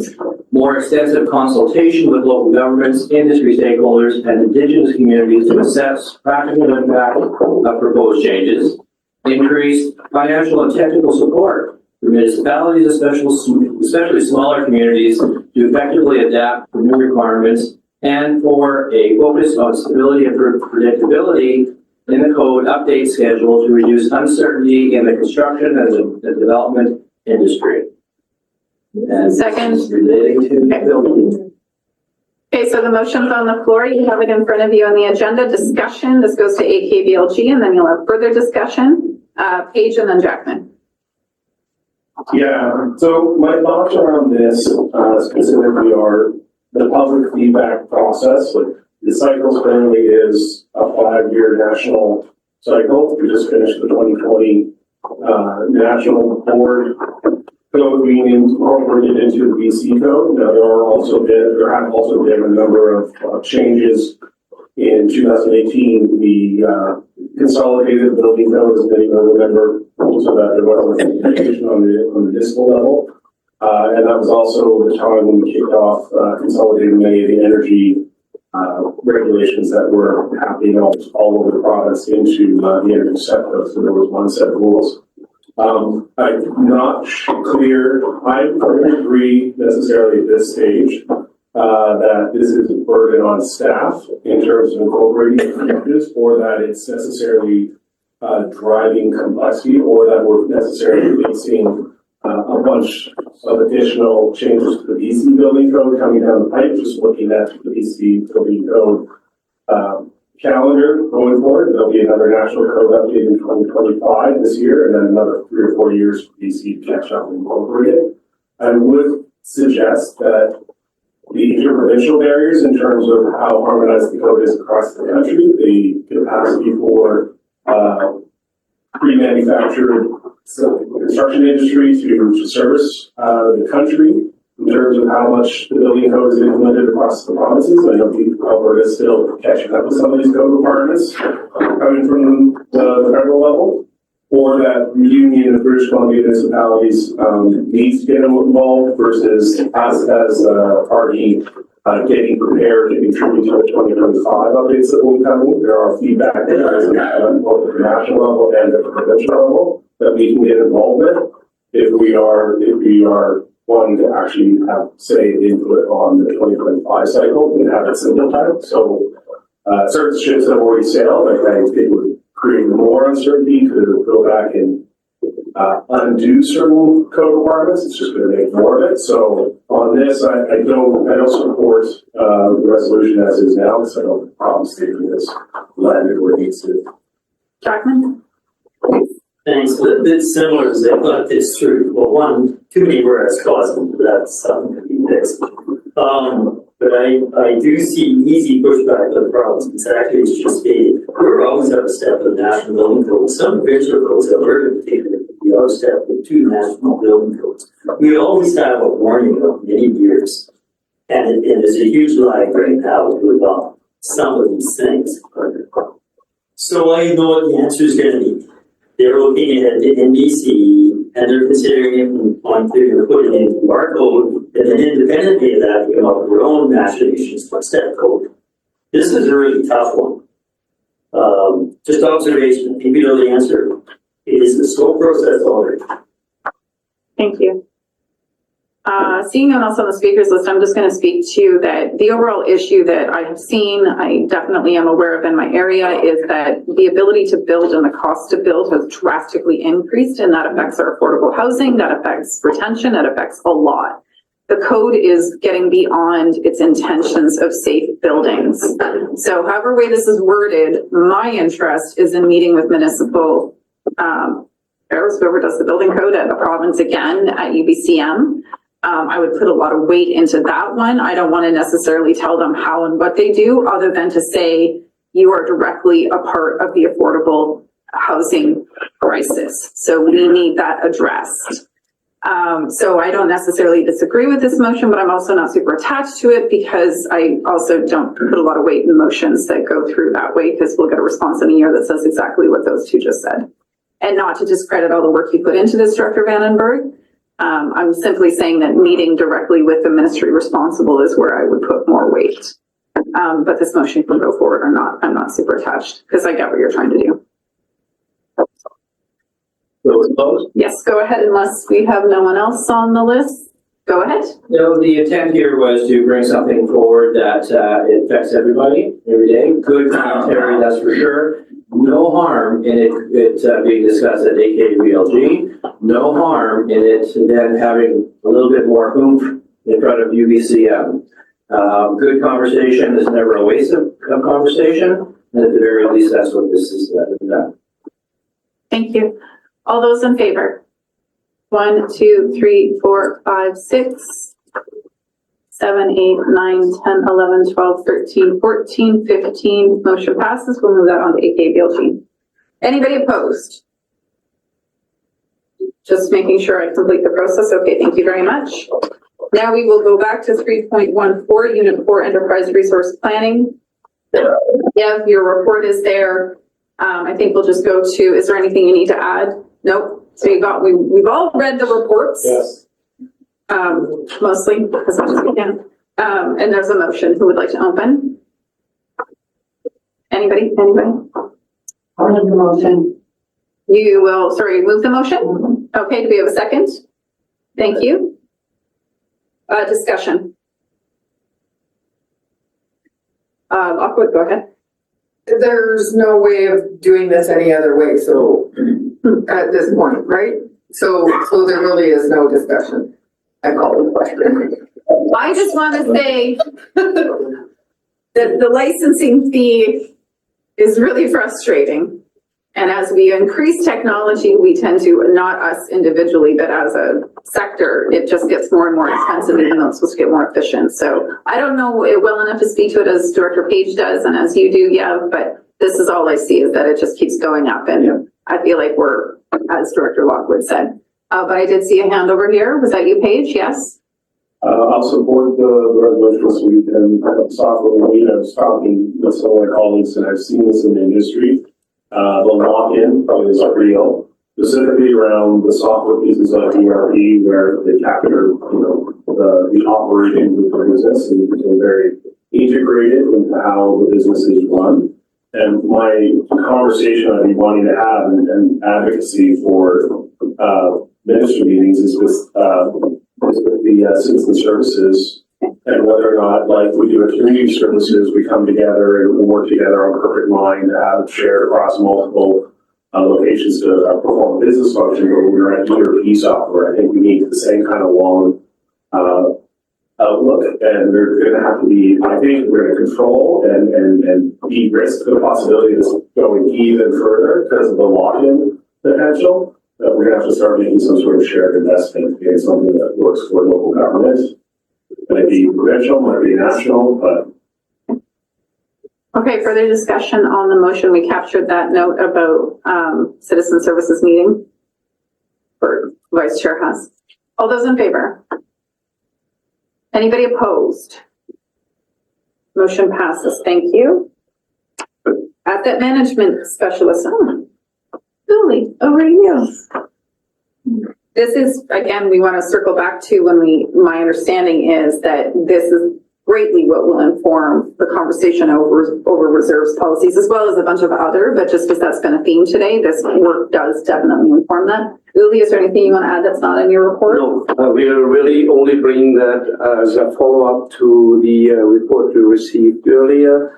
And we have a policy how we establish positions. So that's why we bring this here for the position establishment purpose as a report to you and answer any questions you may have around that item. Okay, so Vandenberg and then Jackman, I got Maine. I guess my question is around, I understand what the work is for, and what it's trying to, the intent of what it's trying to do. Probably a good way of really hitting this asset management piece. From my background, we used to call it O&M. That used to be taken over and run by managers. But it's a little different now. I understand that. So my question is along the lines, is there value in this being a permanent full-time? Or is there value in reassessing this position at some period of time? So if I may through the chair, a couple thoughts to that. So first of all, O&M is just one of the two main legs of asset management plan. The capital replacement is probably the larger and more important one for us. Second of all, contracting out, there's always the question, is that really cheaper than doing it in-house when you have a substantial period of implementation? Third component to this, in my experience from the utilities side of things, is this is an ongoing process. Not only the initial establishment, the development of strategies around what we want out of this, how we finance it, and that ongoing discussion with the board and the reporting back on it, but as well the keeping this thing alive, aligned throughout the organization, that we are not going off in various departments into different channels, how we manage that, keeping that, managing the software that I don't know what that's going to be and what it's going to look like, but that I anticipate will not be handy that anybody in any department can just play and manage. And so for all of these reasons, I believe this is an ongoing thing. One of the discussions we had on the utility side lately in several advisory committee meetings was your asset management plan. Show it to me. Our utilities asset management plan is right now an extremely complex spreadsheet and is not user-friendly, plus has a component of protection ownership by the company that provided it to us. So it's not a tool that we can work with the public with. So what we do is we extract the information, we have the ability to visualize what happens if. So various graphs of capital projects, when they occur, the criticality piece, the financial situation of the services. To extract that, somebody needs to do that, and somebody needs to do it that can effectively work with that.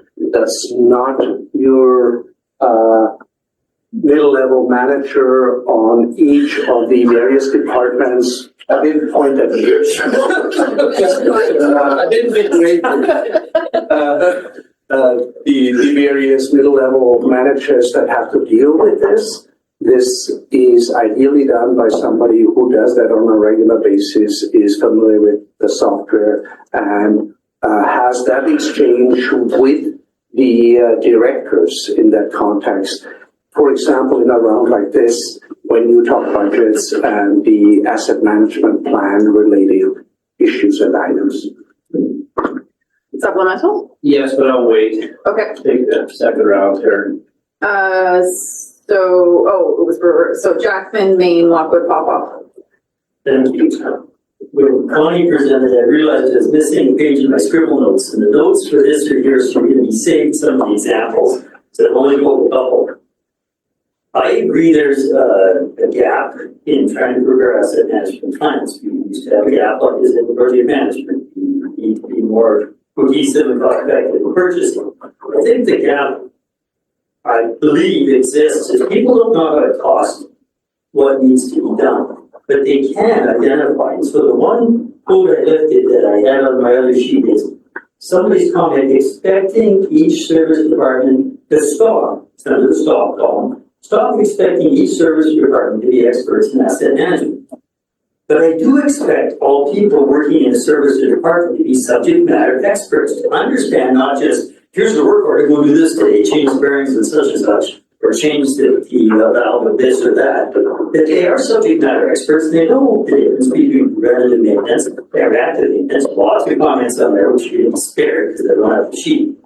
They need to be those experts. Everybody needs to be an asset management expert to some degree. What they need is not someone to report to as the specialist to track 10% of their time to fill in somebody else's data sheet, but maybe somebody to, once we've established the GIS and where we house all this information, where we got what's comprised of, maybe somebody to help with the costing of it and forecast the costs and feed to the purchasing agent. I think that's the biggest thing I find almost all the time. People can say what they need or want, but they can't figure out what cost, and they don't get there.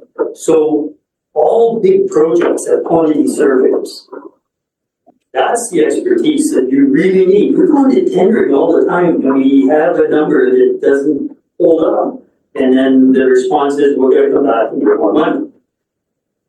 I would like us to think about this not as an asset management specialist, it's an asset management support person with an expertise in quantity surveying that is not going to expect everyone to report to them, but will be the beck and call of every existing specialist who's helping keep our organization running to fill in gaps.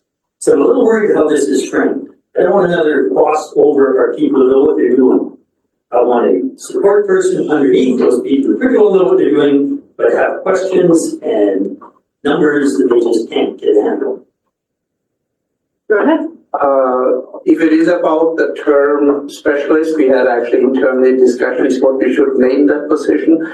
We landed on the term specialist because I thought it reflected the experience that we need out of that position. The experience in regards to delivery of asset management planning. We do not look at somebody that is green coming out of the school just because they have a certification. We look at somebody that has actual on-the-ground experience, and that's why we landed on the term specialist. Everybody who's worked in a large facility knows how to manage assets, but it wouldn't last very long. So I'm struggling still. What is the gap we're trying to fill? And then that person, how can they help everybody else? If their core expertise is on asset management, but it's understanding costs, numbers, procurement, contracting, that add to the organization that expertise so we have better bids, and also support every asset management plan that comes out saying, okay, here's the things we need, how much do they cost, so that we can talk to these advisories, to our advisories, with great confidence. We know why we put this many dollars in reserve this year. Anyway, different philosophical approach, I guess, and what you guys will decide. Just one more time, my experience out of the utility side of our business, it is a permanent exchange between the on-the-ground specialist, as you name them, our operators, our supervisors that know the field details very much so, and the person that then converts that into a document, into a usable planning document that then can be presented in a form that it's understandable, not just numbers or technical terms when it comes to decision making at this level. Maine, I've got Maine, Lockwood, Papa, Vandenberg, I've got you for a second time.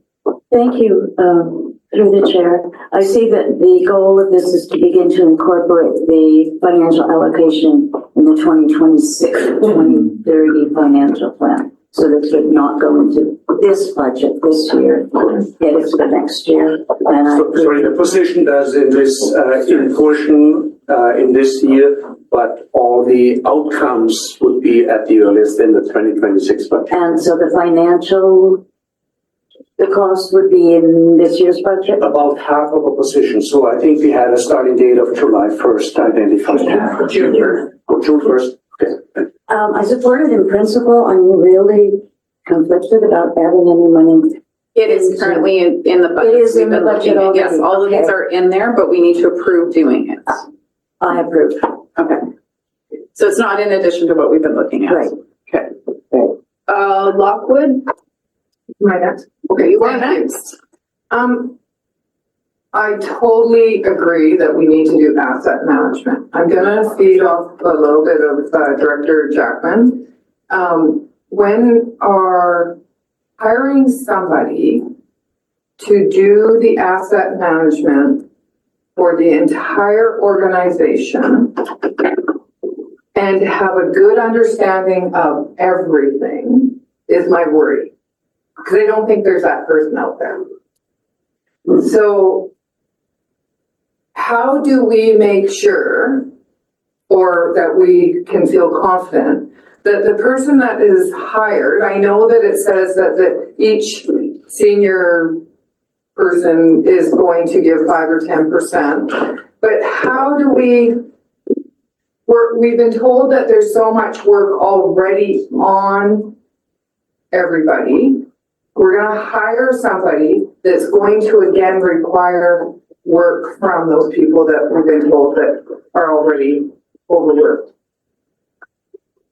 If I may through it here, good point. Maybe I did not explain that, or we did not explain that well when we brought the last report here.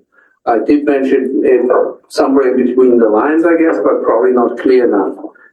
There will be a requirement for this position plus clear support from all of the departments that person is working with.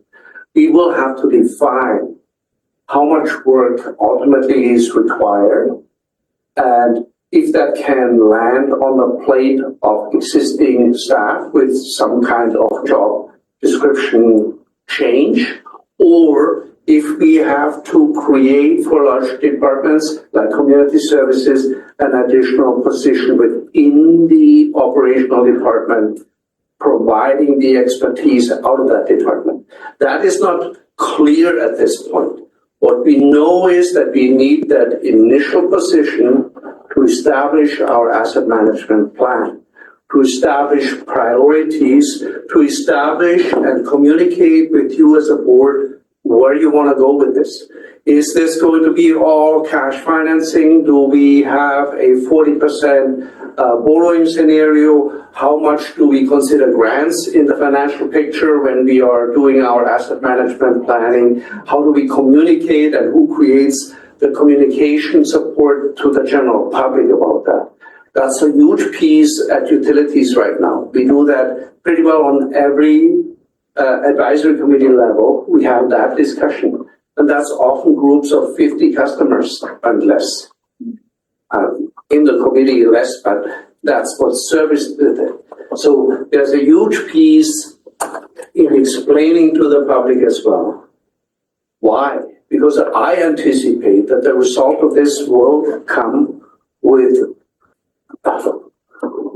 big numbers that we need in order to sustain our current services.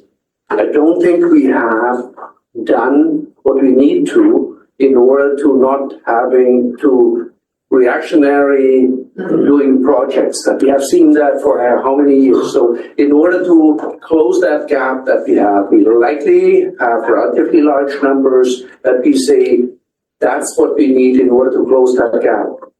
And you will need the information to have that discussion with the public. Why?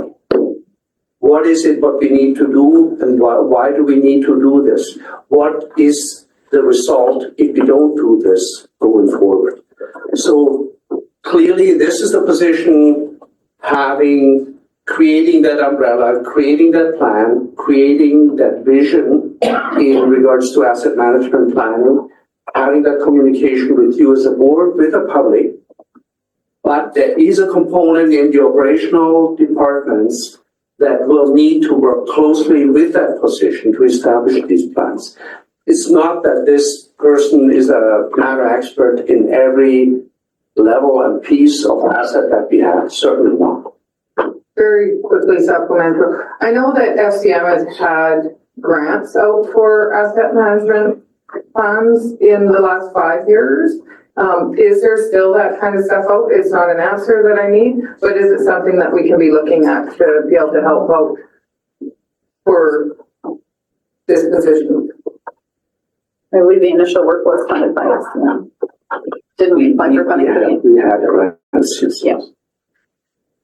So Popoff, McFadden, McLaren, Co, Vandenberg, you're still on the list to come back to Popoff. Yeah, thank you, Chair. Having Manager Wolf stand beside me, and I heard everything he said. I'm sorry. and it didn't go out the other ear, it stayed. But I work in an industry where I've done asset management planning for about 20 years. It's a must. We must have it. The only problem that I see is, the problem I encountered was it had to be set up. And it took about a year or two to set it up. And then, being in the industry or whatever, I was able to do the asset management. So what I'm looking at, rather than hiring a full-time employee, permanent, why don't we hire an employee that's, comfortable with doing asset management for a big organization like ours for maybe a 2-year period or a 3-year period, and then review it afterwards. Once he sets it up, then we should be able to continue what he has set up for us. But to start from scratch, it's pretty hard. That's what I would recommend is put a term on it, and I don't know, I don't have a magic figure of how long the term should be, 2 or 3 years, and then review it afterwards. If we still need to continue it, then we will. Go ahead if you have feedback. That is a possibility. The only thing I would mention around that is that the quality of your candidates will always be somewhat affected when you have a temporary position. We are trying to obtain somebody with experience, so we need to offer something in order to attract people that are currently in a position with that experience. Sometimes you're lucky, somebody wants to come to Nelson and nowhere else. Sometimes you just don't find the candidates that you need. So it's a little bit of a gamble. Supplemental, if I may. If we try that and if we find that a problem, then we can adjust. But when you do hire an employee, with the option to review after 3 years, if we actually need the employee for full-time employment, and that might be an attraction to somebody coming into the area. Okay. No motion on the floor. I'll keep going through the speakers list. Do you want to be on the list, Newell? McFadden? McFadden, go ahead. Great, Chair. Thank you to everyone's thoughts and to staff. I chatted a bit on the break about this, trying to understand where I land. I was thinking similar to you, Director Popoff, and the why. And just to pick up on a couple things. One, so we have done some work. We do have an asset management, whatever we called it. It wasn't a plan. It was called something else. That kind of said, hey, here's where the state of everything, I think was kind of the idea of some of that work. Here's the state of everything. And you do need some, your plans are only good as the people who have to implement them. And so to kind of pick up on it, I was listening to what you're saying and thinking through it. I do think I disagree. And here's the reason why, is because what I've seen even Rex struggle with is there's so many moving pieces, and the when and the who gets the priority is really hard when you're looking in the whole. They're all working in their silos, and so they might be really educated in their silo, but they're not necessarily educated in the whole organization. And to have someone that's looking at the asset management for the whole organization and saying, how do we prioritize the same taxpayers, how do we pay the same amount into what are the priorities and when, sometimes isn't as easy as the individual services might see it as. And so I struggle with that piece of like, you put it into a service, but they're not seeing it in the whole. So I have landed that, but I do understand the need for a full-time position to do this work and to start to implement the work we've already done, to really look at the whole and start allocating what needs to go where and help every department know, here's your priorities, here's your priority list in the whole, not just within your department, but within the whole of the organization, so that we can start utilizing things better. And the other piece of thinking about the ongoing and not just a term is I think we're too big of an organization to think this isn't going to be a moving target as we go.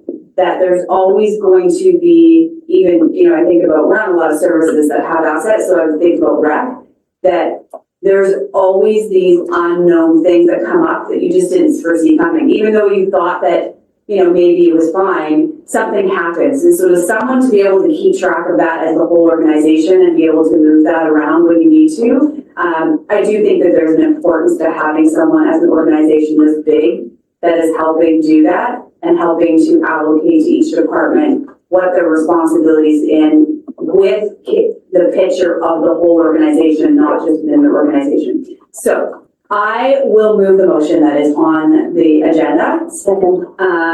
For those reasons. Thank you. Okay. McCarnico? Thanks, Chair. Well, thanks for saying everything I wanted to say. Chair's director like that. I'll just say really quickly, this is something that comes up at our village council all the time. Asset management is something that has not been invested in nearly enough for nearly long enough. And just to note that it's come up several times today from both directors and people in the members of the public, that the reserve discussion. We don't have a solid plan for how to plan for our long-term capital reserve plan. So I see this a lot in a lot of ways like the efficiency review that Connie was talking about. Getting a better, it's our responsibility to manage our assets responsibly. And just like I said about the efficiency review, the sooner the better. So I'll just leave it at that. Thanks. Okay, I had Vandenberg for a second time. Yes, thank you. Just to add, the only thing to add to the conversation, just clarity. It sounds like one of the things I wonder about is brilliant guy, way he gets going and things are cooking around or moving around really nicely. Oh, I need assistance, I need help, or that sort of thing. But what I'm hearing from you is that, and what I heard from Director Dackley, this is an opportunity to work with the silos, as you refer to them, so that they become subject matter experts and become knowledgeable. So I'm hearing that it's less likely that you're going to create another department, if you will, of this particular person, and then those sorts of things. Am I correct in my assessment from your point of view? It is not just an opportunity, it's essential that that person works with the departments. Creating a department, no, I don't see that at all, but I do see this not being just as a 2 or 3 year process. This is an ongoing process. Again, taking the example of our utilities department. 15 years into this, 13 years into our asset management planning process. We are still working on it. We are needing it more than ever.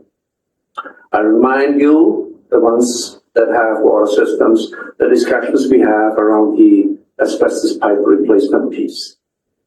We are still having systems that are seeing 10-15% rate increases.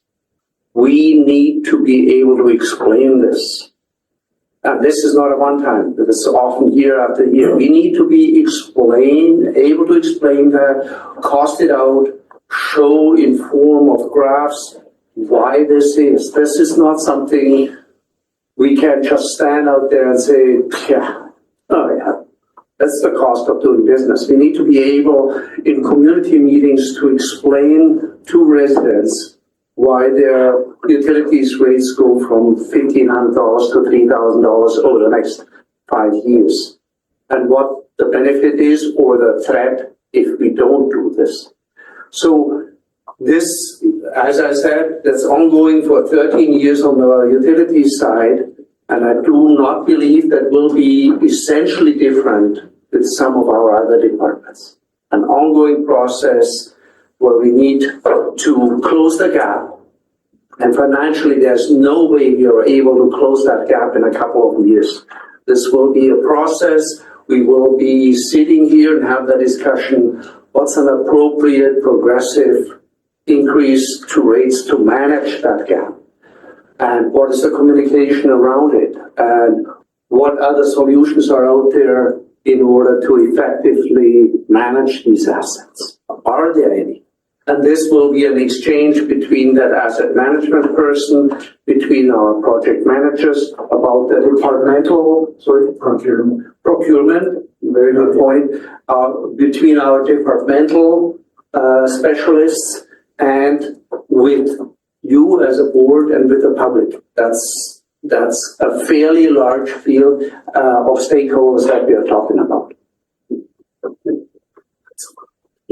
So Kelly, it's actually a really good question, but you already have a team. Like you have your procurement now, like there's actually a team in the regional district that can be, this is another member of that team.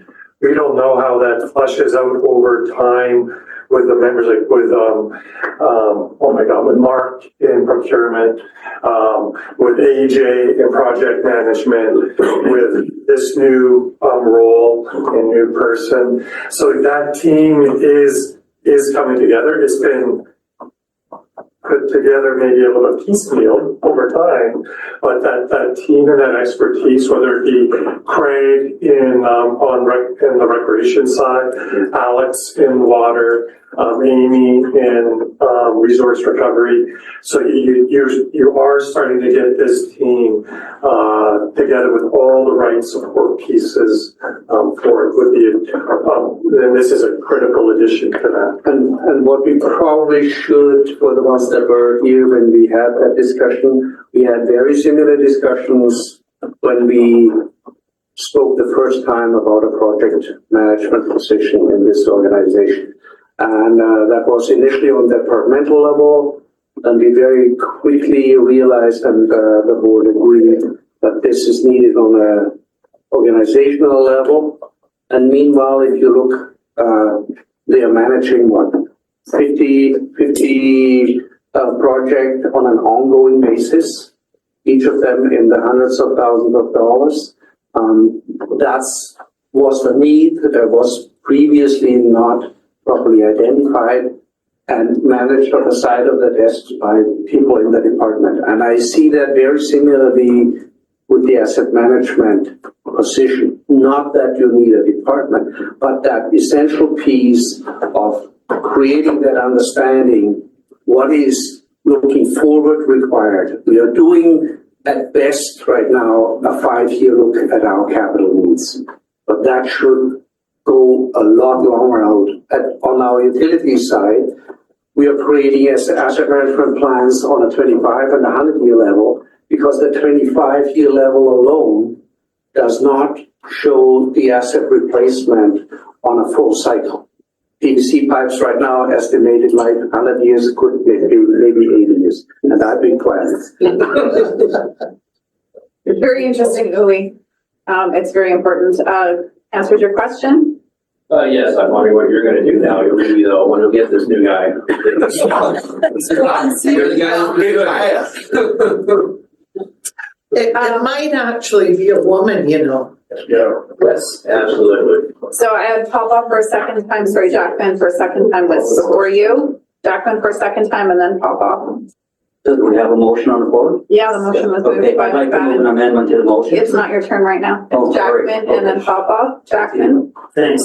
Part of the message I have is if it's gonna be an FTE, we wanna make sure, for what it's worth, take advice or not, the skill set is broad enough. There's gonna be asset management, get over this up and figure this out, then this person's gonna be useful for whatever we need to fill the other gaps. One of the biggest gaps we have is mundane. It's not a senior position.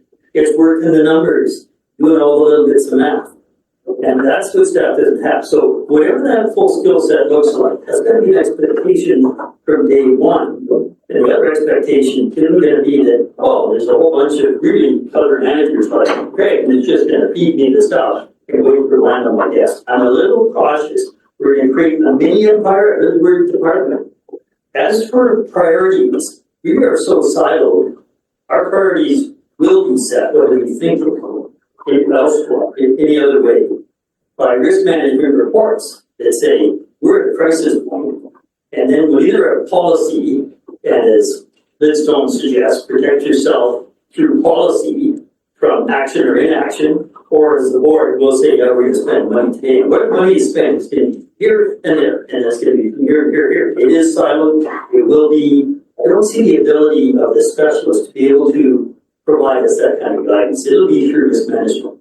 But if we're gonna do an FTE, let's please start off with somebody whose expectation is they're gonna be fluid, they're gonna matrix management, there's no new empire, that this position that she will be reported to routinely by all of her people who are already very busy. That the expectation is fundamentally you're a cog in the wheel to support, not to oversee the asset management, because it kind of reads that way to me. And the comments I've seen, expectation are just do this and not do this.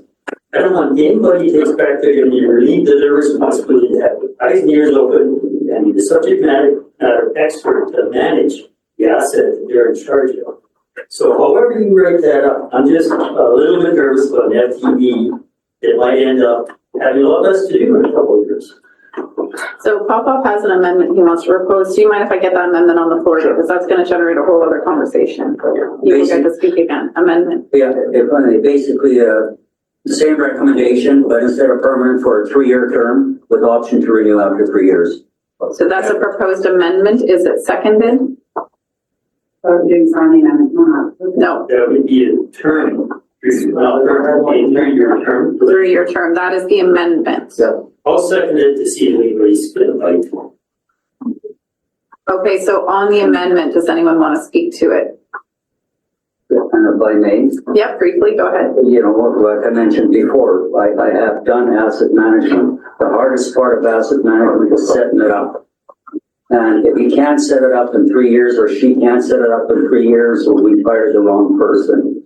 To set it up, I believe our managers have the expertise and we have the staff expertise to continue it on once it's set up. And that's the reason for to hire a full-time permanent employee. I mean, I'm talking about a full-time 3-year term with option to renew. To hire the permanent, if we are able, you know, asset management becomes very easy to manage. Now we've got an employee that we might have to reassign different duties to. Sorry, Anthony, I didn't check. You got that? Thank you. Paige.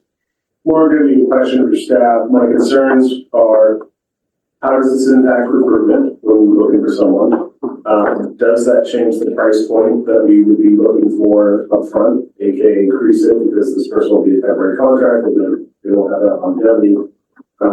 Those are my two biggest concerns about the impact of making that kind of change. And finally, I think what I've heard and seen around community services or recreations, I don't think the need will go away for the person, but there'll be a big project up front, as Jacqueline was saying, and the scope of work may change afterwards. So some places that makes sense. But is it going to cost more to do it for shorter to address that? And can I ask our human resources manager to answer that? Oh, sure. Whoever is best. So through the chair, speaking specifically to the recruitment piece, I think Deb talked about it in the presentation this morning. Our challenge is not finding applicants right now, or our applicants are deep, but the challenge is getting them here. If they're not in the area right now, there is not a lot of housing available for them. So trying to find somebody who can be here and find something on a temporary basis like that, we appreciate a bit of a challenge. Yes, go ahead, Julie. Sorry, just to, it's in relation to both of these questions, both from Derek Chapman and yours. The position from his qualifications is probably closer to a project manager than it is to somebody that's just a numbers person. So in fact, when we internally talked about that position, there was discussions with AJ that I had is, should that person potentially be 20% project management and support that? Is 80% enough? If we, after various discussions about what that position is, we landed on a sole asset management position. But if there's really a concern that the workload goes significantly down, that is an area I could see that position supporting the asset management. asset management, or project management tool. Answered your question. Okay, so we're still on the amendment. Further discussion on the amendment. In your cost. If it's temporary, is it gonna cost more? Either temporary. Go ahead, Connie. Different share, I mean, we administer our compensation the same, whether it's temporary, it's contract. The benefits are slightly different, but it's slightly less. Okay. Okay, further on the amendment. All those in favor of the amendment? 1, 2, 3. Those opposed? 1, 2, 3. Sorry, going back. 1, 2, 3, 4, 5, 6, 7, 8, 9, 10, 11, 12. Amendment fails. Go back to the main motion. All those in favor? 1, 2, 3, 4, 5, 6, 7, 8, 9, 10, 11, 12. Those opposed? No opposition? Okay, motion passes. Good work. Thank you, Uli. Sorry for cutting you off. No. It happens. Quick comment? Yeah. Can I make a quick comment? I think we just undertook 2 really big steps today. And I would like to say thank you to the staff who have been working toward both of these new positions. We are a really large organization and we're teetering on the edge of losing control of it. So I think that these 2 hires will go a long way in helping us figure out things. So we're at director's reports. Do we want to do director's reports or do we want to, I see shaking heads. And, sorry. So you were Oh, Director Davidoff's motion. I'm so sorry. I told myself I wouldn't lose sight of that. Stuart, you have that motion. I sent it back. Okay. Sorry, go ahead, Director Davidoff. I haven't seen it, so my apologies. Oh, sorry, it wasn't sent to all the directors then. It's very straightforward. Stuart, can you read it? No, you need to read it, Director Davidoff. I need to read it? Okay, just hang on. I got to bring it up. Sorry. Remember, Stuart's not a director. He's staff. He doesn't do motions. He's almost like a director. Well, your line. Go ahead and read the motion. I got it. Okay, just hang on. Here we go. So this is that the board directs staff to review the information technology resource needs of the RDCK in light of the town of Creston no longer contracting IT services from the RDCK. And Angela, do you have that? Okay. Is there a second on that motion? Popoff has seconded it. So right off the bat, I'm just going to ask, what kind of IT review are you looking for? That's extremely vague. Yeah, I think we leave it as sort of for the staff to look at IT resource needs. Folks, I'm sorry, but you're all packing up and I cannot, we're still working here. Sorry, go ahead, Davidoff. I know Tierney has to leave. Sorry, Davidoff, there was a lot of kerfuffle. Go ahead. I'm sorry. Yeah, so basically what we talked about is that, you lose a contract, do you reduce staff? So that's one option. So it was determined from the discussion that no, we don't want to do that because that has unintended consequences.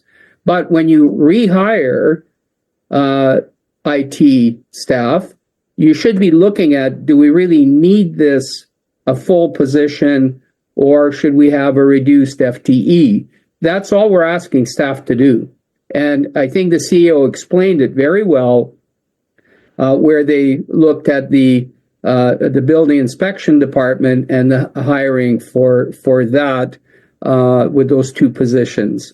So it's just a direction to staff to review their IT needs in light that they no longer have this contract. So is this a efficiency opportunity and a cost reduction opportunity to hire less than a full position? That's what Okay. this is all about. Dr. Lockwood? Thank you. And to my fellow director, I think that we've heard today multiple times that, that staff does do that. That's why we didn't hire the 2 building inspectors. And I'm not sure that's not gonna bite us in the butt in the end.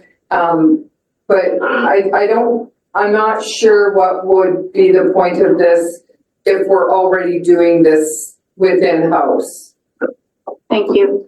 Is that a question to me, Chair? Director Davidoff, no, it's not. We'll put you at the end for the close as per usual. So thank you very much if you could mute. We always have you at the end for the close. Thank you, Hewitt.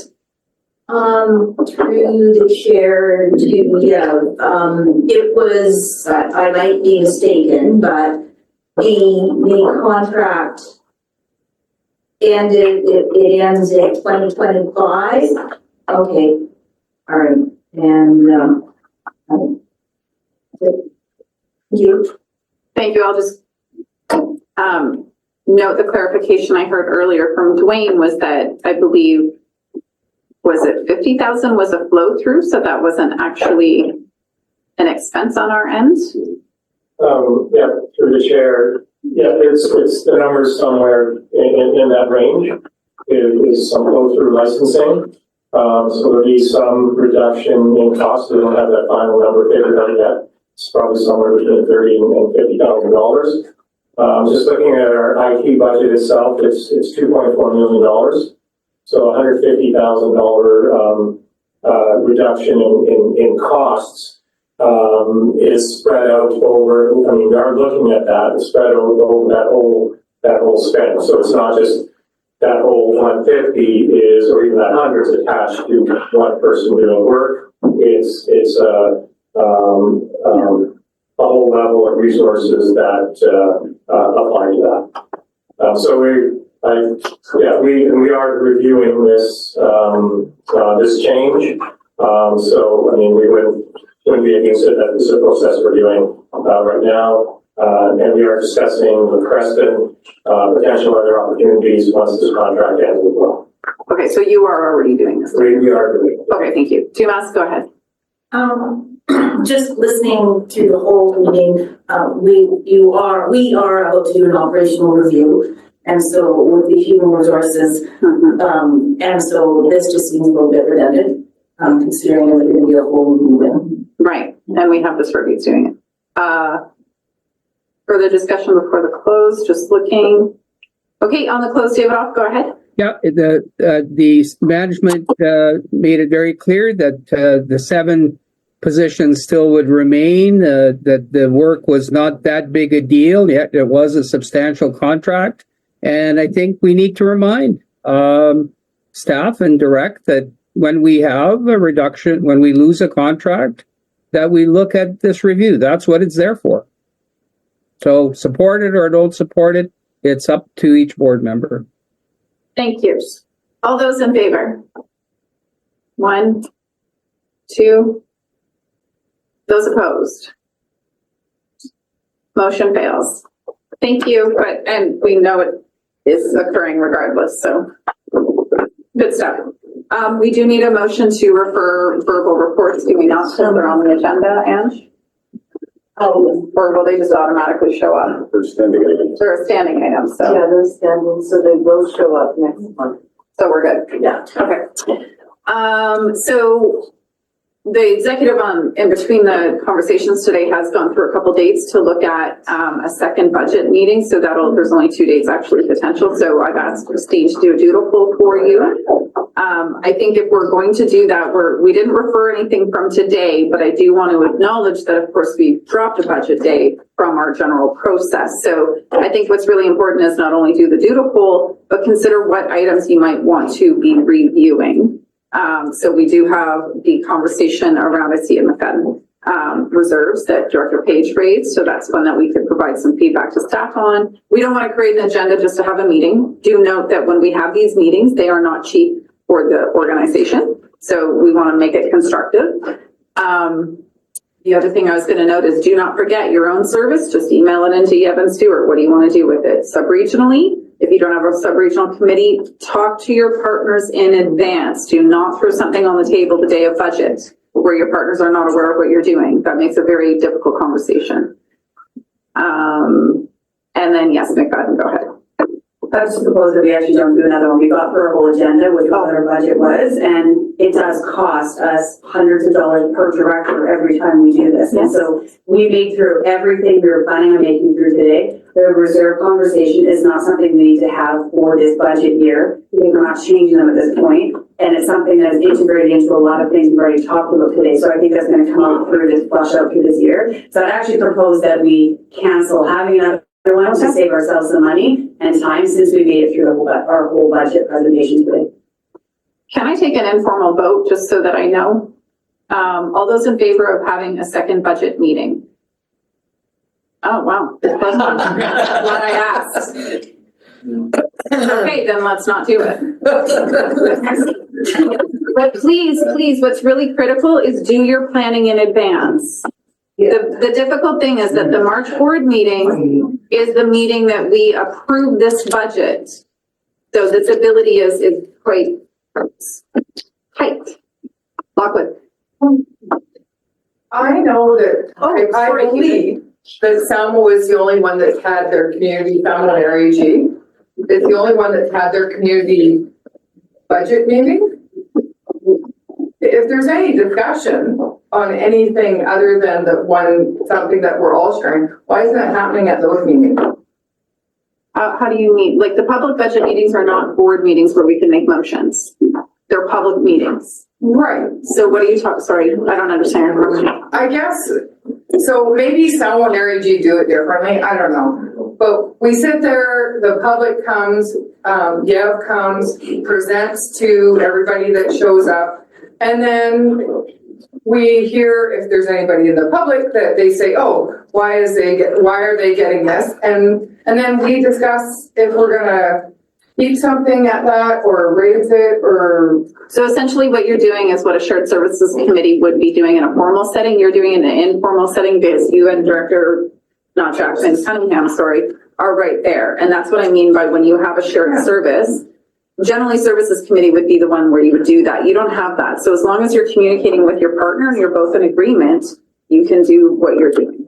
Okay. It just doesn't work for everybody that way, and it depends on the service. Like at our public budget meetings, we can't go and say, you know what, we're gonna slash transit, but not have all the participants. Right. I'm just talking about the ones that are at that meeting. You can do that. That's the critical rule, is that as long as, like, if I send a request in to change a Castle and D shared service, Mayor Hewitt has to be on that, and she has to be either in agreement or disagreement, whatever that is, but I can't do that without her. Make sense? And sorry, Hewitt, I thought you were waving and someone, I missed you. Go ahead. I was just to be re-recognized. Okay. Thank you, through the chair. I would just like to request that staff incorporate the changes that have been made today and email the documents out as soon as possible so we know what final numbers we're looking at, and so that directors have guidance if they're looking at making further recommendations, and they can perhaps be incorporated into the budget or into the agenda for the final budget. We're good with that, yeah? That would be draft 3. Draft 3? It's right on schedule, it's just a different timing. So that didn't make sense. No. It's the same, but it's. We usually have had that. We've just changed the schedule on which we do that. Okay, everybody good? Do we want to adjourn? Anything else? Yeah, so adjourn. All right, happy Friday. Good work, everybody.